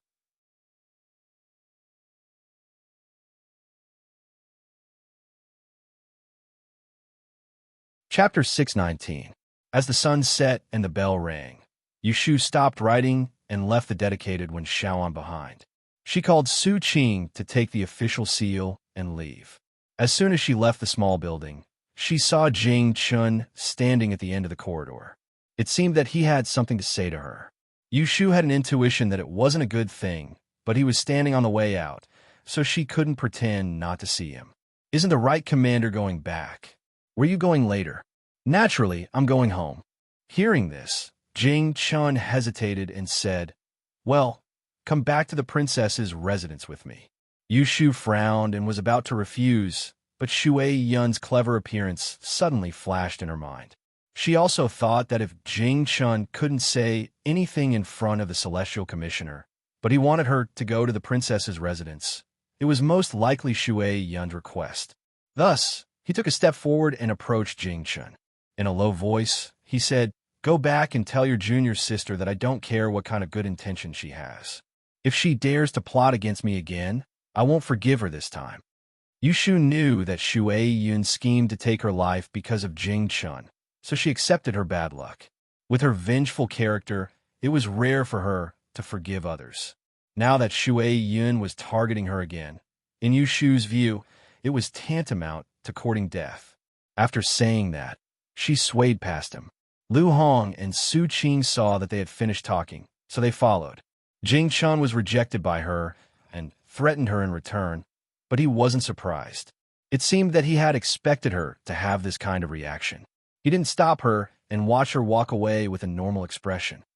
Back at the princess's residence, Jing Chun went straight to see Shui Yun. Shui Yun, who was lying under the tree and taking a nap, heard his footsteps and woke up. When she opened her eyes and saw him, she was a little surprised. After the two of them had a gap, although they lived under the same roof. In addition to regularly checking the recovery of her hands and feet, Jing Chun rarely took the initiative to see her. After thinking for a moment, she smiled. Did senior brother invite Miss Yu for me? Jing Chun walked up to her and looked down at her. Instead of answering, he asked, What kind of person do you think Xiao Yu is? Shui Yun's eyes flickered, but she still smiled. Miss Yu is a smart and courageous woman. Anything else? Extremely loyal. Anything else? Shui Yun slowly shook her head. I don't know much about her. Why did senior apprentice brother suddenly ask me this? Jing Chun told her expressionlessly. I thought you knew that she was not to be trifled with, but you didn't. She asked me to tell you that if you have any ideas about her again, she won't forgive you. Shui Yun's delicate eyebrows wrinkled. He said, Miss Yu is too prejudiced against me. If I don't meet her face to face, if I explain it to her clearly, I don't know how long she'll hate me, senior brother. I'll dictate later, and you can write a letter for me to bring to her. Okay? Jing Chun was silent for a moment before he said, Am I someone that can be easily deceived in your eyes?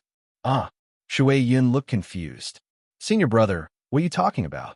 If you want to see her, you can go behind my back to see her. You clearly know that she hates you, but you still want me to pass on the message. You deliberately want her to have a deeper misunderstanding of me and hate me as well. Do you think I don't know what you're planning? Shui Yun's eyes narrowed. Jing Chun confirmed his guess, and a hint of disappointment appeared on his face. Shui Yun saw this and immediately smiled bitterly. In short, no matter what I do now, you think I have bad intentions. No matter what Miss Yu does, you think she's good. Jing Chun didn't say anything. Shui Yun bit her lower lip in grievance and said, I think you just can't let go of her. Jing Chun shook his head and said, I'm afraid that you'll suffer the consequences of your own actions. I only advise you not to interfere in my affairs anymore, and don't involve innocent people. Otherwise, you'll harm others and yourself. After saying this, he turned and left. Shui Yun put away her unnecessary expression and breathed a sigh of relief. The corners of her mouth curled up slightly. Fortunately, it's not her. The Celestial Commissioner had first appointed Jing Chun as the right commander, and later made Yushu his subordinate. When Shui Yun heard this news, she instinctively felt that this arrangement was deliberate. Coupled with the murder at the Imperial Historian's Library, she was surprised at that time. Would Yushu be the person that Jing Chun had been waiting for 20 years for? This conjecture made her restless. Thus, she had tested Jing Chun this time, not to create a rift between them, but to find out whether Yushu was the real deal or not. Fortunately, when she heard Jing Chun's last words, she was sure that it wasn't Yushu. The next day, Yushu entered the palace. She was invited into the palace by 3 imperial concubines at the same time. If it were anyone else, they probably wouldn't be able to sleep all night. However, Yushu had a good night's sleep. She went to bed early last night and didn't waste any energy thinking about how to deal with today. Compared to her, she didn't know whether the imperial concubines slept well last night. Outside the palace gate, she first handed over imperial consort Shue's token. After waiting for a long time, a palace maid came out of Yeding to take her in. Yushu didn't recognize this palace maid, but this palace maid recognized her. She smiled gently and said, This servant has seen official you once at the gentleman's hibiscus banquet. At that time, I felt that you had an extraordinary bearing and didn't seem like an ordinary woman. Now I must congratulate you on your career advancement. Only then did Yu Shu look at her again. She vaguely remembered that this was the maid who served Imperial Consort Shui on the 6th day of the 6th lunar month. Thus, she asked for her name, and the other readily answered that her name was Songlon. There was a long distance from a meridian gate to the back palace. With this palace maid smiling and chatting with her, Yu Shu didn't feel tired. Along the way, she only met 2 groups of palace maids. They all recognized the Songlon and tried to curry favor with her. However, when it came to Yu Shu, they only cast curious glances at her and didn't ask too much. Official Yu, this way please. Be careful of the Dorzil. Imperial Consort Shui lived in Zhongsue Palace. The walls were tall and vermilion. Just the Dorzil alone was taller than Yu Shu's calves. There were 2 doors in total. She lifted her clothes and stepped over it. In front of her was a large courtyard house. On both sides were a flower pond and a painted screen. In the middle, there was a corridor paved with green and red marble that led directly to the main hall. Yu Shu was led all the way to the door. She saw the palace maid in green, who was guarding outside the door, roll up the gauze curtain. When she looked up, she saw the dazzling Kong Lan sitting on the Luohan chair with her arms crossed in front of her. Yu Shu really couldn't think of any adjectives to describe Imperial Consort Shui. This was a woman that made people speechless. She immediately bowed and greeted. This subject Yu Shu greets Imperial Consort Shui. Imperial Consort Shui looked at her and smiled. Fortunately, Yu Shu had her head lowered. Otherwise, her eyes would be dazzled again. Come and sit. Don't be shy. You're Chung Bai's adopted younger sister. If I treated you as an outsider, I wouldn't have asked you to come today. Yu Shu raised her head and saw Imperial Consort Shui waving at her. Although Imperial Consort Shui was beautiful, this simple gesture made her feel inexplicably close. Thank you, Your Highness, for the seat. She spoke respectfully, but her hands and feet were free. She strode over and sat down on a chair right under Imperial Consort Shui's hand.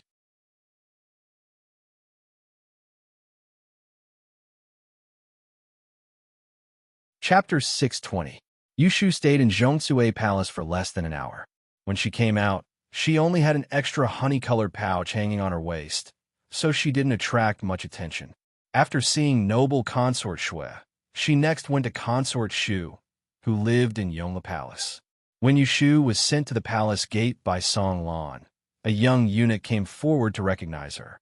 He first politely called older sister Song Lan, and then bowed to Yu Shu. Is this the meowing messenger? This servant little Qingzi was summoned by Empress Shu to lead the way for you. Please follow this servant.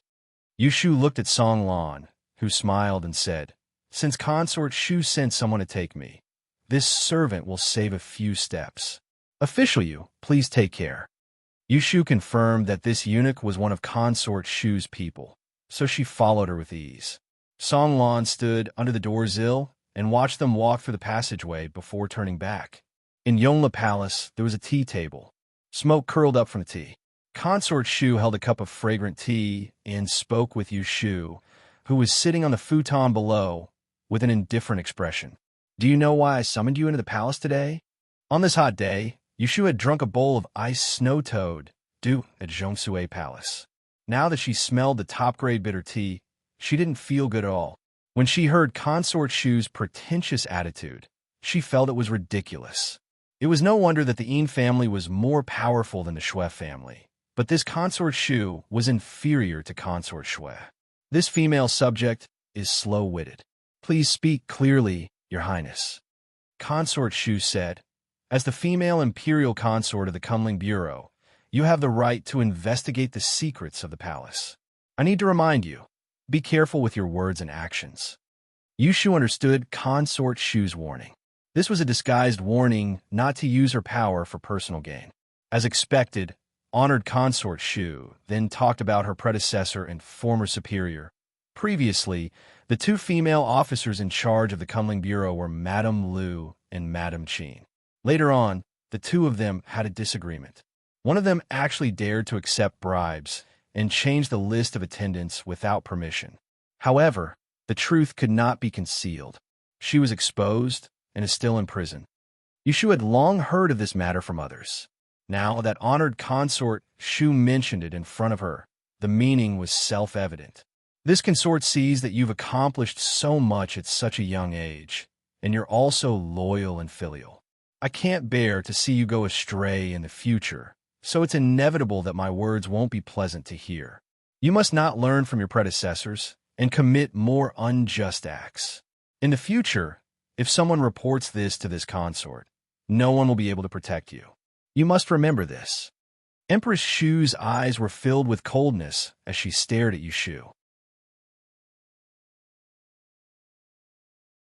Her straight face was extremely dignified. Yushu's expression did not change, a smile still hanging on her lips. She waited until she finished speaking before continuing. This subject will definitely remember Nyang Yang's teachings. She was still sitting on that praying mat, not moving at all. There was no fear and trepidation, nor did she become angry out of humiliation. Honored consort Shu frowned, not very satisfied with her reaction. Thus, she gave her a few more reminders. Yushu listened to them one by one, waiting for her to finish before responding respectfully. After the time it took to drink a cup of tea, Yushu came out of Yongle Palace. In addition to the smell of tea, there was also a hint of ridicule at the corner of her mouth. Should she say that this honored consort Shu was smart, or that she was inflexible? 1.5 months ago at the Hibiscus Gentleman's Banquet, this honored consort Shu was one of the people who had thrown stones at her while she was down. She had almost given her the name of being heartless and unjust. In the end, she had obtained the gold and jade hibiscus, but she had not given her a good face. Today, she had even given her a threatening warning, not having the slightest intention of currying favor with her. She must have known that it was useless to say good words to her, so she had simply put on a good face. What she had done was not wrong. If it had been someone with less guts, perhaps their hands and feet would have been tied. However, how could Yushu be frightened by a few words? If she was really a good-for-nothing, she would not have gotten to where she was now. After leaving Yongle Palace without looking back, Yushu was taken away by a eunuch of Yuhua Palace who had been waiting outside the door and brought to Consort Shu. This was the first time that Yushu had seen Consort Shu, so she was a little surprised. She had seen the graceful beauty of noble Consort Shui and the dignified and demure honored Consort Shu. She had thought that Consort Shu was also a beauty. However, in reality, this Consort Shu, who was the birth mother of the 11th prince, Lu Yi, had a very ordinary appearance. Unlike noble Consort Shui, who didn't resort to insinuations, and Consort Yin, who was pretentious, Consort Xian's attitude towards Yushu couldn't be more normal. It was so normal that Yushu couldn't figure it out. I have heard of official Yu's reputation and was curious. I wanted to take this opportunity to meet you and have a chat. I have no other intentions. Consort Xian gave an opening remark and naturally began to chat with Yushu. They talked about everything from the Dian examination to the water and land conference. She was originally a daughter of the Yi Shui family, so before entering the palace for the selection, she had a lot of knowledge and had many common topics with Yushu. This chat lasted for 2 hours. The sun had risen high in the sky, and it was noon. Consort Xian asked Yushu to stay for lunch, and the latter took the opportunity to agree. After the meal, Consort Xian had the chief palace maid beside her send Yushu out of the palace. When she was about to reach the door, the chief palace maid asked Yushu to stop. She squatted down and bowed to Yushu. She said kindly, "This servant thanks official Yu. Master hasn't chatted so happily with someone for a long time. Ever since Lord 11's accident." She paused and didn't continue. Instead, she lowered her voice and said, "Master doesn't ask for much. She will be satisfied if she can serve His Majesty for 2 days every month. Please do this for official Yu."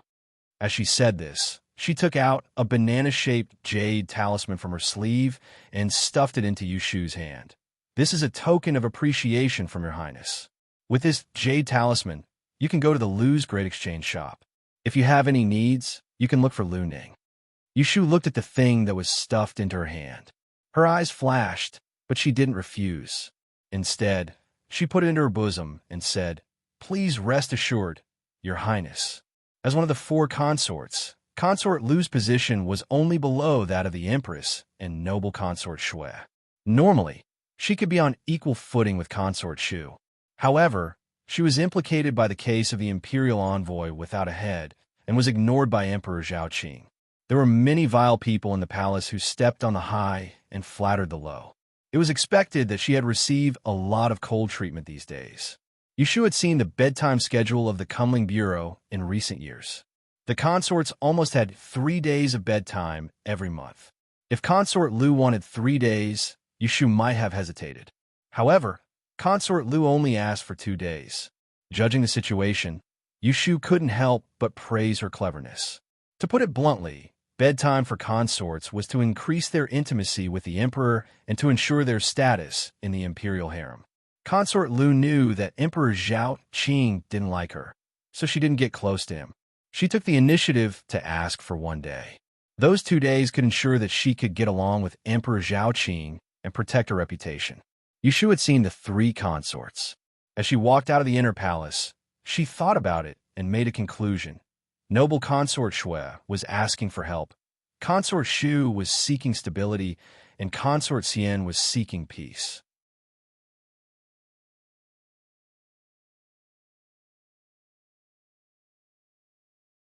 Chapter 621. Before the end of the 7th month, Yushu drew up a list of the palace consorts to serve the emperor and gave it to Jing Chun to look over. Jing Chun only skimmed through it once, and then stamped a large seal at the end of the booklet. Next to her seal, there were 2 thin sheets of paper wrapped in ginger wood and coated with a secret wax paste. It was called the Book of Kuan and was personally safeguarded by Jing Chun. At the end of the month, the Palace Internal Affairs Commission would send someone to retrieve it. Although she expected that Jing Chun would not have any objections to her arrangements, Yushu still dutifully reported to him. I referred to the secret booklet of the Kunling Bureau for the past 3 years. According to their positions, I first recorded the dates of the Empress and the 3 official consorts, then the consorts and noble women. Based on the lunar calendar, those with conflicting birthdays are staggered. Those with impure bodies are not recorded. Because the next month is the first month, we need to set aside the 7th and 19th to avoid ancestral taboos. On the surface, the schedule that Yushu had arranged was meticulous and could be said to be standard. In reality, there was a hidden mystery. For example, Noble Consort Shui and Noble Consort Shu both had 3 days, but Noble Consort Shu had 1 day scheduled on the 15th. There was a banquet in the palace on the 15th of the 8th month. Emperor Zhaoqing would definitely be drunk. The banquet would end at the 3rd watch, and there would be morning court the next day. He would not have the energy to be intimate with Noble Consort Shu. He probably wouldn't even be able to say a few words before washing up and sleeping. There was another Sun Guiren, who was below the position of consort, but when Ren Qiming had been in charge of the Kunling Bureau, she had gotten 2 days in a row in 3 months. Before Yushu had entered the palace to see Noble Consort Shui, she had felt that there was something fishy about this. After Noble Consort Shui's guidance, she had learned that this Sun Guiren was actually a palace made in the Empress's Pepper Hall. If she continued to investigate, the Empress was middle-aged and had no children. Emperor Zhaoqing also favored young beauties. This Sun Guiren's position was very interesting. When it came to Yushu, Sun Guiren was also queued up for 2 days. Coincidentally, 1 day was after honored Consort Shu, which was on the 16th day of the Mid-Autumn Festival. The night before, Emperor Zhaoqing had rested at concubine Shu's. The next day, he would see his lovely concubine. He would probably relax a little. The next day, he was in front of another young and beautiful concubine Zhao. Emperor Zhaoqing was already in his 40s. He was no longer as promiscuous as when he was young. If concubine Zhao got wet, there would be nothing for Sun Guiren to do the next day. No one could find fault with such an arrangement. Half of it was noble Consort Shui's idea, and the other half was Yushu's revenge in public. Didn't Consort Shu warn me not to abuse my power for personal gain? I'm plotting, this is private. If you have the ability, come and bite me. If Empress Shu knew that her threat had no effect at all. Instead, it caused Yushu to sneak up on her. Would she regret it? Jing Shun couldn't see that Yushu had done something to the August Great Earth Register. After listening to her report, he said to her, "It involves the private affairs of the palace maids. As a man, it's more convenient for you. You can draw up the future Great Earth Register and give it to me to stamp." Originally, my position as the right commander was also an acting one. Yushu could tell that he wanted to be a hands-off boss. How could she not be willing? She raised the corner of her mouth and gave him a rare smile. "Okay." Jingchen looked at her smiling face, his thoughts drifting away. When he came back to his senses, she had already left. Yushu hadn't seen Shui Rue for several days. She had been busy arranging the list of attendants in the past few days and didn't have time to think about it. Once the official business was finished, she kept thinking about him. She went to Wangji Tower to look for him, but didn't find him. Instead, she heard two maids say something, the gentleman that the girl brought a few days ago. "I don't know how he found the feng shui pool you set up on the balcony. He sneaked in once, and we bumped into him." Yushu picked up Xan Lishan near Xian's mansion and got the secret of Yin Hua's relics out of him. Seeing that he had nowhere to go, she arranged for him to live in Wangji Tower. She had been busy for 7 or 8 days and didn't have time to care about him. Xiaoqing and Xiao Dai were dedicated to serving Yushu. When she was not there, no one ordered them. According to Yushu's instructions, they changed the spring water of the feng shui pool with crystal stones every day and cleaned the dust. So, they caught Xian Lishan immediately. But they worried that he was Yushu's guest, so they kindly asked him to leave. Unexpectedly, Xian Lishan was so thick-skinned that he didn't feel ashamed when he was discovered. Instead, he wandered on the top of the 3rd floor every day, which made the two maids always guard against him. They couldn't sleep well at night and were miserable. After listening to their story, Yushu smiled happily. She found Xian Lishan's room, knocked on the door, and went in. It was dinner time, and Xian Lishan hadn't served the dishes yet. He was lying under the window with his legs crossed in a daze. A string of shiny crystal beads was hanging on his hand, shining under the light. It was the reward he got for helping Yushu make the Mujiang fan. When he saw Yushu coming in, he just twisted his neck and didn't get up. "Fifth uncle, are you used to living here?"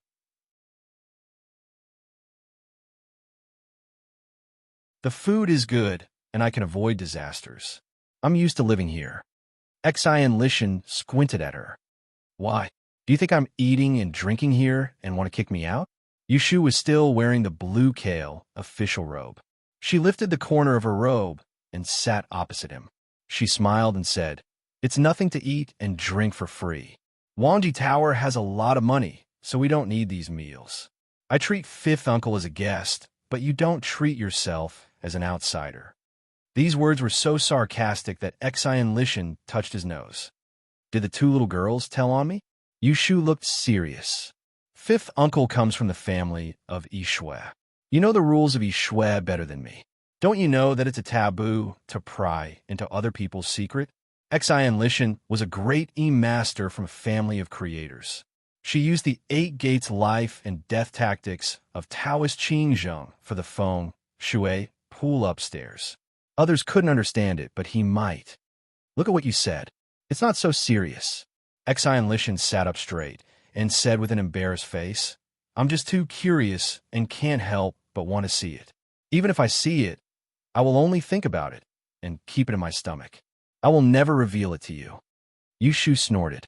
If she didn't believe in Xian Lishan's character, she wouldn't let him live here. Xian Lishan was not a villain since he could leave home for his old friend who died 20 years ago. "Do you really want to see the feng shui pool where I raise the crystal?" Xian Lishan's eyes brightened when he heard that she left room for negotiation. "Are you willing? It's not impossible, but the technique taught by my master is unique in the world. How can I easily share with others?" Xian Lishan knew that she was deliberately keeping him in suspense and that she must have a request later. But when he thought of the mysterious feng shui land upstairs that was waiting to be excavated, his heart itched unbearably. Curiosity won over him, and he continued, "What do you want?"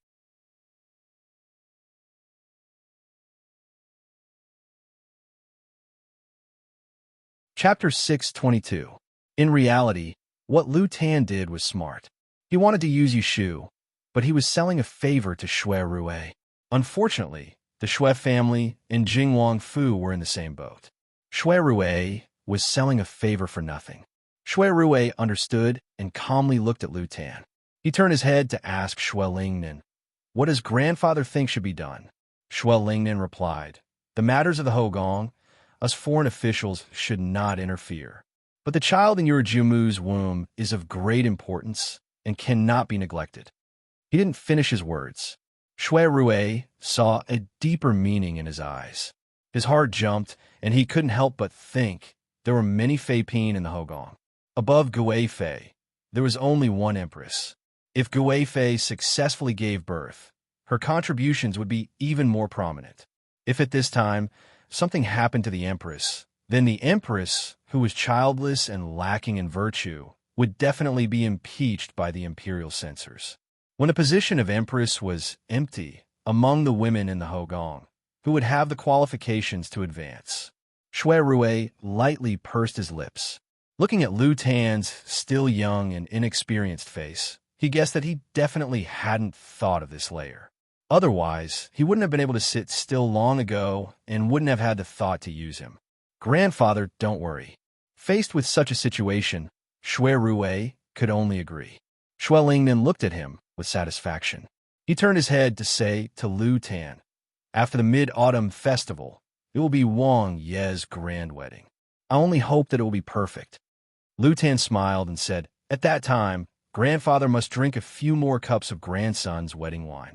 Shui Rue watched from the side as the grandfather and grandson talked about an off-topic topic.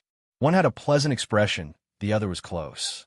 It was completely a scene of children and grandchildren being happy. But he was like an outsider, watching coldly from the side. Yushu wasn't in a deep sleep. She could hear some movement in the room. Even with her eyes closed, she could feel someone sitting in front of her. She had been lying flat and turned her body. When she opened her eyes, she saw Shui Rue sitting on a chair, 1 chi away from her. Not far away, there was a dim gauze lamp under the window. With just a few inches of light, she could barely make out the person. "You're awake." Yushu slowly sat up. She tucked her messy hair behind her ears. She reached for the teacup on the table. Shui Rue picked up the teapot before her and refilled half of the tea in her cup. After quenching her thirst, Yushu propped her head up and looked at him. "What happened to home?" Shui Rue replied, "The imperial consort is indeed pregnant." Yushu sat up in an instant, her eyes wide. "Rue Tan." Shui Rue nodded. Yushu was happy at first, and then found that he didn't seem to be smiling. She asked, "What? You are not happy?" Shui Rue asked her in return, "Why are you so happy?" "This is a good thing," Yushu stated matter-of-factly to him. "First, I am a female imperial official in Kunling Bureau. Whichever Nyang in the palace is favored has an effect on me. Of the empress and the other Fei Pin, I favor Gui Fei the most. Now that she has the grace of the emperor, I am happy to see it happen. Second, I want to see Ning Wang gain power. Of course, it's better if the 9th prince gains power." Hearing her honest words, Shui Rue sighed. "You are really honest." Yushu reached out to poke him. "It's your turn to speak. Why are you unhappy?" Shui Rue could have used a roundabout way to tell her what Lu Tan had entrusted to him, and first made it clear that he was in a difficult position and that he had no choice. He did not want her to think that he had any intention of doing anything for her, but he did not. He told her just as plainly, "I want you to help read fortune for Gui Fei and ensure the safety of the child in her womb." The people outside all thought that she could read life and death. Only he knew her background. What she was truly skilled at was determining fortune and misfortune. Shui Rue was more confident than Lu Tan. As long as she was willing to put effort into this matter, then the child in Gui Fei's womb would be safe. absolutely safe. Also, this was a shortcut that could free him from the heavy shackles of the Shui family. Yushu thought for a moment before agreeing. Yes, I want to know Gui Fei's birthday. Starting tomorrow, I will read for her until she safely gives birth. She readily agreed. Shui didn't feel relaxed and said in a deep voice, think carefully. Participating in this matter is not the same as you agreeing to tamper with the Book of Kun. Yushu didn't understand the hidden meaning in his words. In her opinion, these two things were both to help Gui Fei Shui. What difference could there be? Shui patiently explained to her. Once you start to read fortune for Gui Fei and find that someone is plotting against her, I want you to tell me the details as soon as possible. Think about it now. Who doesn't want to see Gui Fei safely give birth? Prince Ning? The first person Yushu thought of was the two-faced dog lord. If you can know in advance when Prince Ning will make a move, how much chance do you think you can make him go for wool and come home shorn? Yushu's eyes brightened. This was the drama where Prince Ning sent someone to harm Gui Fei, but failed. After the matter was exposed, he was stripped of his title and driven out of the capital by the emperor in a rage. 3 years ago, there was no evidence that Prince Ning framed the 10th princess. As time passed, it was difficult to investigate. This time, if I can catch Prince Ning in the act, I will not let him go. Shui said in a low voice and asked her, think again. Who else? The Empress. Yes, and the Empress, Shui said slowly. The Empress has been in charge of the 6 palaces for more than 10 years. She has no children. There are 7 laws. When a woman reaches 50 years of age and has no children, she can choose a concubine as the eldest. If she is not virtuous, she should be abandoned. The Empress is 47 years old this year, a little older than the Emperor. It seems that it is difficult for her to have a child. She is nearly 50 years old. Seeing Gui Fei is pregnant, she is more anxious than anyone else. If she harms the dragon and the matter is exposed, she will be impeached. Think again. If the Empress is deposed, which concubine is most likely to be promoted by the Emperor? Imperial concubine. Yushu swallowed her saliva.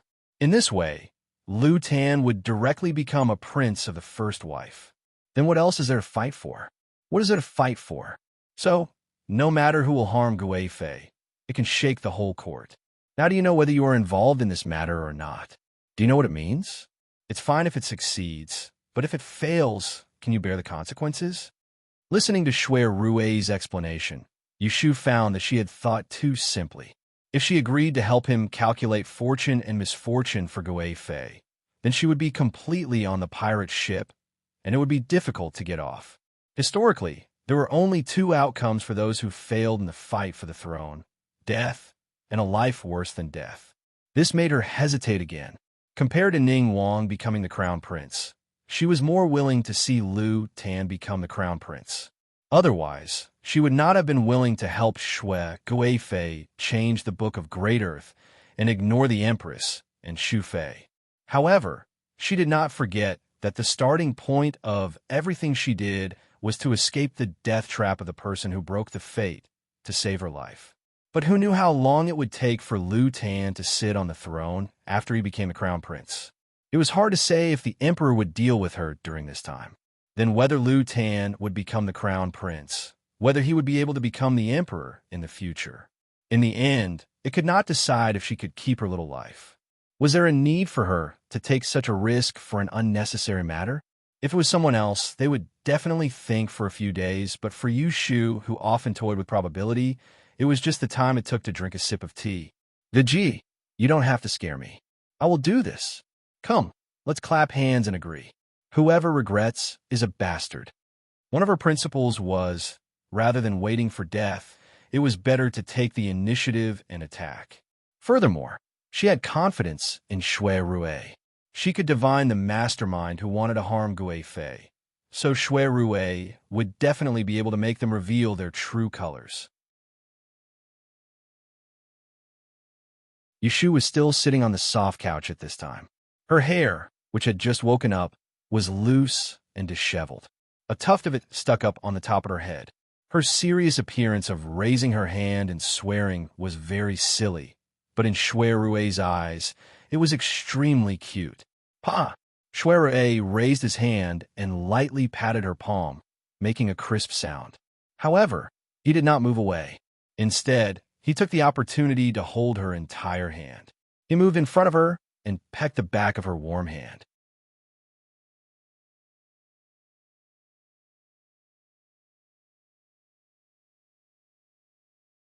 Chapter 623.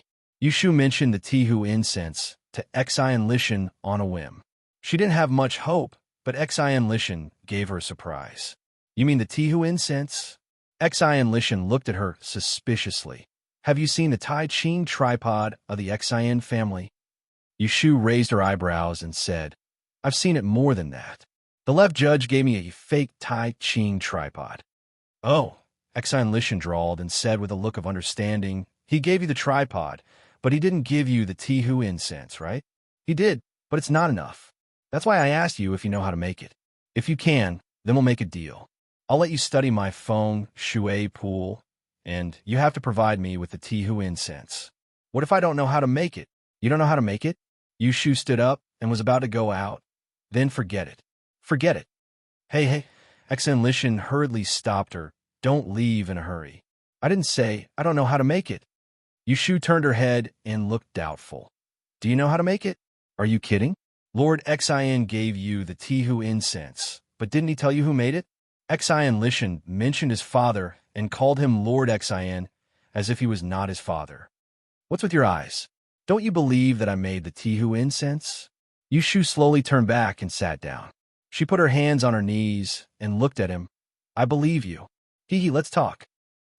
After the time it took to drink a cup of tea, Yushu walked out of Xian Lishan's room as she wished and got on the carriage to return home. When she left, she had an extra list in her hand, and on it were the spices, herbs, and various utensils needed to make the Tihu fragrance pill. Xian Lishan would be able to start making it after she bought all of them. They agreed that when he made the Tihu incense, Yushu would let him go to the balcony on the 3rd floor to see the Feng Shui pool after she inspected it. The next day, Mu Xiao and Yushu led 2 guards to Taisha Library to pack a few things.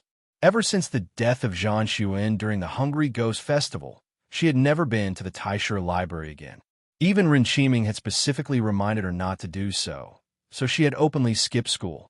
There was no need to go to the Celestial Commissioner's office. Yushu was wearing casual clothes today.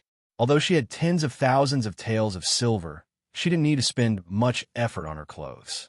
She just casually wore a dress, and no one could tell that she was the legendary Meowing Messenger. From the gate to the female dormitory, she was followed by 2 armed guards. Some people recognized her, but none of them dared to come forward to greet her. This was also the result of Yushu's reclusive behavior in the Taisha Library and not making many friends. Arriving at the female dormitory, Yushu had Lu Hong and Su Qing wait outside the courtyard while she went in alone. No one had entered or left her room for more than half a month. When she pushed the door open, there was a dusty smell. She habitually checked the doors and windows to make sure that no one had sneaked into her room while she was gone. While she was pacing around in her room, the people who had seen her spread the news in the study garden. In less than the time it took to drink a cup of tea, all the students who didn't have morning classes knew that Yushuren had arrived. This caused an uproar. After Yushu had made a name for herself at the Water and Continent Conference, she hadn't shown her face again. In just half a month, Yushu, the Meowing Messenger conferred by the Emperor, had become a legendary figure.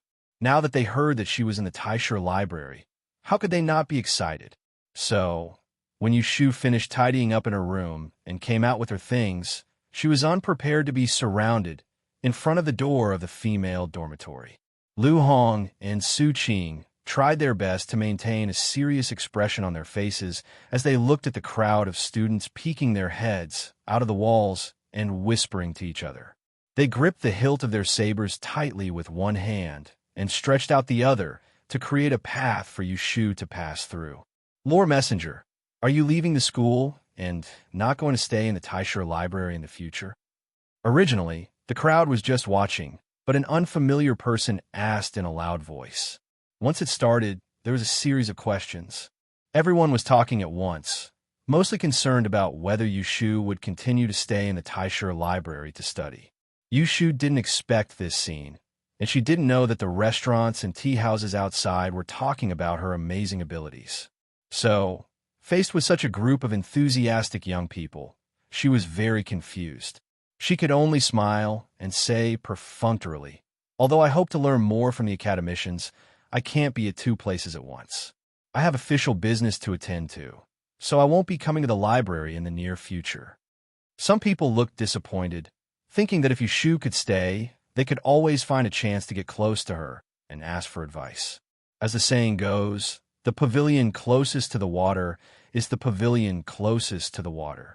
Maybe they could benefit a lot from a few pointers from her. Some people were more thick-skinned and took the opportunity to ask, "May I know where your residence is? Will you be able to visit another day?" Yushu thought that even if she didn't say it, people would be able to find out, so she generously told them, "The new residence has been completed. It is on Baochang Street."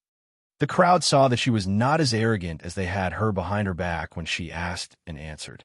They had a good impression of her. First, they envied her for being young and promising, and second, they admired her abilities. Those who were truly envious were in the minority. This was all thanks to the eloquent storytellers who had described her so deeply in the stories, turning her into a pillar that could redeem the reputation of the masters of the Kingdom of Tranquility. This group of people followed Yushu to the gate and watched her board the carriage to leave. Only then did they discuss the water and land conference with unsatisfied expressions and go back to class.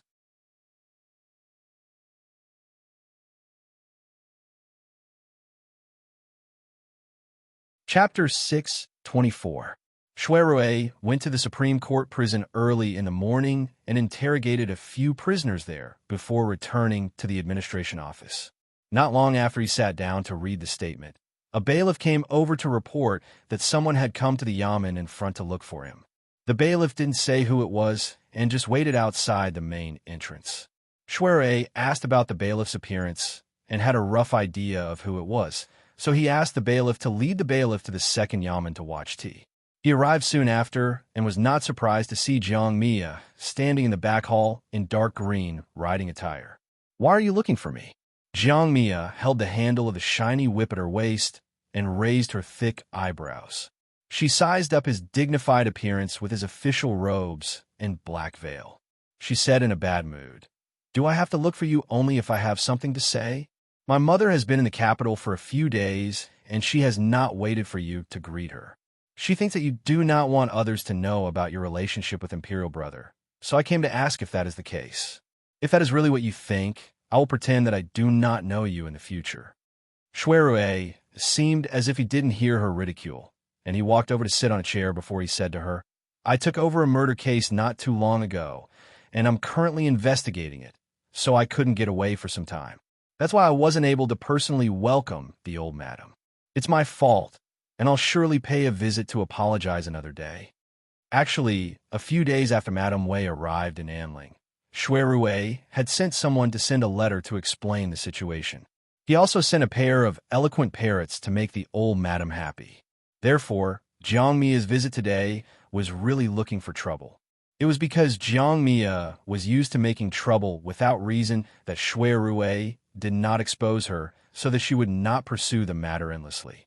As expected, Jiang Mia gave him a look that said, "At least you were sensible," and the corners of her mouth curled up. She said, "It is already noon. I am hungry. Let's go. Bring me to your restaurant for a rare meal, and I will not bicker with you for making my mother sad." Shuirue was ready to return to Forgotten Machine Tower. Hearing this, he had her wait for a while and went to the back to change into a set of casual clothes. The two of them walked out of the administration office and bumped into Yushu, who was also looking for someone. Now, the three of them looked at each other. Yushu looked at Shuirue, then looked at Jiang Mia. Seeing that the two of them were together, she did not think much of it. She was only stunned for a moment before she smiled and greeted, "What a coincidence. Where are you going?" Shuirue hadn't seen Yushu for a few days. Now that he saw her, his eyes stopped on her face. Even his voice was much gentler than usual. I was just about to have lunch. You came just in time. Let's go to Wangji Tower. Jianghua also said, that's right, let's go together. Yushu naturally wouldn't refuse, so she turned around. They walked abreast to the side of the street, which was not far from the Rue Tourmalin. There was no need for a carriage. Jiang Mia stretched out her hand and placed it on Yushu's shoulder before she walked in between Yushu and Shui Rue. She blinked at Yushu before moving close to her ear and asking, have you gotten your 60,000 taels of gambling debt? Do you need my help? Yushu smiled. No need. I have discussed it with them. They don't intend to renege on the debt. Let them slowly pay it back. Jianghua looked disappointed. Ever since she came to the capital, she couldn't go to the military camp. She couldn't even find a live target to practice her whip, which made her feel uncomfortable. She couldn't wait to take revenge for Yushu and cause some trouble. All right then. If they try to play tricks, don't be afraid. Tell me earlier and I will help you vent your anger. Shui Rue heard their conversation and was amused. Jianghua, this tigress, treated Shu as a stray cat and still wanted to protect her. After walking for a short distance, Jianghua noticed that there were people behind her. She turned around and saw two men who looked like guards with sabers on their waists following them at a distance. She thought that they were following Shui Rue and didn't think much of it.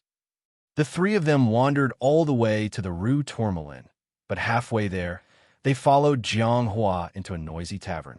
In Jianghua's words, it was lively here, and the more people there were, the better the taste of drinking.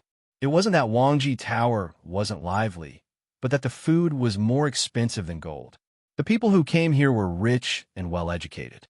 When they ate, they didn't talk much and didn't have the atmosphere of a marketplace. It wasn't as noisy as an ordinary place. When it was time for lunch, the seats downstairs were already full. The waiter led them up to the second floor, and near the fence, they met a table of customers who had finished eating and were paying their bills. It could be said that they found a good seat. Jianghua couldn't wait and ordered a jar of good wine. Before the dishes were served, she filled her own cup and drank it in one gulp. She let out a long sigh of relief and complained to Shui Rue, ever since I came to the capital, my mother has been stricter than my eldest brother. She doesn't even let me drink spicy wine. It's as if she's afraid that I'll go out with a knife and kill people when I'm drunk. Yushu burst into laughter. Shui Rue shook his head and sighed inwardly. Isn't Madame Wei afraid that you'll cause trouble? As Jiang Mia spoke, she downed another glass. With one arm on the railing, she tilted her head in satisfaction and listened to the storyteller, who was surrounded by people downstairs, telling a story. The storyteller was saying that Dong-ing kid, holding a white candle in one hand and a talisman in the other, was babbling nonsense to the dog cage. No one could understand. Jianghua turned her face to the two people at the same table and said, "This is a story from the Water and Land Conference in the palace. I heard it with my mother in a tea house 2 days ago. It said that there's an extraordinary person in the Celestial Commissioner who can call the wind and summon the rain and cast beans to form soldiers. She was given the title of Meowing Messenger by His Majesty. It said that this person has a deity as her master. She's well-versed in astronomy and geography. She also has the ability of the King of Hell and can determine people's life and death. It's rare that she's actually a woman. TSK, TSK. I really want to see if this deity's disciple is born with 3 heads and 6 arms." Yushu and Shui Rue also heard the storyteller downstairs and Jianghua's joke. Their expressions turned slightly strange. Yushu asked Shui Rue with her eyes, "She's talking about me, right?" Shui Rue hesitated and thought, "It should be you, right?" Jianghua didn't notice the strange expressions on the two people's faces. She excitedly asked Yushu, "Lotus Room, you also learned have you heard of this Meowing Messenger? Quick, tell me, is she really that godly?" Yushu was instantly distressed. How was she supposed to answer this? Tell Jianghua that she wasn't the 3rd prince of Neza and didn't have 3 heads? Ha ha! Shui Rue couldn't restrain his laughter, and he only stopped laughing when Yu Shu stepped on his foot under the table.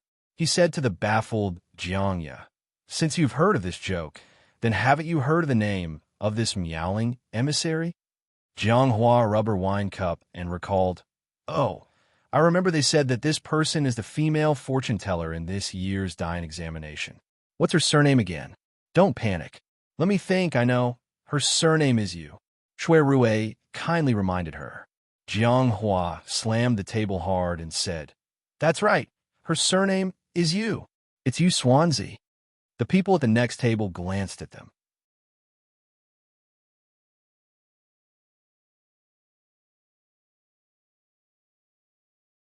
Chapter 625. When the three of them came out of the tavern, Jiang Mia still found it unbelievable. She frequently looked at Yu Shu and found it hard to associate this ordinary-looking little girl with the immortal disciple who could summon the wind and summon the rain. However, Shui Rui said it himself. How could it be false? Today was also the first time that Yu Shu heard rumors about her. Even she felt that it was exaggerated, let alone Jiang Mia. She did not humbly explain to Jiang Mia that she was not that powerful. She could only sigh in her heart. Emperor Zhao Qing really spared no effort in promoting himself in order to prove his reputation as a wise ruler. Lu Hong and Su Qing were waiting outside the tavern. They bought a few donkey barbecued meat for lunch. When they saw Yu Shu and the others coming out, they went up to them. "My lord, where are we going? Are we taking a carriage?" It was only then that Jiang Qia realized that the two of them were not following Shui Rui, but Yu Shu's people instead. She had a strange feeling in her heart. While Yu Shu was talking to the two guards, she turned around and gritted her teeth as she said to Shui Rui, "Good job, Shui Dalong. Why didn't you tell me earlier? You made me lose face in front of others." At first, she thought that Yu Shu was a little teacher who was lucky to become sworn brothers with Shui Rui. She also felt that Yu Shu was climbing up the social ladder. She was also dissatisfied with Shui Rui. Her imperial brother had an adopted sister for no reason. She only thought that Yu Shu had gotten a big bargain. Therefore, she looked down on Yu Shu. Although they exchanged names, it was mostly because of Shui Rui. Who would have thought that the other party was not as high as the mountain? It seemed that she was a little cautious. Shui Rui smiled faintly and did not explain. He knew very well what Jiang Mia thought of Yu Shu. He naturally had his own considerations for not reminding her at the beginning. Because of this little interlude, Jiang Mia didn't get to drink to her heart's content. She felt a little awkward in front of Yu Shu, so she excused herself and left. Yu Shu followed Shui Rui back to Wangji Tower. On the way, she asked him, "Did she find out that I am the meowing emissary?" "Sorry to disappoint Hualan. I saw that she ran quite fast." Shui scanned her untidy appearance from head to toe and advised her with a deadpan expression. "When you go back, you should cut a few more good pieces of cloth. Didn't you win a sum of money just because of your talent? Don't be frugal with those few taels of silver and tidy yourself up. At the very least, don't disgrace the title bestowed by the emperor when you go out." How could Yu Shu not hear his teasing? She put her elbow on his waist, stared at him with a smile, and whispered, "It's too late for you to despise me now." When Shui Rui heard this, a layer of a gentle smile appeared on his handsome face. The two returned to Wangji Tower. After separating the spies outside and closing the door, Yu Shu asked Shui Rui about the progress of the murder case in Taisha Shiyuan. Shui Rui shakes his head and says, "There are suspects, but it doesn't look like it. There is no evidence to identify the murderer, so it's not easy to investigate." Compared to the commotion caused when Chao Yuling was killed, Zhan Shuyuan's death can be said to be quiet. The Zhan family is a prominent family in Jiangxi, but it doesn't have any power in the capital. Just like the Wunchan family in the north and the Xia family in the south, the local Yishue family, no matter how famous they are, they can't reach into Enling. If they reach over, the first to be unhappy is not the emperor, but the 12 prefectures of the capital, who will join hands to cut them off. Therefore, when Chao Yuling's accident happened, the Chao family in the capital could stand up for her, causing Emperor Zhao Qing to order a month to limit Shui Rui to solve the case. However, Zhan Shuan died in the capital, and her family is far away in Jiangxi. It will take some time for them to rush over, so no one forced Shui Rui to solve the case as soon as possible. Moreover, they're the shadows of the traitors who plotted against Jing Chun. Emperor Zhao Qing and the ruler and official. This ruler and official may have some plans. Why would they really rely on an unknown person like Shui Rui to solve the case? Yushu frowns and says, if only Ji Xingxuan hadn't been rescued by Ning Wang. She must know something, and if we can get one or two out of her, we wouldn't be so blind. Speaking of Ji Xingxuan, Yushu didn't know if she should be happy that she brought it on herself or angry that she had escaped a calamity. Sometimes, she really wondered if Ji Xingxuan had a pair of eyes in the front and back, which was why she was diagnosed to be pregnant with Ning Wang's child at the critical moment of life and death. Shui Rui says in a low voice, at the beginning His Majesty had sent a secret decree for Ning Wang to take away Ji Xingxuan. At that time, they hadn't confirmed who the person who broke the fate was, so His Majesty's favoritism towards Ning Wang prevailed. So he let Ji Xingxuan go. But now you, the person who broke the fate, have almost been exposed. Ning Wang is an unborn child, so it isn't important. In my view, His Majesty may be regretting not following the trail of Ji Xingxuan. Who knows when he will ask Ning Wang for the person? Yushu hesitantly asks, you mean the emperor will privately send people to investigate Ji Xingxuan again? Shui Rui nods. Instantly, Yushu couldn't tell if this was good news or bad news. The good news was that if they could find the murderer hiding in Taisha Shu Garden from Ji Xingxuan, the one who wanted to kill the person who broke the fate, she, the real one, would be safe.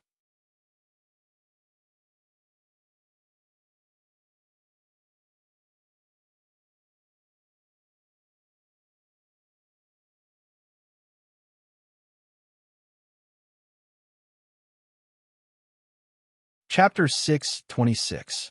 It was late at night. Yushu tossed and turned and could not fall asleep. Her mind was filled with the conversation she had with Shui Rui during the day. It was one thing to know that Yunhua was not dead, but it was another thing to suspect that he was the culprit behind the two murders in Taisha Shuyuan.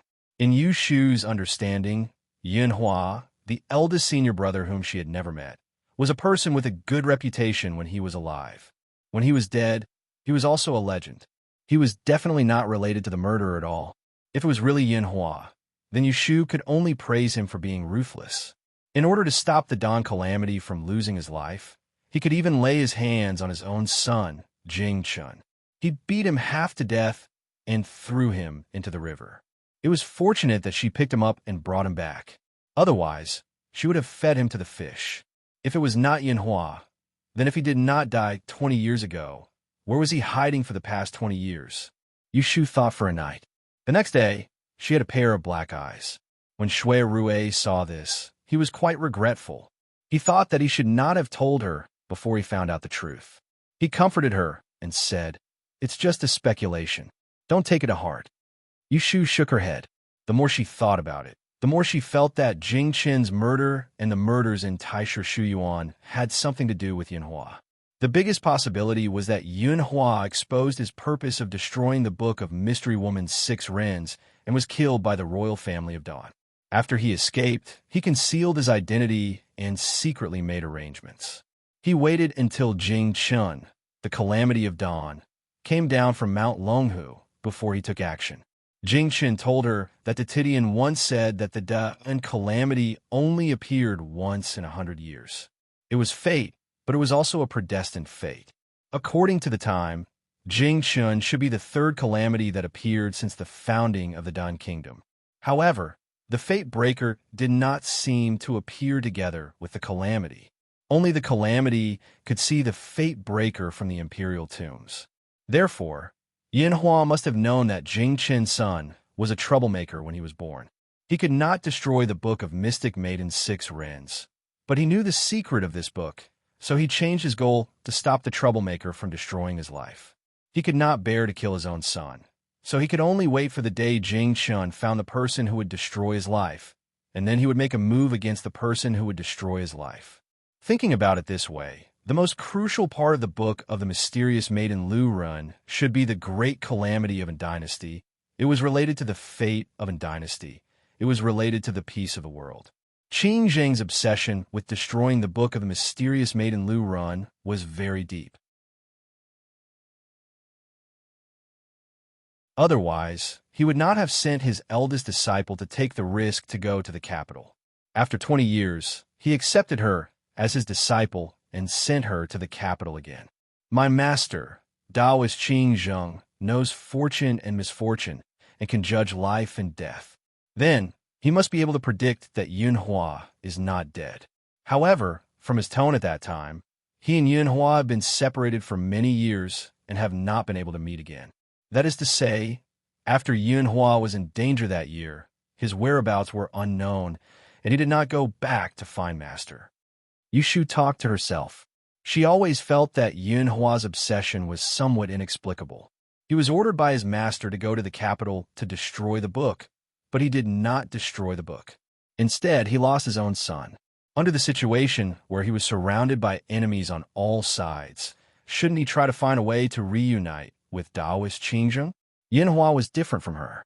Qin Zheng said that he accepted this eldest disciple 30 years ago, which meant that he had taught him for at least 10 years. With such a master-disciple relationship, she did not believe that Qin Zheng would wash his hands of Yunhua like how he treated her.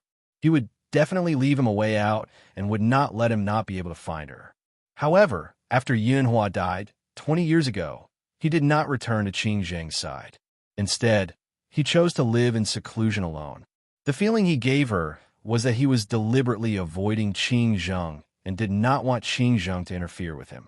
You seem to have mentioned that before Yunhua came to the capital in the past, he already had a wife? Shui Rui asked out of the blue. Yes, my master mentioned it in front of me. He said that my eldest senior brother had already married and had a child. Yushu recalled that when Qin Zheng mentioned Yunhua, he had a proud look on his face. Unfortunately, she drank a few mouthfuls of spicy wine at that time and fell asleep, so she did not hear the whole story. Then, where are Yunhua's first wife and child now? Yushu shook her head and said casually, maybe they are living well somewhere.